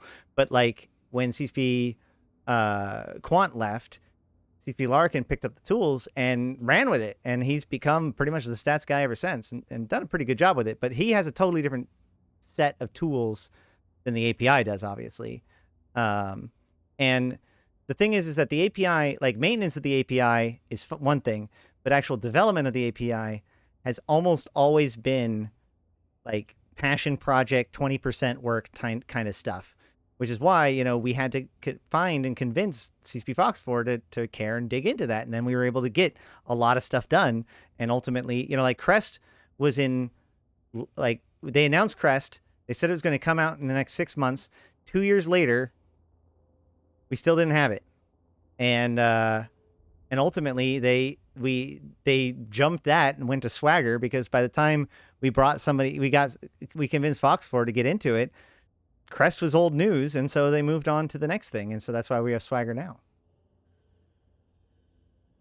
I remember that. That was like in 2013 or something. They said we'd have Crest soon, and the API change happened in 2018. I wanted to do a campaign to send tubes of Crest toothpaste to CCP offices. Oh, God. But I couldn't convince Marcel this was a worthwhile endeavor. Crest was interesting, but ESI is by far the best iteration of the API we've ever had. Oh, sure. Again, not without its issues, but it's so easy to work with compared to the old ones. Well, once you get over the initial hump of having to authorize with it, which is something that you didn't really have to do before, you just had to send a key. It's pretty easy and pretty nice once you get there. So Father Delve is asking about wormhole CSMs and candidates. I will say that, like, it was important to me to put a wormhole candidate high up on my list. It was a high priority, I think, this year. After talking to a lot of people, and more importantly, the number of people that reached out to me without me talking to them, without necessarily knowing, like, being associated with the guy, but like knowing the guy historically, Evie really stood out to me as somebody that, like, everybody seems to trust.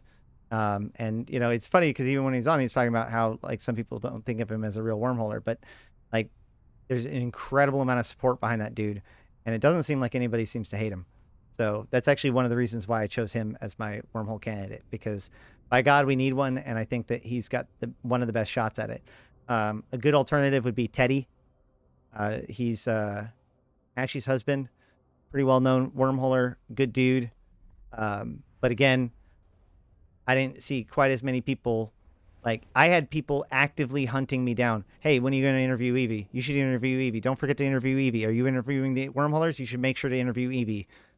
Including, like, Emma, who is, you know, kind of now my ex-girlfriend, still made sure that I interview Evie and that I knew that she liked him and that he was a good dude. So no one seems to not like him.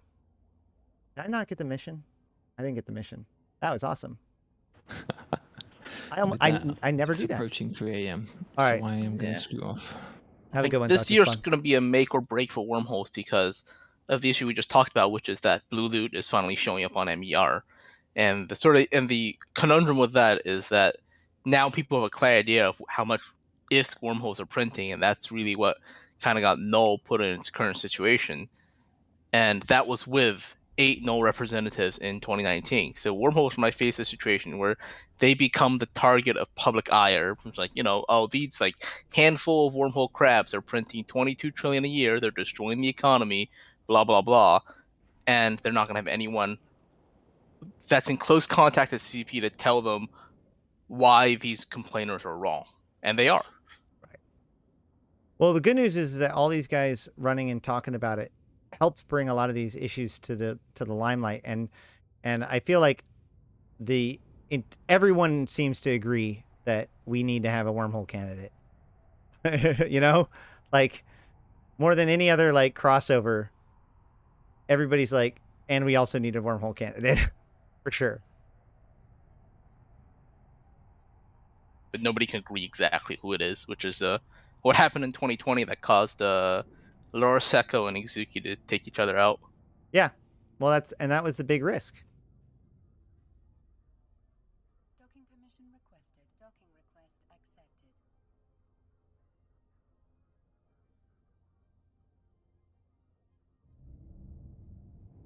Well, so like last year, the big blocks got 6 out of the 10 candidates, basically, or of the positions.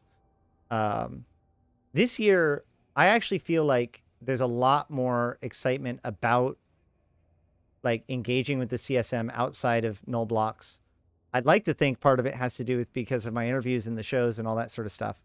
That's one of the reasons why I'm going to be watching this. Like, if you see a large increase in voter turnout, the majority of those new voters will be non-block candidates because the non-block voters, because the block voters already have their motivations. They always have.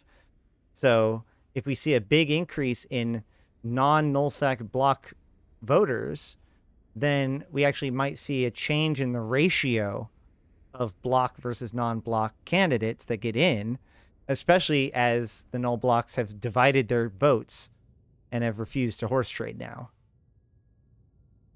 I'd be cautious warning that because the thing you see is that blocks tend to be more resilient in terms of the correct word is player engagement. Like when you look at the PCU or the average logon, or CCP doesn't release unique, but I imagine uniques as well, is that blocks tend to have more people who stay subbed throughout the whole thing, and Yeah. PCU now is lower than it is last time this year because there's no more.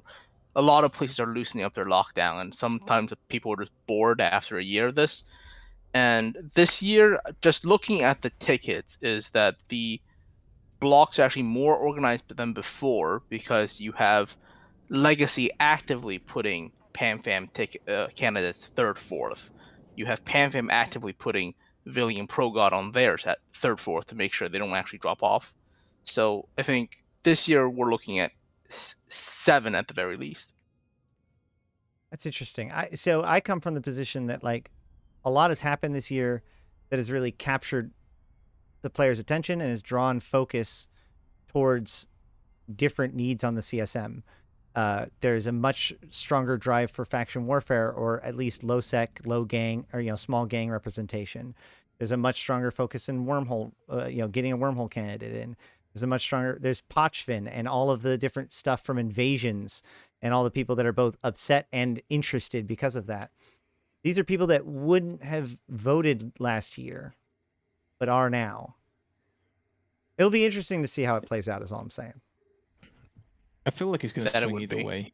We're either going to get a very heavy block CSM, like 8, maybe even 9 if it goes that badly, or it could go the other way and we get the 6. But I think you're going to see 3 from either mega block either way. So there's going to be at least 6 of them. Well, it's gonna be up to the people in this chat and the people everywhere else, and whether or not we can get people engaged and get people out there and voting. The issue that the aspect that people are less considering is which group feels the most shit on by CCP, because as in real world politics, outrage or discontentment actually does drive turnout, and I'm actually not sure which group feels left out the most, because this past year you got a lot of that. You have the Pochman groups their chosen place to live was completely broken for 6 months, and then right as they settle in, CCP removed the gate requirements, and now they're getting swarmed by groups that are much bigger than they are. It'd be like it's sort of like almost how wormholes felt when frigate holes came in, but like much on a much bigger scale, because frigate holes are at least random, but parchment filaments are guaranteed and their gates are reliable. Right. Like I've been talking with a couple of the Stribog guys, and they're like, we ground XXX months and whatever to deal with this stuff. We came into parchment specifically because, we didn't want to fight blocks in a 100 man fight. But what's happening is with how accessible Parchment is, blocks are showing up to Parchment pretty regularly to third-party fights. I think the only thing preventing much heavier engagement is the fact that we're all still fighting in Delve, but Parchment is Parchment in short is too good to be left to a bunch of role players.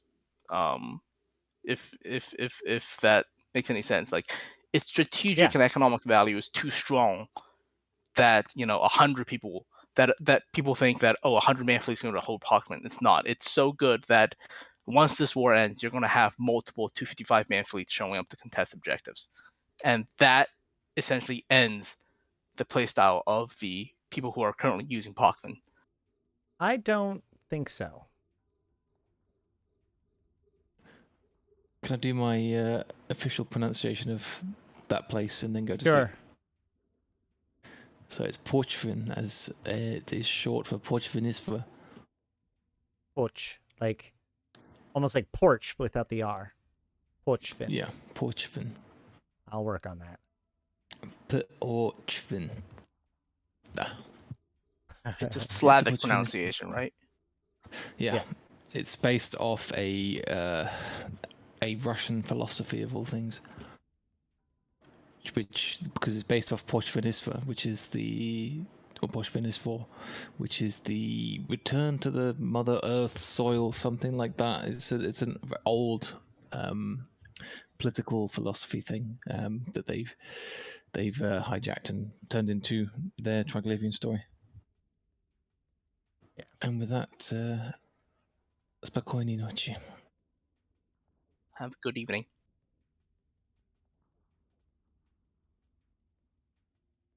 All right. So we were talking about the tyranny of the masses in the chat. One of the things about that is, first of all, I suggested the fact that the tyranny of the masses is canonical in Eve, which is true. In one of the big problem between the Galente Federation and the Caldari state is that the Galente is a much more populated planet than the Caldari state. And therefore, while they have a democracy, their democracy is basically designed to give the Galente native, the Galente people, more power than any of the others. And basically, because of the fact that there is no countermeasures to it, it gives them almost absolute power because of the tyranny of the masses. This doesn't really apply in this case because ultimately the CSM is not a governing body. They're a advisory panel at best, which means the worst case scenario isn't necessarily that like someone evil will take on the reins and will use this power against the others in order to break the game and whatever. It's more that if we send thin candidates that don't, or if we send a bunch of people that are all just going to say, you fucked up nullsec, fix nullsec, and not much else, then like, congratulations, that entire feedback channel is now there's just one message. CCP is going to get more feedback from other channels, but like this channel's only as good as we make it. And like CCP's laid out the rules for it and has made it available for us.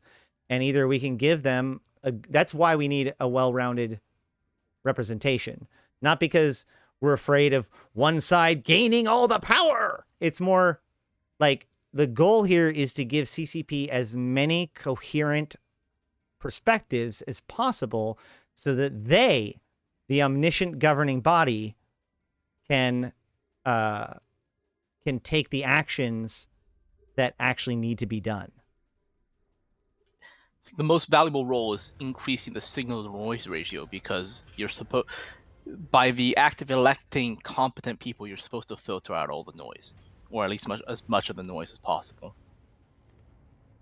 Yeah. Also, Father Delve, yes, the Galente people are a bunch of Frenchmen from Tau Ceti.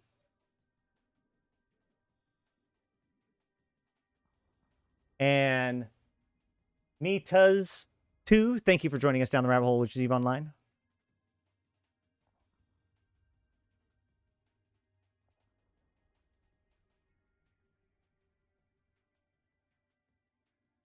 I will say, and I said this at the beginning, after talking to all the candidates, what I'd really like to see CCP do is create an expanded council. So, you know, like the people who get elected, you get your NDAs, you get to come, whatever.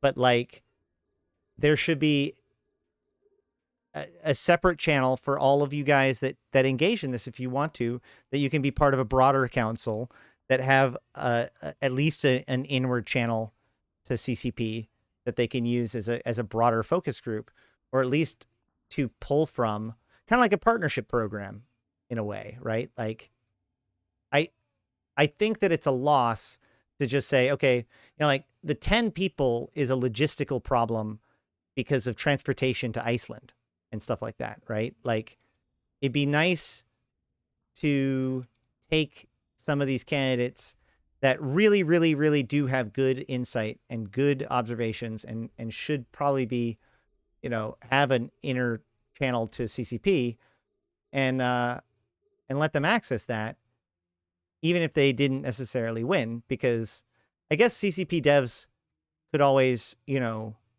reach out if they want to, but I think it would be a lot easier if there was some sort of like expanded council. And I've heard many people talk about that kind of idea during the course of this CSM campaign, and it's just something that I've started to think. What do you think? From the some people, I've talked to a couple people who've been on these like focus groups before, and the perennial issue with that is that these focus groups are ultimately like the pet project of like one dev or the pet project of another dev, right? And one of the perennial problems facing CP is that their retention is quite poor, because you have to live in Iceland, and they don't, and by industry standards, they don't actually pay all that well. There was a joke a couple years back about how CCP is a resume farm for Riot, and there is some truth to that. But with the focus, the like 4 people I've talked to who've been on like dev focus groups before said their focus groups all fell apart like within days of the dev leaving or losing interest or Right. being assigned to a different project. Right. And that's why I'm saying, like, not do it as a focus group, but like the CSM have their own private channel with CCP. And so maybe there should be a Discord channel or a Discord thing with all of the former candidates. Because there's a CSM Discord. Right. But I mean, like another level, like give you guys a different title. Like anybody, or better yet, anybody who crosses a certain vote threshold is eligible to be part of this lesser council, which has its own channel, which isn't a focus group for any given dev, but just like the CSM is, it is kind of a place for any dev that wishes to engage with the community to do so with a slightly more focused group that have all established that they are interested in this stuff and who have something to lose if they get kicked out, because this is a long-term thing. I don't know. It's almost like are you familiar with like Soviet politics? Like, you know, from at least a structure, right? So the Soviet Union has a Politburo, which is like their high council, so to speak, and then but they have permanent members, and then they have a second tier of members, almost like you're advocating for a second tier of the CSM, or like, you know, number 1 through 10 are the CSM, and number 11 through 20 are alternates, or, you know, they're less powerful members, but they're still they don't go to Iceland and stuff, but they can still be in a channel where they can give CCP feedback. I'm not sure what you're going back and forth with Let Hold Us, but they do have, like, there is a pretty sophisticated distribution system for like how ore gets reseeded into belts and and also how anomalies get seeded back in as they get completed and all that kind of stuff. And it is one of the reasons why CCP is moving more towards anomalies than belts. But part of the problem is that the older you go in the code, the spookier it gets. So while you could be like, oh, well, they have this thing. If they just tweak it in this way, then, oh, you can't get there from here. Like, there's a reason why they don't author too many new missions. There's a reason why they don't just, like, their fix to the belt was to remove the ore that they didn't want in it. When it comes to old systems, you often get brute force solutions because more delicate, refined, well-designed solutions just end up being not an option. Also, picking up after someone else's code who's probably gone from the company for 6 years and then didn't document it. Well, yeah, but like when you develop a feature, you develop it. Like I've had these conversations so many times. I'll be like, as simple as, will there always be one player? Here's a good example of this, right? So for years, you couldn't log out to character select screen. And the reason why was because when your game loads, it's kind of it's a naked clone, as it were. And then when you select a character, it loads a whole bunch of information in as your character, right? And then from that point on, it just has all kinds of places referenced in the code, places that were used in thousands of tickets across 10 years of development or more, in which people referred to character dot whatever based on this cache. Nobody knows what all is being stored with this thing. Nobody knows how many things are loaded at runtime and then just referenced later without ever being flushed. And therefore, if you just go to character select screen and then re-go in, how many processes will fail to load and still think you're your old character? And if you look, there was a lot of bugs to that effect, and still some that run into today, because the assumption always was that you had one character, and once that character was selected, that was your character. And since it was developed with that in mind, that assumption allowed the structures to be built in a certain way. And at that point, it doesn't matter how well it was coded or commented or whatever. If your code was developed with an assumption that something wasn't going to happen, it could be a giant pain in the butt to make that assumption change. Not to mention that there's just been so many advancements or even changes in coding best practices in the 18 years since you've released. I like to remind people that EVE Online was developed by people who learned to code in order to make EVE Online, which means the oldest, most important, core, concrete, bedrock functions of the game were written by amateurs, effectively. So there's a reason why things are the way that they are. They do what they can. We're all working on this together. But yeah, it ain't great. Some of the aspects make more sense, like when you consider the circumstances. Like most games are not this database heavy. That's the wrong phrase. Most games do not delegate so much of the game's function at the database level. They move things to an application level really, really fast, so the database is only I/O. But Eve actually has Eve has more, from my understanding, Eve has more calculations done at the database level than there is after the data is taken out of the DB and put into an app. Maria, that could be very possible, but I need you to convince a finance team and a business management team that it is worth spending extra money to spend a giant push in development to get us back to where we are right now. You need to convince me that that is acceptable. Now, the argument of technical debt is a powerful one, but if you're trying to get it to be totally rebuilt, like that's a lot of money. That's a lot of money. And Eve is right here, and it's working. So I would much rather spend that money on another IP expansion or even more development into the Eve client itself. They do want to do. They have done experiments with transitions. For instance, the what is it called? The Hadrian engine. They did experiments with the Hadrian engine. Hadrian engine, right? Hadean, yeah. Yeah. So they've done experiments with stuff like that, and there is a possibility that they can move stuff to a new engine. But I mean, I think that if that solution was easy enough, then they would have gone with it a long time ago. Their stuff is pretty tightly coupled, unfortunately.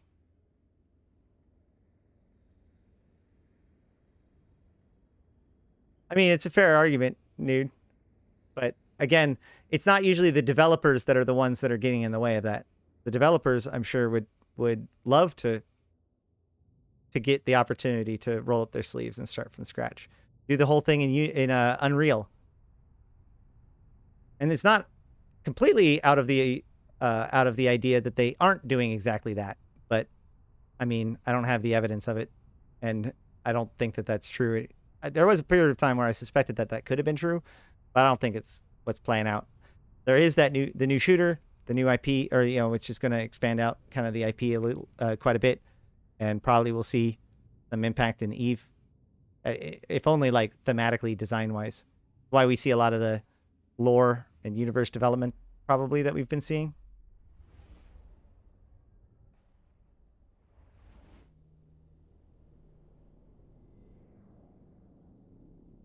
Yeah, most of the blame lies to the people. Yeah, exactly. I mean, like, ultimately, like, it's not just they can't remake all of Eve. There's lots of features that, like, it'd be awesome to make them, but if they can't get enough cycles to produce them, if they don't get the weight behind it, then it just doesn't get done.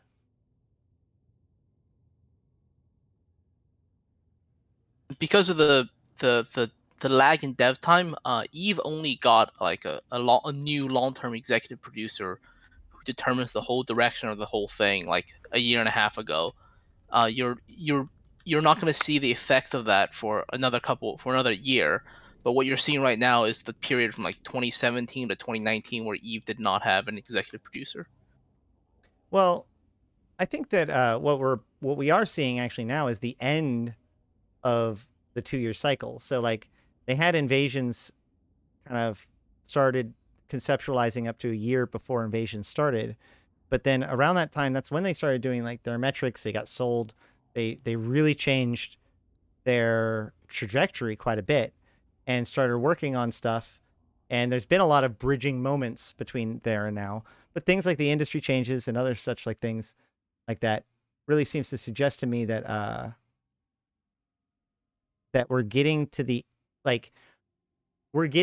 end of what they actually started developing 2 years ago when they started planning out this stuff, if that makes sense. Because the shooter also was delayed and sent back to the drawing board about 2.5 years ago. Well, the shooter would have been started around 2016 with that kind of time frame because it takes like 1 or 2 it takes 2 years to get to the point where you can even show it off a bit, and they did show off a bit of it, and then they decided it wasn't good and sent it back to the drawing board. Right. Yeah, so it was teased in 2018. So yeah, 3 years now. So that means that whatever's happening has basically been in development for 3 years. Plus whatever they were able to salvage from the previous projects. So in combination with that, like we know that the industry work and a lot of that stuff was based on things that they've been working on for over a year now, because the moon mining changes and the ore changes referenced pieces that would be later come into play with the industry changes a year later. And they may not have known the details, but it shows that they were at least like, in that direction at the time. So I wonder what else is coming this next like year or so. Father Dell, thank you for joining us down the rabbit hole with Steve Online. I have a really good suspicion. I have an idea of one of the big things that like is going to surprise a lot of people. I'm not sure if I really want to talk about it publicly yet. Well, actually, sure, I can tell people. Don Fabrico 18, thank you for joining us down the rabbit hole, Steve Online. So, back in Eve Vegas, I had a conversation with CCP Burger. And we were talking about new player experience, player retention, all these kinds of things. And I was talking about how the character creation process should be after the tutorial. Because the problem is that the player gets their, spends all of this time making their avatar only to then flush, take a picture of it and move on and never go after it again. Which means the first lesson that somebody learns in EVE Online is like disappointment. So, like shattered expectations. And so, like, to put that later on, and he said, what's interesting about that is that they A/B tested that. And anytime that it didn't start with the actual avatar character creation first, retention plummeted. They didn't fully understand it. There's something about the connection with making the avatar that made it significantly better, provably better in character creation, to the point where that's the reason why they've always kept it. And that's why, like, when they were fixing stuff, they preloaded assets to make the character creation faster, to make that a pleasant and buttery smooth experience for everyone, because that ended up being good for character for retention, even if it doesn't help with it ends up setting up a bit of a discord or confusion, or disappointment. So I thought that was really fascinating. But then he told me a story, or he told me, he was like, hey, let me pitch you an idea. And he said something to me that, like, I thought about it, and this is apparently something that I think that they've been thinking about for a while. And recent events have reminded me of this. So they were thinking about moving the new player systems to ULI and making ULI the new player experience. So the new player experience is you start out in Concord, make your character, go through Concord training, and then afterwards you align yourself with one of the organizations and go and move out of ULI to there, and that's like the end of the tutorial.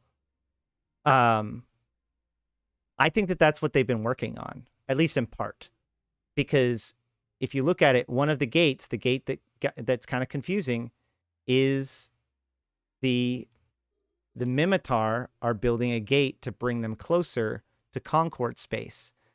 All of the other empires have pretty close connections to ULI, but Mimitar space didn't. So they're stitching Mimitar space closer to Concord, and CCP Fozzie specifically commented that it was Mimitar to Concord, and this was a big deal because of the events of Empyrean Age when Mimitar attacked Concord.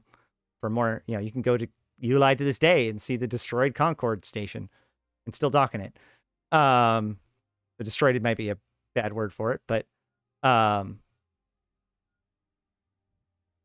the point is that if they are going to do this like major revamp of the new player experience and the PvE high sec experience to kind of create this idea of ULI being the newbie zone, that would make sense with the gates, and it would make sense with some of the other stuff that we've been seeing too. One of the things that's been bothering me for a long time is that with all of this time that we've spent with redoing the NPE over and over and over and over and over again, they haven't redone the career agents like pretty much ever, besides minor tweaks here and there. And I've been paying attention to newbies recently a lot more on streams and stuff. Let me tell you, I will say this right now. The career agents are fucking horrible. They've been bad before. Right now, they are in the worst state I've ever seen. I am shocked. I am surprised that people make it through the career agents without help. I'm not even joking. There is literally wrong information in the instructions. If you follow the the tutorial tells you to go mine tritanium. The newbie warps to the place, looks at all the rocks, sees none of them are named Tritanium, warps away, and tries to figure out how to fix the problem. Because they were told to mine Tritanium. It gets worse. So then they mine the Veldspar to refine into Tritanium. It doesn't say this, but you know. So then you take it back to the station, you reprocess it, and then you hit complete. That doesn't count. The minerals have to be in your cargo in your ship's cargo to be completed. So after reprocessing, you have to move your items to your ship's cargo to then complete the mission. And the problem is that this isn't like a clever thing where it's like, and now move it here. I'm trying to show you how this works. No, it just says that it needs to be there and not why or what's going on or anything after it just told you to mine Tritanium. That is how our new players are learning the game right now. That's just one example. I'm flabbergasted. There have been multiple times this last couple of weeks where I've told people it's not your fault, man. It's just not your fault. I think there's another one where I can't remember if they changed it, but there was a mission that requires Ombre, and Ombre doesn't spawn in high sec anymore. Yeah, it's spooky.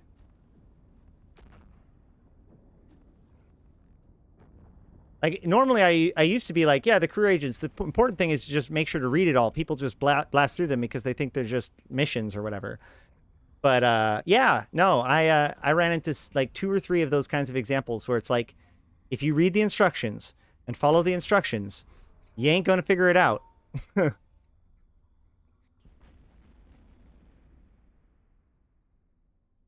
The SOE Epic Arc is also poorly sold to people. I think that the important thing about the SOE Epic Arc is that it is a tour of the cluster. You get to meet all the people and, you know, figure out a little bit about the mystery of what's going on. People expect that it needs to be like strong and hard and all that stuff. And there is the community fittings. But again, it's one of those things that like it should say in the agency, right? Like if you click on, first of all, the fact that SOE Epic Arc is like nestled in with all of the other Epic Arcs is kind of weird. But even still, like, if I click on it, it should be like, and by the way, click on this, and it like opens up the fitting window to career community fittings filtered for SOE Epic Arc preferred things. Because again, yesterday there was somebody who was convinced that he needs a Drake to run SOE Epic Arc because it's called Epic Arc.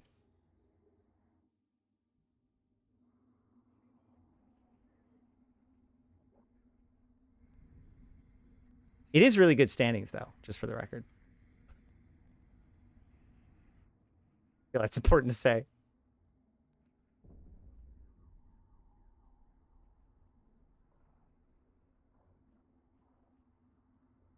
Anywho, Angry.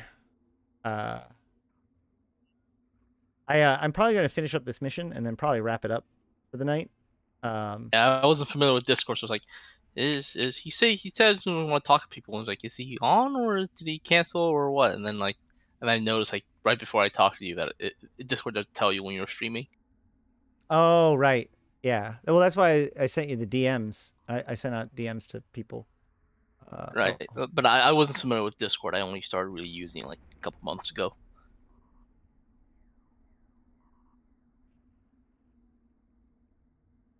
Now I know. Yeah.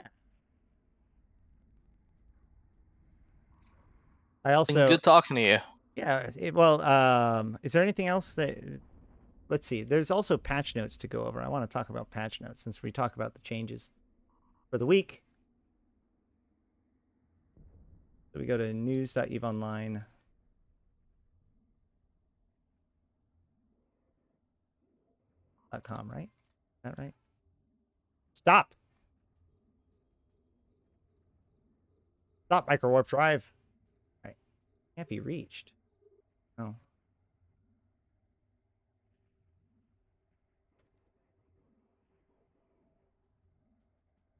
this patch note's actually pretty emblematic of what CCP does wrong these past 2 years. Help me out, because I saw the middle finger on the patch notes. What about the patch notes has got people upset? Because like really, it's just like you finally get the observatory. So the the issue with anti-cloaking this thing. is that it's a one-size-fits-all hammer for very different problems. So the reason people were in NOAA at least were upset about cloaky campers or AFK cloaking is that they could be combined with a covert sino to drop on you with very little notice. There's no real defense against it other than just logging off. However, this thing also affects ships that use regular cloaks, and regular cloaks are not overpowered enough to justify this.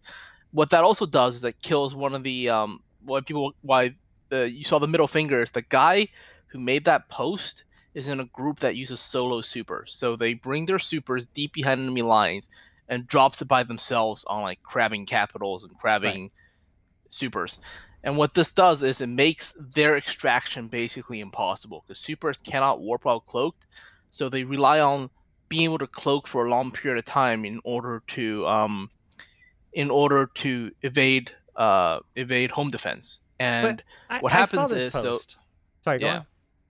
Yeah, go And on. what happens with them is that so they would say go in, they jump in, blap a ratting carrier, and then they warp off, and then they would cloak up until their aggression ran out and stuff. Um, because they're using regular cloaks, they cannot warp off while cloaked. They cannot immediately warp after they stop cloaking to reset the timer, and their timer is like, and the cloak timer is like the same as the aggression timer. So if after this, if someone actually sends a fleet to go after you, you just die because supers not only align slow, they also land slow. So when you're rolling safes, you can be caught very easily.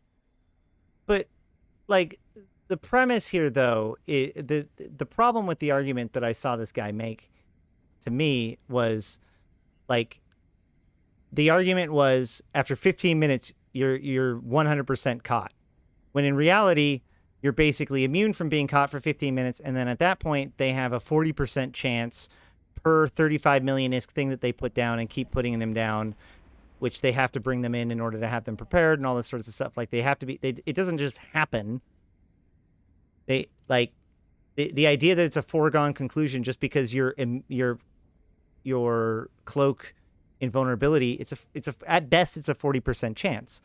Why isn't this just a good give and take? It's just more exciting. You don't get it for free. They don't get it for free. Well, the issue is, right, you just used a super. You're using a what is now a 60 billion ISK ship. People see that on the kill boards, like super in that system. They are going like if you know it's just a guy AFK system, you're not going to dump 10 of these things to get Yeah. a certain decloak on the first take. But if they see on the kill board, hostile solo super dropped in our space, there's going to be 10 of these up as soon as they can. But you're also dropping people with supers. How is this not good for the goose, good for the gander? Like if the reason why you got caught is because they brought in enough decloakers and they dropped them all in time to decloak you, and you didn't get out and you didn't respond to it in any kind of way that they were able to get tackle and actually get some kills, guess what? They fucking deserve to get you, in my opinion. That may be a controversial one, but you like can Jesus. think that, but like sort of solo dropping supers is one of the few things left that people people use supers in risky ways, because after this no supers are only going to be really only used as crabbing in deep drones, or they're going to be used in a blob that you can't fight. You said it's the same as your aggression timer, right? So you don't need to stay that much longer than the cloak invulnerability. They don't. I assume, and we'll have to see how this plays out, that people aren't just going to spam drop these things in order to grab somebody. They probably won't even have that available if they wanted to just use, because these are just like they're not recoverable. These are disposable items. So like, I see this as being a threat and a counterplay, but not necessarily one that like I feel like if you got by that, you got. I don't know. Maybe that's just me. I guess, but it's a very strong counterplay that is appropriate against covert Sino and covert ops ships, but it is downright oppressive against people who are using ships that are using regular cloaks. Because even if you get decloaked in a covert ops ship, right, you can warp immediately because covert ops give you 100% speed while cloaked, and then because you're using a covert op, you can also cloak while in warp, so you're landing cloaked. I'm just based on the way that our home defense operates. If someone comes into our system with a capital ship, drops on someone, and then warps off, they are dead. We will have people on them with this thing with no counterplay on their part, unless they caught us at a bad time zone where we can't rally the appropriate defense. I still stand by. Somebody says another playstyle gone. I still stand by the fact that this wasn't a playstyle that like was designed for. It existed because people like pushed the mechanics in a certain way, and I still believe that people will continue to push it in that way, more than I think people suspect. Well, this playstyle is already on life support because supers cost like 80 billion, and then carriers cost 10 billion. So no one is willing to risk their super, and even fewer, and no one's willing to use their prey to PvE. Like this is like the final nail in the coffin, and the thing is, it was so avoidable. All you have to do is give regular cloaks like a 1 hour or like 2 hour scan vulnerability time, and this would have been fixed. But they didn't. Normal cloaks have the same vulnerability as covert cloaks do, and they're not nearly as good as covert cloaks. But the problem is AFK cloaking. Therefore, but no one AFK cloaks with a normal cloak ship. They always AFK cloak with if it coverts. had an hour-long timer, they would. No, they still wouldn't because you're not cloaked while you're warping, and that means if you're trying to drop on someone, you're coming invisible. But so they just warp off. You're just AFK cloaking, though. You're just AFK camping. Like that's my point. Like again, so the whole point of this is that the people that are actually doing the cloaky camping, like this doesn't affect them. It's an AFK thing. It's if because this decloaker doesn't get you if you're there paying attention. It only gets you if you're AFK. And so if people are going to go to work, log in their AFK cloaky tune, and then go to work, then they could just as easily use a non-covert ops cloak. And if they do it when nobody's watching, people won't know the difference. We do know the difference. We actually, at least Goonswarm, we keep track of everyone who cookie camps in our space, and we target profile them. So like if we see like, oh, this guy drops in a Razu, this guy drops in a Manticore, this guy if he does not actually make a drop with a cloaky capable ship in those characters, we do put them on a list of not actually dangerous, and we just ignore them. Sure, there's play and counterplay, but that's the point. Goonswarm does that. But that again, intelligence is power. So my point is that if you allowed standard cloak to be able to have an advantage, then people would leverage that. Could potentially leverage that advantage for other things or for other aspects of it. And I think that would be the concern there, was that now I only need to come in every hour or two and cloak and decloak in order to stay that way. And so it'd be interesting to see, like, I'm not CCP Rise, thankfully, so I don't have to worry about this problem. But if CCP was to look at that problem and solve it, I feel like this is one of those things that like we as players might see trees for forests, where like the solution is probably not make other cloaks be able to do something, but rather like maybe extend it on supers or give supers some other functionality or you know what I mean? Like somehow solve the problem is that they were able to do this and now they're not. You could solve that problem in a different way as well. That's true, but then again, what's the time frame of that? So like the thing with these super solo dropper, right? If they are deep behind hostile lines, they cannot even log in their characters now because they have regular cloaks. And until something gets patched to make regular cloaks more resilient to decloaking, those characters are stuck. It's almost like how some characters who were in nullified ships got stuck because the patch notes came and their ship was previously nullified and didn't have a nullifier. So it's sort of like emblematic of the whole. I don't know if callousness is the right word to say, but like the way that CCP have been unintentionally sort of killing people's gameplay styles with changes that were not even meant for them. And then when those people point out in Sissy on the testing forums that, hey, this thing's gonna have lots of consequences you didn't intend, and here's how you fix it, they just get ignored. And that's sort of, and when that happens like more than 1 or 2 times, it really just kills the willingness for people to continue. I feel like this is a tale as old as time, though. I feel like this is where the expression HTFU comes from. I feel like this is where the expression "give me your, can I have your stuff" comes from, because every change involves someone super mad and raging out about it because it kills their playstyle or something like that, and they're quitting the game because of it. I don't disagree with that, but at least from my perspective, the frequency of these events happening due to a change that wasn't even targeted at them is getting higher and higher. I think that there are some other aspects of space that may feel like that's affecting you guys more, but like, I don't know. It's possible because, like, I mean, for years, it's been very much, thing after thing where people were complaining about this, that, or the other thing, and there's complaints, harden the fuck up, it needs to be hard, just move to nullsec, all these kinds of things. And so there is a certain question of, like, when it comes to you, it's like, is it your turn to feel this wrath? You had a very good few years where you controlled the stuff and got extremely fat and happy, and now there's too many Titans because of it.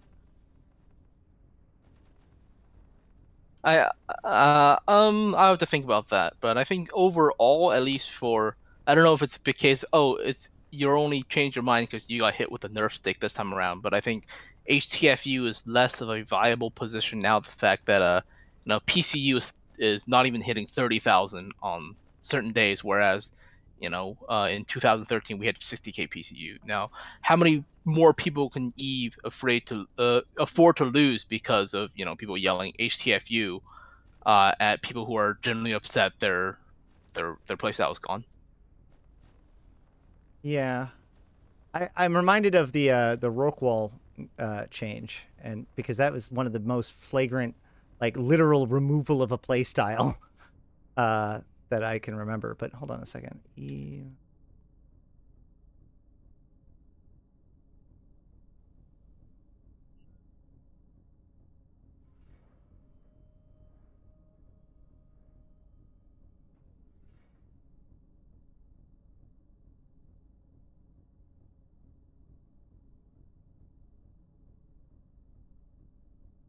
So, let's see.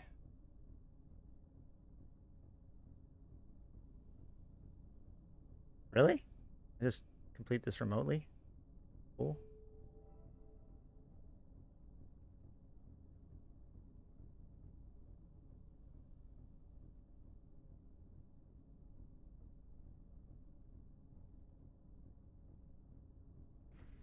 All right. Yes.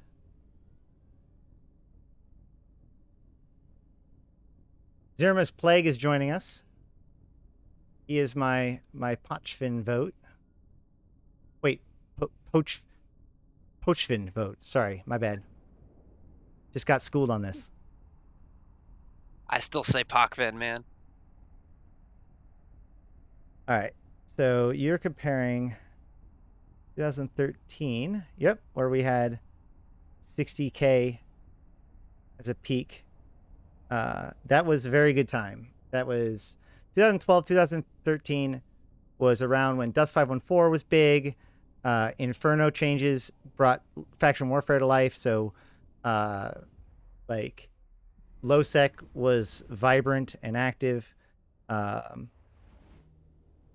You also had the Retribution T1 cruiser rebalance that allowed people to actually be effective in cheap ships. Oh my god, the Retribution rebalance. I still, to this day, I think that the Retribution rebalance is the single largest like change in how Eve worked and played.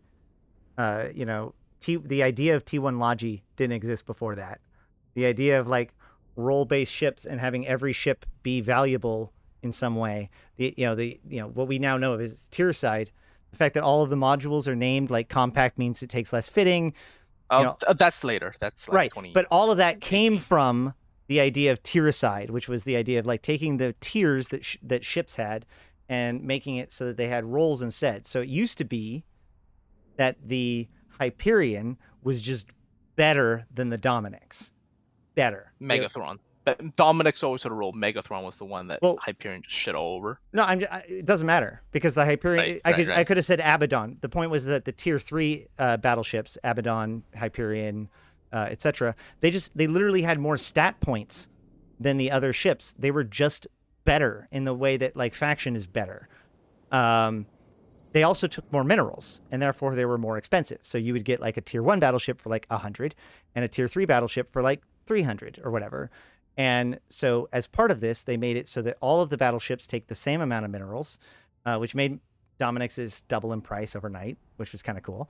But at the same time, they made it so that they all got the same stat allocation, like budget, and they got defined roles, right? Disruption, attack, combat, these kinds of things, different focuses and what they were good at. And from that, you get, everything from like the Tristan being a really good drone frigate to, T1 Logi to the E-War, the line of E-War ships outside of like T2. A lot of that stuff came from the Retribution changes, which was so after the Summer of Rage, Crucible, after the Summer of Rage and CCP kind of gave up on their dreams for the future. At the time, CCP Soundwave was like the main designer, and the way he said it was he used to have this black book that he would write down all of the good ideas that people told him at like cons or gatherings or wherever, right? He'd write down all of his good ideas, and this was like his dream wish list, right? And then when the Summer of Rage happened and CCP got rid of all that stuff, Soundwave put the book on the table and said, here we go, this is our next expansion. And they just worked through that, and that became Crucible, which that was a huge like breath of fresh air to the player base. But then after that came Retribution, which really showed that CCP was focusing on the flying in space aspect of the game. What's up, Zermus? I'm just learning stuff about what Eve was like before I got here. How you doing, man? Beautiful day, friend. How are you? Good. So yeah, it is true that the PCU is lower now. I think that things are going pretty okay, but the other thing I like to look at is this number though. This number is very interesting too. This is new characters being created, right?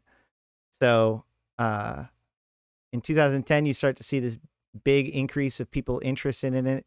A lot of this, I think, did come from like Dust and Eve being like more like gaining momentum within public space. This huge spike you see here, this is the release of the alpha program.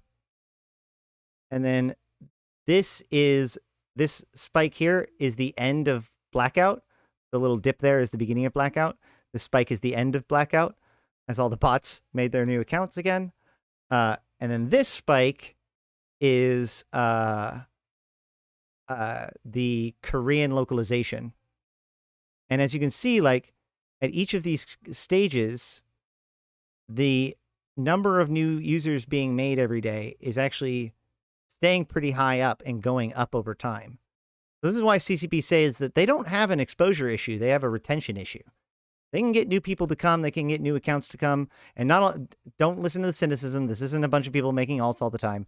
Like they go through, they depending on the year of their estimate, I've heard as much as 5,000 people a month or something like that. Or maybe, yeah, whatever. Churn through EVE Online. Those are people that go from being potential players to ex-players. And that's why CCP is focusing so much on new player experience, player retention, and that kind of stuff. Because you know, if you can move your retention from 6% to 8%, then that like can explode your player base. But if you increase your marketing to twice as many people, but your retention remains only 6%, you're not getting that much bang for your buck.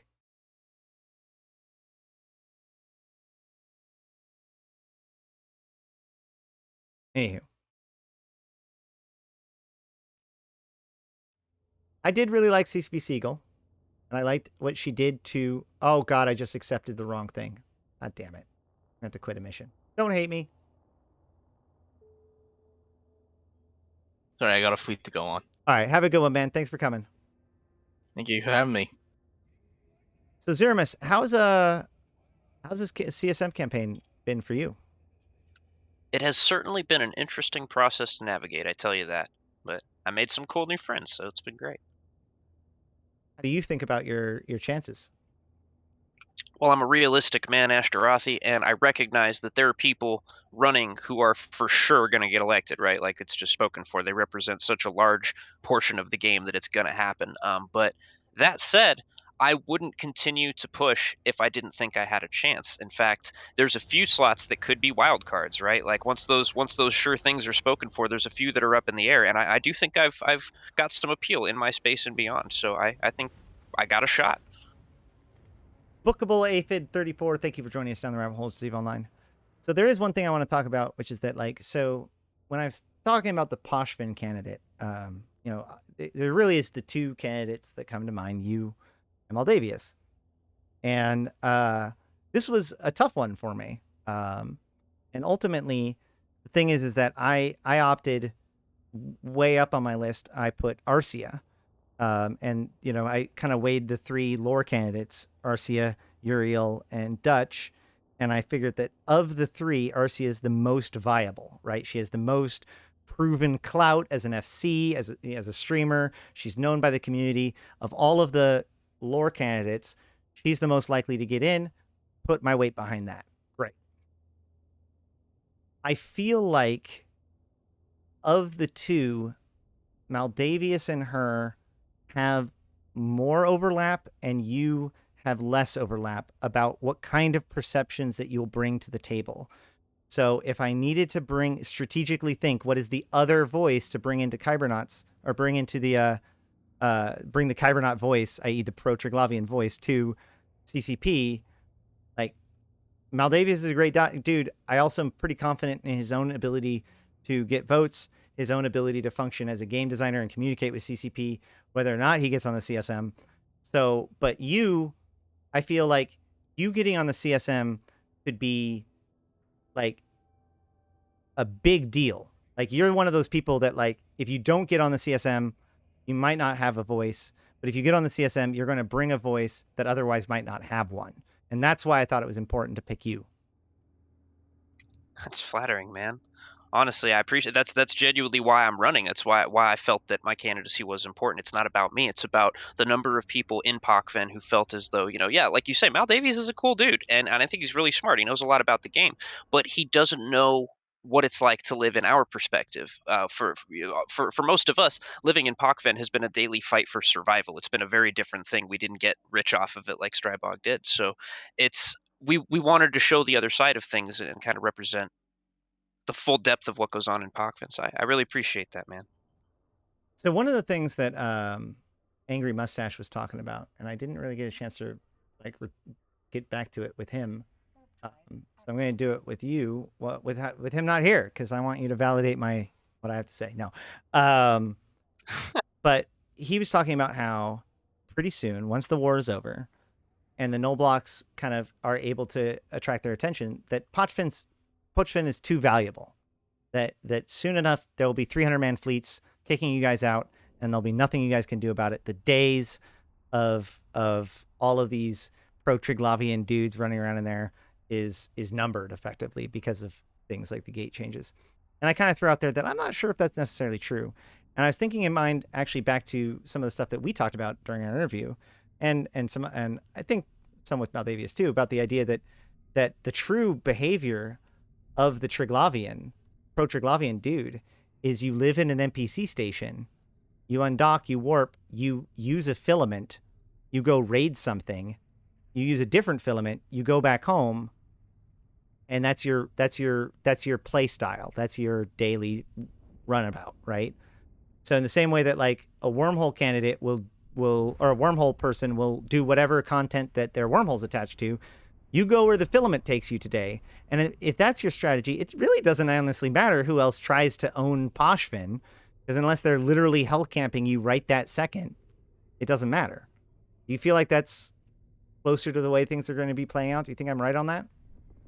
You're correct in a major way, which is that, even if every structure in Pokven gets glassed, if the Noblox come in here and stomp all over us and squish us all into dust, I mean, you're not going to get rid of us. This is our home, and we have NPC stations to stage out of, and we have billions and billions worth of resources, and just you're never going to get rid of us. We will become a mold on the side of this space, and we'll grow, and we'll fester, and we'll make it very difficult for a larger organization. The one thing that kind of stinks is leading up into this, right? Like the great conflict that made this space cool was between us and another RP community. When you talk about people like Dutch Gutter, I mean, the EDI side of things was the peanut butter to our jelly. And if anybody had a right to be in this space fighting us, it was them. And so when we clash with Edencom, that makes sense to me. But now with the removal of standings completely, yeah, we've been served up on a silver platter to any big organization that decides they want to come assert dominance here. And that seems to betray the value of the space, right? Yeah. Well, yeah, I think that I really feel like this solution, regardless of whether or not it's better or worse than it was or whatever, I feel like it's like the Edencom was like, we're mad because you gave this cool thing based on standings to the Triglavians and nothing based on standings to us. And CCP was like, you're right. That's not fair. Take it away from both. And like, that wasn't what anybody was asking for. Like what Edencom was asking for was to allow to use their standings to somehow hack or break in and use the gates themselves. That the idea would be that like, they're two different roles within the same space, but like they have a thing. This is just like stripping it out completely. It feels like, I don't know. Absolutely. I've talked about this with a lot of different people from Kybernauts, from ITC, and that's kind of the sentiment is like, look, they worked for it. They have a standing comparable to ours. For every +7 Edencom standing, that's a -7 Trig standing, right? Like that person worked and sacrificed, same as we did on the other side. So yeah, they should be able to come and attack us. But removing the standings overnight the way they did, it didn't make up what they did to Edencom. It just kind of screwed Trigs the same way. So the best idea, hold on. X-Wing 10-1 or 10101. Thank you for joining us down the rabbit hole, Chief Online. So, in one of my last interviews, I can't remember who it was. I believe it was a wormholer. No, I don't. Either way, whatever. Somebody can remind me. They came up with, or they said this amazing idea about how to fix Pochvin, which was to allow one structure to be anchored per system. And somebody else threw out, maybe it was Maldavius, maybe it was Maldavius or somebody else after that. I don't remember, but like I feel like that is such a good solution to the problem because that allows the idea that I can tear it down and build up the other thing. I think with Maldavius, the idea we were talking about having the NPCs build up new stations in places like the home systems because that's one of the things that I was pitching around before. But what do you think about the idea of one structure per system? So that way, if it gets totally wiped out, you can build up one. I would wonder what the utility of that structure would be. I guess I'm concerned about like maintaining the industrial capacity of the region more than anything. I don't know. It's one per system. It would require. That's the thing. It would require exchange between systems in order to. Like you could have your Tatara, and you can have Sodio, but you can't have them both in the same system. Be interesting. I don't know. It gets to the root of one of the main things here, which is one of the discussions we had in ITC today was permanence is not supposed to be a thing in EVE. Nothing is meant to last forever. Everything is ephemeral. Yeah, but in that way, I mean that sort of speaks to the problem here. the fact that when you lose a structure in Pochven, unlike anywhere else in space where you're just like, we can take it on the chin, we can launch another one. Here, it is a crucial thing that you never let it die because you can never put another one down. That is permanence. Loss is permanent here, and the inability to rebuild has led to some risk-averse behavior. They criticize us for the blue triangle. Well, there's only a couple of trigs, and if we didn't form up to defend each other's structures, we would be dead by now. It's, they've forced us into this condition. Right, but again, so Maldavius would state that as a problem. Are you saying that that's not a problem? I'm saying you can't have it both ways. Either there has to be a way for the organizations that live here to anchor more things, either, through this method you describe, one per system, or whether it's the setting up of NPC structures relating to Edencom or Trigs, respectively. You either have to allow for more structures out here, or I guess you just have to expect that things are going to go the way they've gone, right? Like, the battle lines you've seen are a natural result of permadeath.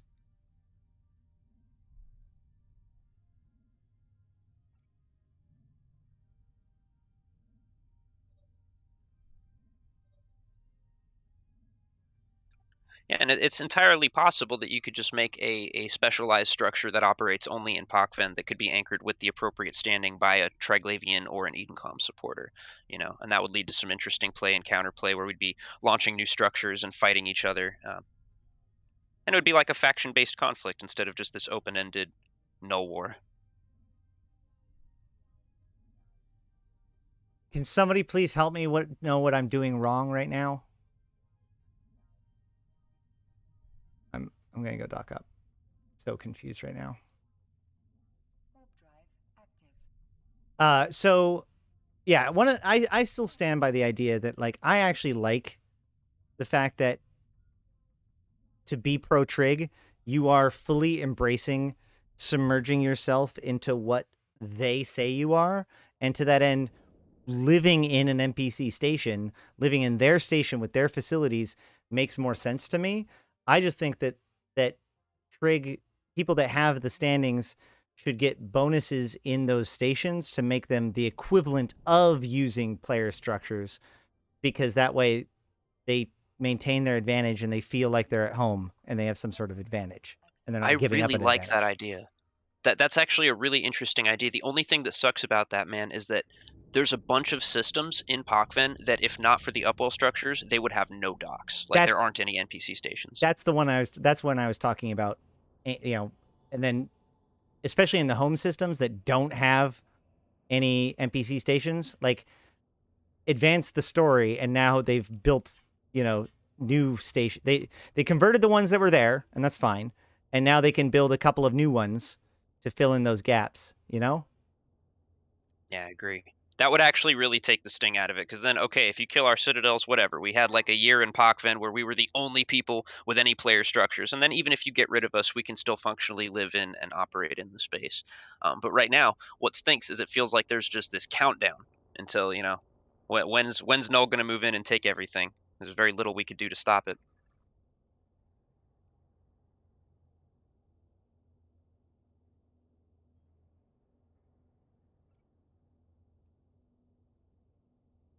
Man, I wish I knew what the hell's going on right now. Hold on. Are you saving the day? I've been trying to, like, reload. Literally just trying to reload my guns. Like, it wasn't letting me reload Scorch. I couldn't drag the ammo in. I'd, like, ungroup the guns and drag this individual Scorch crystals in. I've never seen that happen before.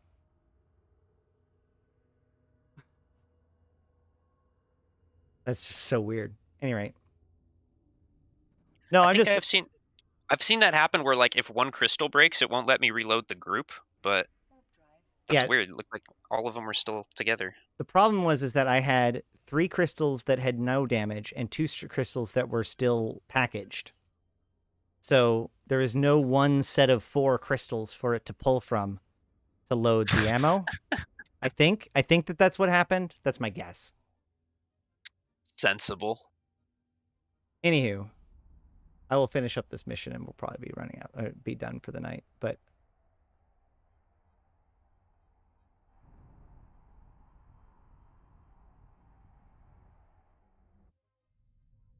so, where else were you on for the CSM?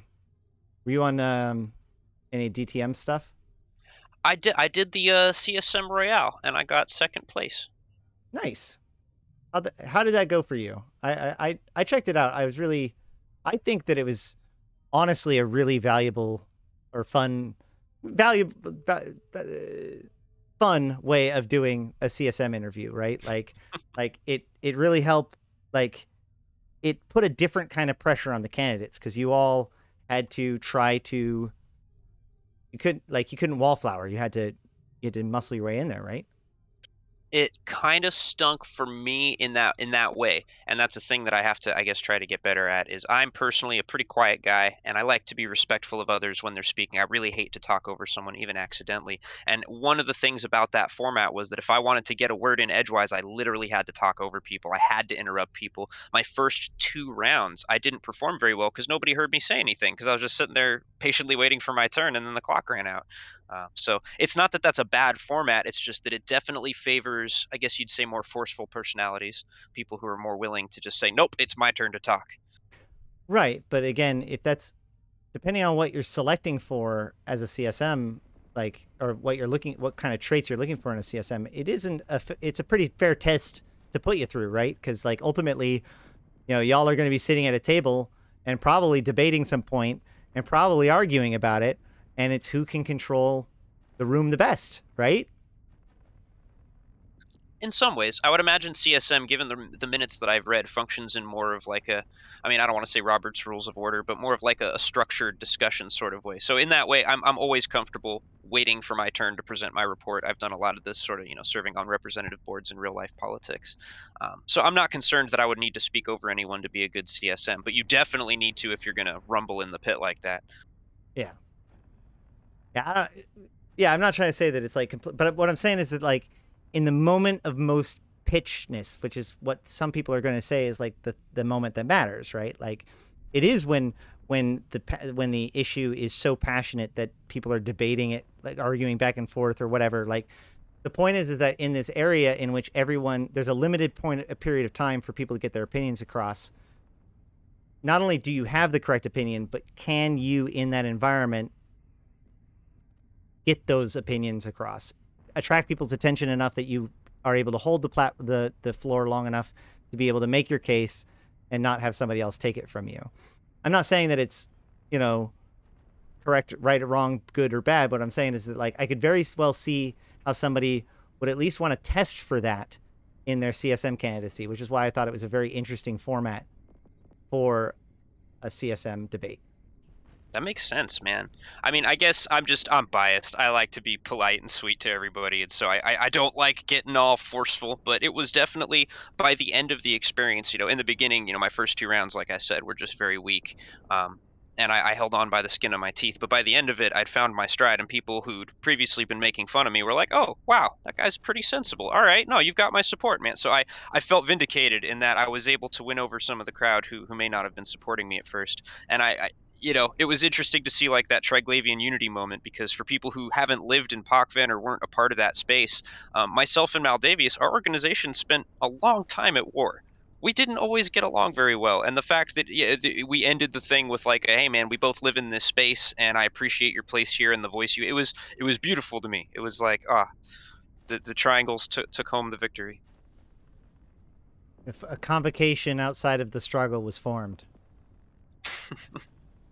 No, so somebody said that the NPC idea is nice. Sorry, Coco says the NPC idea is nice, but the structured conflict is a large part of the Pochfin conflict. And I agree. I feel like the structured conflict is a long piece of the Pochfin story.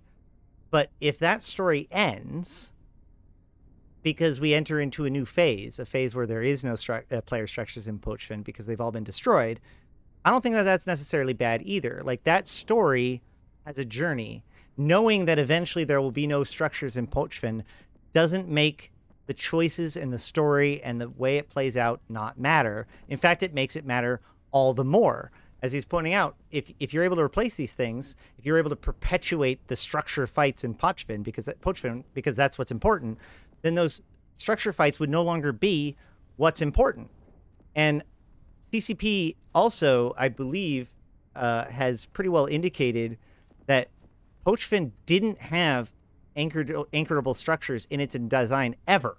The goal was to not have players be able to anchor their own structures, so that way the standings made sense, was meaningful and impactful. If you could just anchor a structure, then who cares whether or not you can dock in the NPC stations? So the idea that the structures wouldn't be just outright removed and would instead be allowed to be destroyed one by one, or defended one by one in their own rights, was a concession that CCP allowed for. But I don't think that necessarily means that the structures are inherently an important part of Pochfin. I think that quite the opposite. I think that the destruction right now, as they said, Pochfin is growing, right? This is the very beginning. The stabilization is commencing. Pochfin is not done. It's maturing right now. And it's very possible that the destruction of all of the player structures are part of that maturing. Pochfin can't be realized in its full potential until these structures are destroyed. I could not possibly disagree more. And that's not to say that there's not some.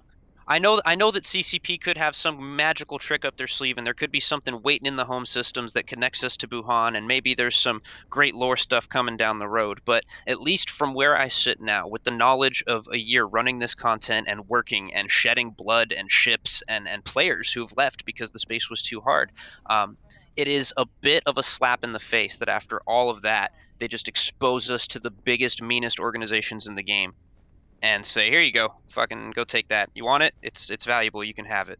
It doesn't feel true to the work that all of us put into making this space ours. I agree with that. And if the structures aren't central to the future, I'm cool with that. I'm definitely okay with living a different life, and we have contingencies in place for not if, but when we're destroyed. But just the same, I question, will Pochven become a ghost town when there's no more structures to use? Well, to be clear, the other half of that was the idea that you're rewarded for your investment with Triglavians. So like I said, bonuses in the NPC structures, having the NPCs build out their own services area that you can then utilize and all that sort of stuff.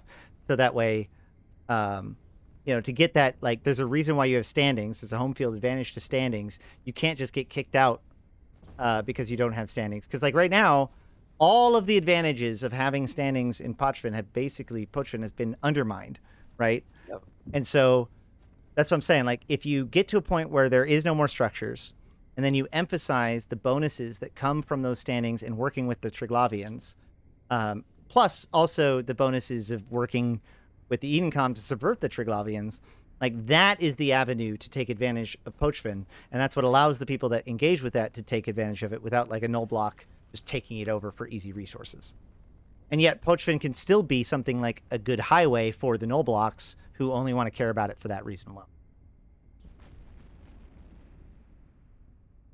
That's true. I think there's a way to preserve the access to the space such that it's not just a little corner for a crabbing empire. It's a space that the game can interact with, like wormhole space. But just like wormhole space, the people who live there have that home field advantage, like you say. Like that, if we could find a way to preserve that, if I could find a way to make the people who's done this standing grind so far feel like they got something for their efforts, I'd be pretty okay with whatever may come down the road. Yeah, I think that the original design of Pochfin seemed to have been the idea of, like, this is the new home territory, and people can, quote unquote, go native by becoming and belonging now in Pochfin as opposed to in K-Space and Empire and all that kind of stuff, or player group or wherever it is, like all these other different play styles. You can now come and become, go native and be a Triglavian. Meanwhile, on the Edencom side is very clear a flip of the script where you have now, like, you've been invaded for the last year, and now the Triglavians have their territory that they're trying to hold, and therefore you want to invade and disrupt and dismantle. And I feel like the original implementation, like, showed the signs of what this design was meant to be, missed a few of the points, and if anything, the second change was almost like a step back off of that.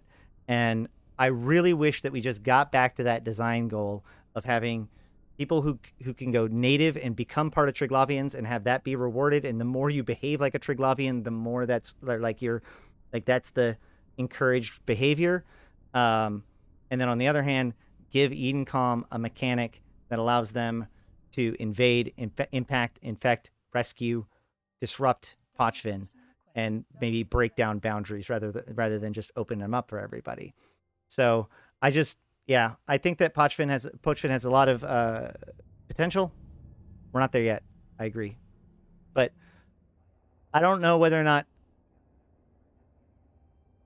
player structures alone doesn't have to be part of the solution, because actually I believe that breaking player egos out of it is part of it, because you're doing it for the NPCs. So reinforcing that by using NPC equipment or like structures, I think it could be very valuable. But again, they have to execute that correctly.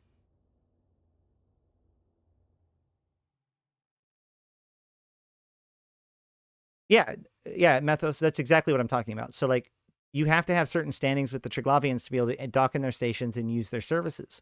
But right now, those are still just NPC station services. So if I'm going to have to grind my standings to be able to use the reprocessing facility in Pochvin, why don't I get a freaking reprocessing of a player structure? Why would I, like, that's the reason why they're defending the Tatara to death. Because without that, their ability to reprocess literally changes forever. Yeah, man. And I mean, some things like moon resources we wouldn't be able to use if not for the grandfathered structures that are still standing. That kind of stinks, you I'll know. be right back. I can hear, but you can keep talking. Oh, for sure. I have taken over the show now. This is a Triglavian show. This is owned by the people of Pakved, by the noble innocent triangles who fought against the empires to make freedom and triangles in space. I've seized Ashtarathi's stream. That's right. Gloria to Zoria in the comments. People know. You tell them this is our stream now. This stream is property of Pakved and the Kybernauts and the ITCs and the Kobo coalitions and even the String Bean Clade. The String Bean Clade is also involved in this because Doritos, Space Doritos. That's right. I'm loving these comments. We've officially conquered the stream, just like we conquered Niarja. That's right. Show these Empire people that they will die at the hand of our disintegrators. I really didn't have a prepared statement. I'm trying so hard to be entertaining, but I don't even have. I have nothing smart to say. You did a great job. Vote zero misplay. All right. I've been informed my son has a headache. He's been very patient letting me do all this, but I need to go. I need to go do that and take care of parenting and all that stuff. So it has been almost 6 hours today of streaming. Been a blast, guys. It was fun hanging out with you, Ashtarathi. I hope the little guy feels better. Yeah, sorry we didn't get you until the tail end there. Oh, I did want to talk real quick, just super quickly breeze through the patch notes, because I would feel really weird if we didn't at least do that. Are they?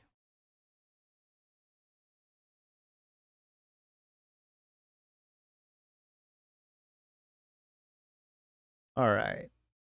So as we mentioned, there's the new observatories, the decloaking stuff, which we've talked about quite a bit before. It hasn't really changed that much. There's the daily democracy login event, so you get council shuttles and some skill points and some other stuff. Log in every day until June 15th to get those. You do not need to vote to get those bonuses, but definitely do vote.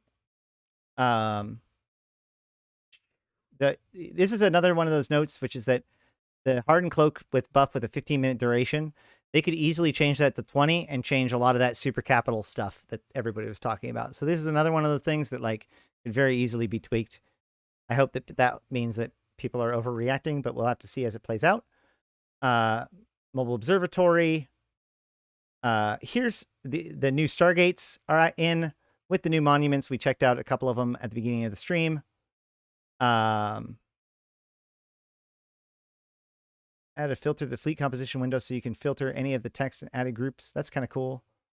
Add EVE Academy tutorial videos to the help section of the agency. That's great. Although I wish you could access that before you finish the tutorial, because I can't access them without going back and doing the tutorial again now.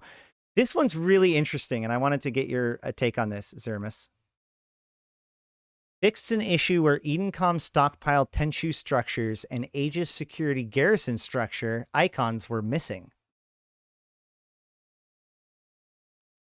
That's interesting. Are I those, don't suppose. Are those things that have been in the game since Chapter 3? I've not seen those. Would they still exist in maybe HiSec somewhere? Are they out in the maybe the fortress systems? I'm going to have to go check some of the fortresses and stuff. I would have thought that we would have heard about them or whatever, but these are the structures that were put, like the auto mining facilities that the Triglavians put in. These are what the Edencom would put in the systems as they're becoming fortified. But yeah, this is a really bizarre patch note in conjunction with the fact of how many Edencom or Aegis stuff was just put in behind the scenes without CCP mentioning anything, including Aegis landmines and scouter beacons and stuff. It's really interesting. So this seems to suggest that it's like, I feel like this is like I don't know if this is them tipping the hat when they didn't mean to or what, but like, I see you, CCP. What if those structures were there all along and we just couldn't see them because the icons weren't there? There you go. They did fix the Galente President NPC corporate description. I think it was on Fozzie when in the interview with Fozzie that I pointed out that it said Rodin was still president in the actual text. But yeah, there's also one other change that I thought I wanted to bring to mind. This is actually a really interesting one.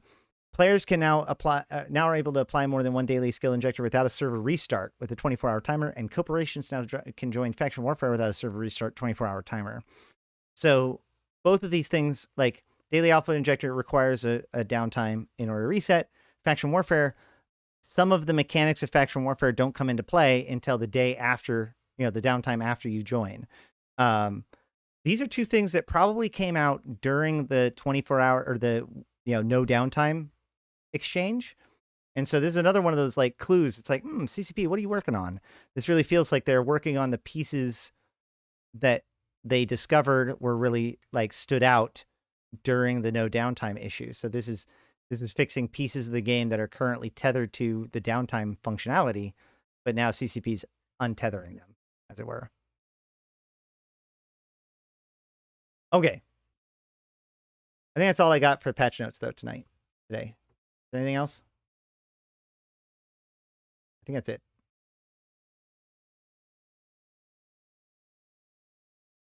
I've been Ashrothi. I've been playing this game since 2010, talking about it since 2012, and I'm here to put Eve into context for you, my fellow Empyreans. Thank you all for coming. Thank you for joining us, checking it out. Thank you to my patrons who make this all possible and all of the support from subs, tips, etc. My one thing for you guys today is we've talked a lot about politics and history and all that sort of stuff when it comes to EVE Online. I strongly recommend if you go scroll down below on Twitch or whatever, you can use my affiliate Amazon link to pick up Empires of Eve on Audible for free. Empires of Eve is written by a guy named Andrew Groen and also narrated by him. He's an incredible storyteller, and he told the story of the early days of EVE Online up to and including the Great War between Bob and Goons and all that stuff. Learn where a lot of this stuff came from and learn the power of propaganda and narrative and all these kinds of things in EVE Online through that book. Otherwise, thank you all for coming. We had an awesome hype train earlier, lots of gifted subs. It's been a great stream. It's been a great CSM campaign. Guys, go ahead and vote. And I don't want to talk about CSM campaigns for like another year, if that's all right with everybody. Let's go find somebody to raid.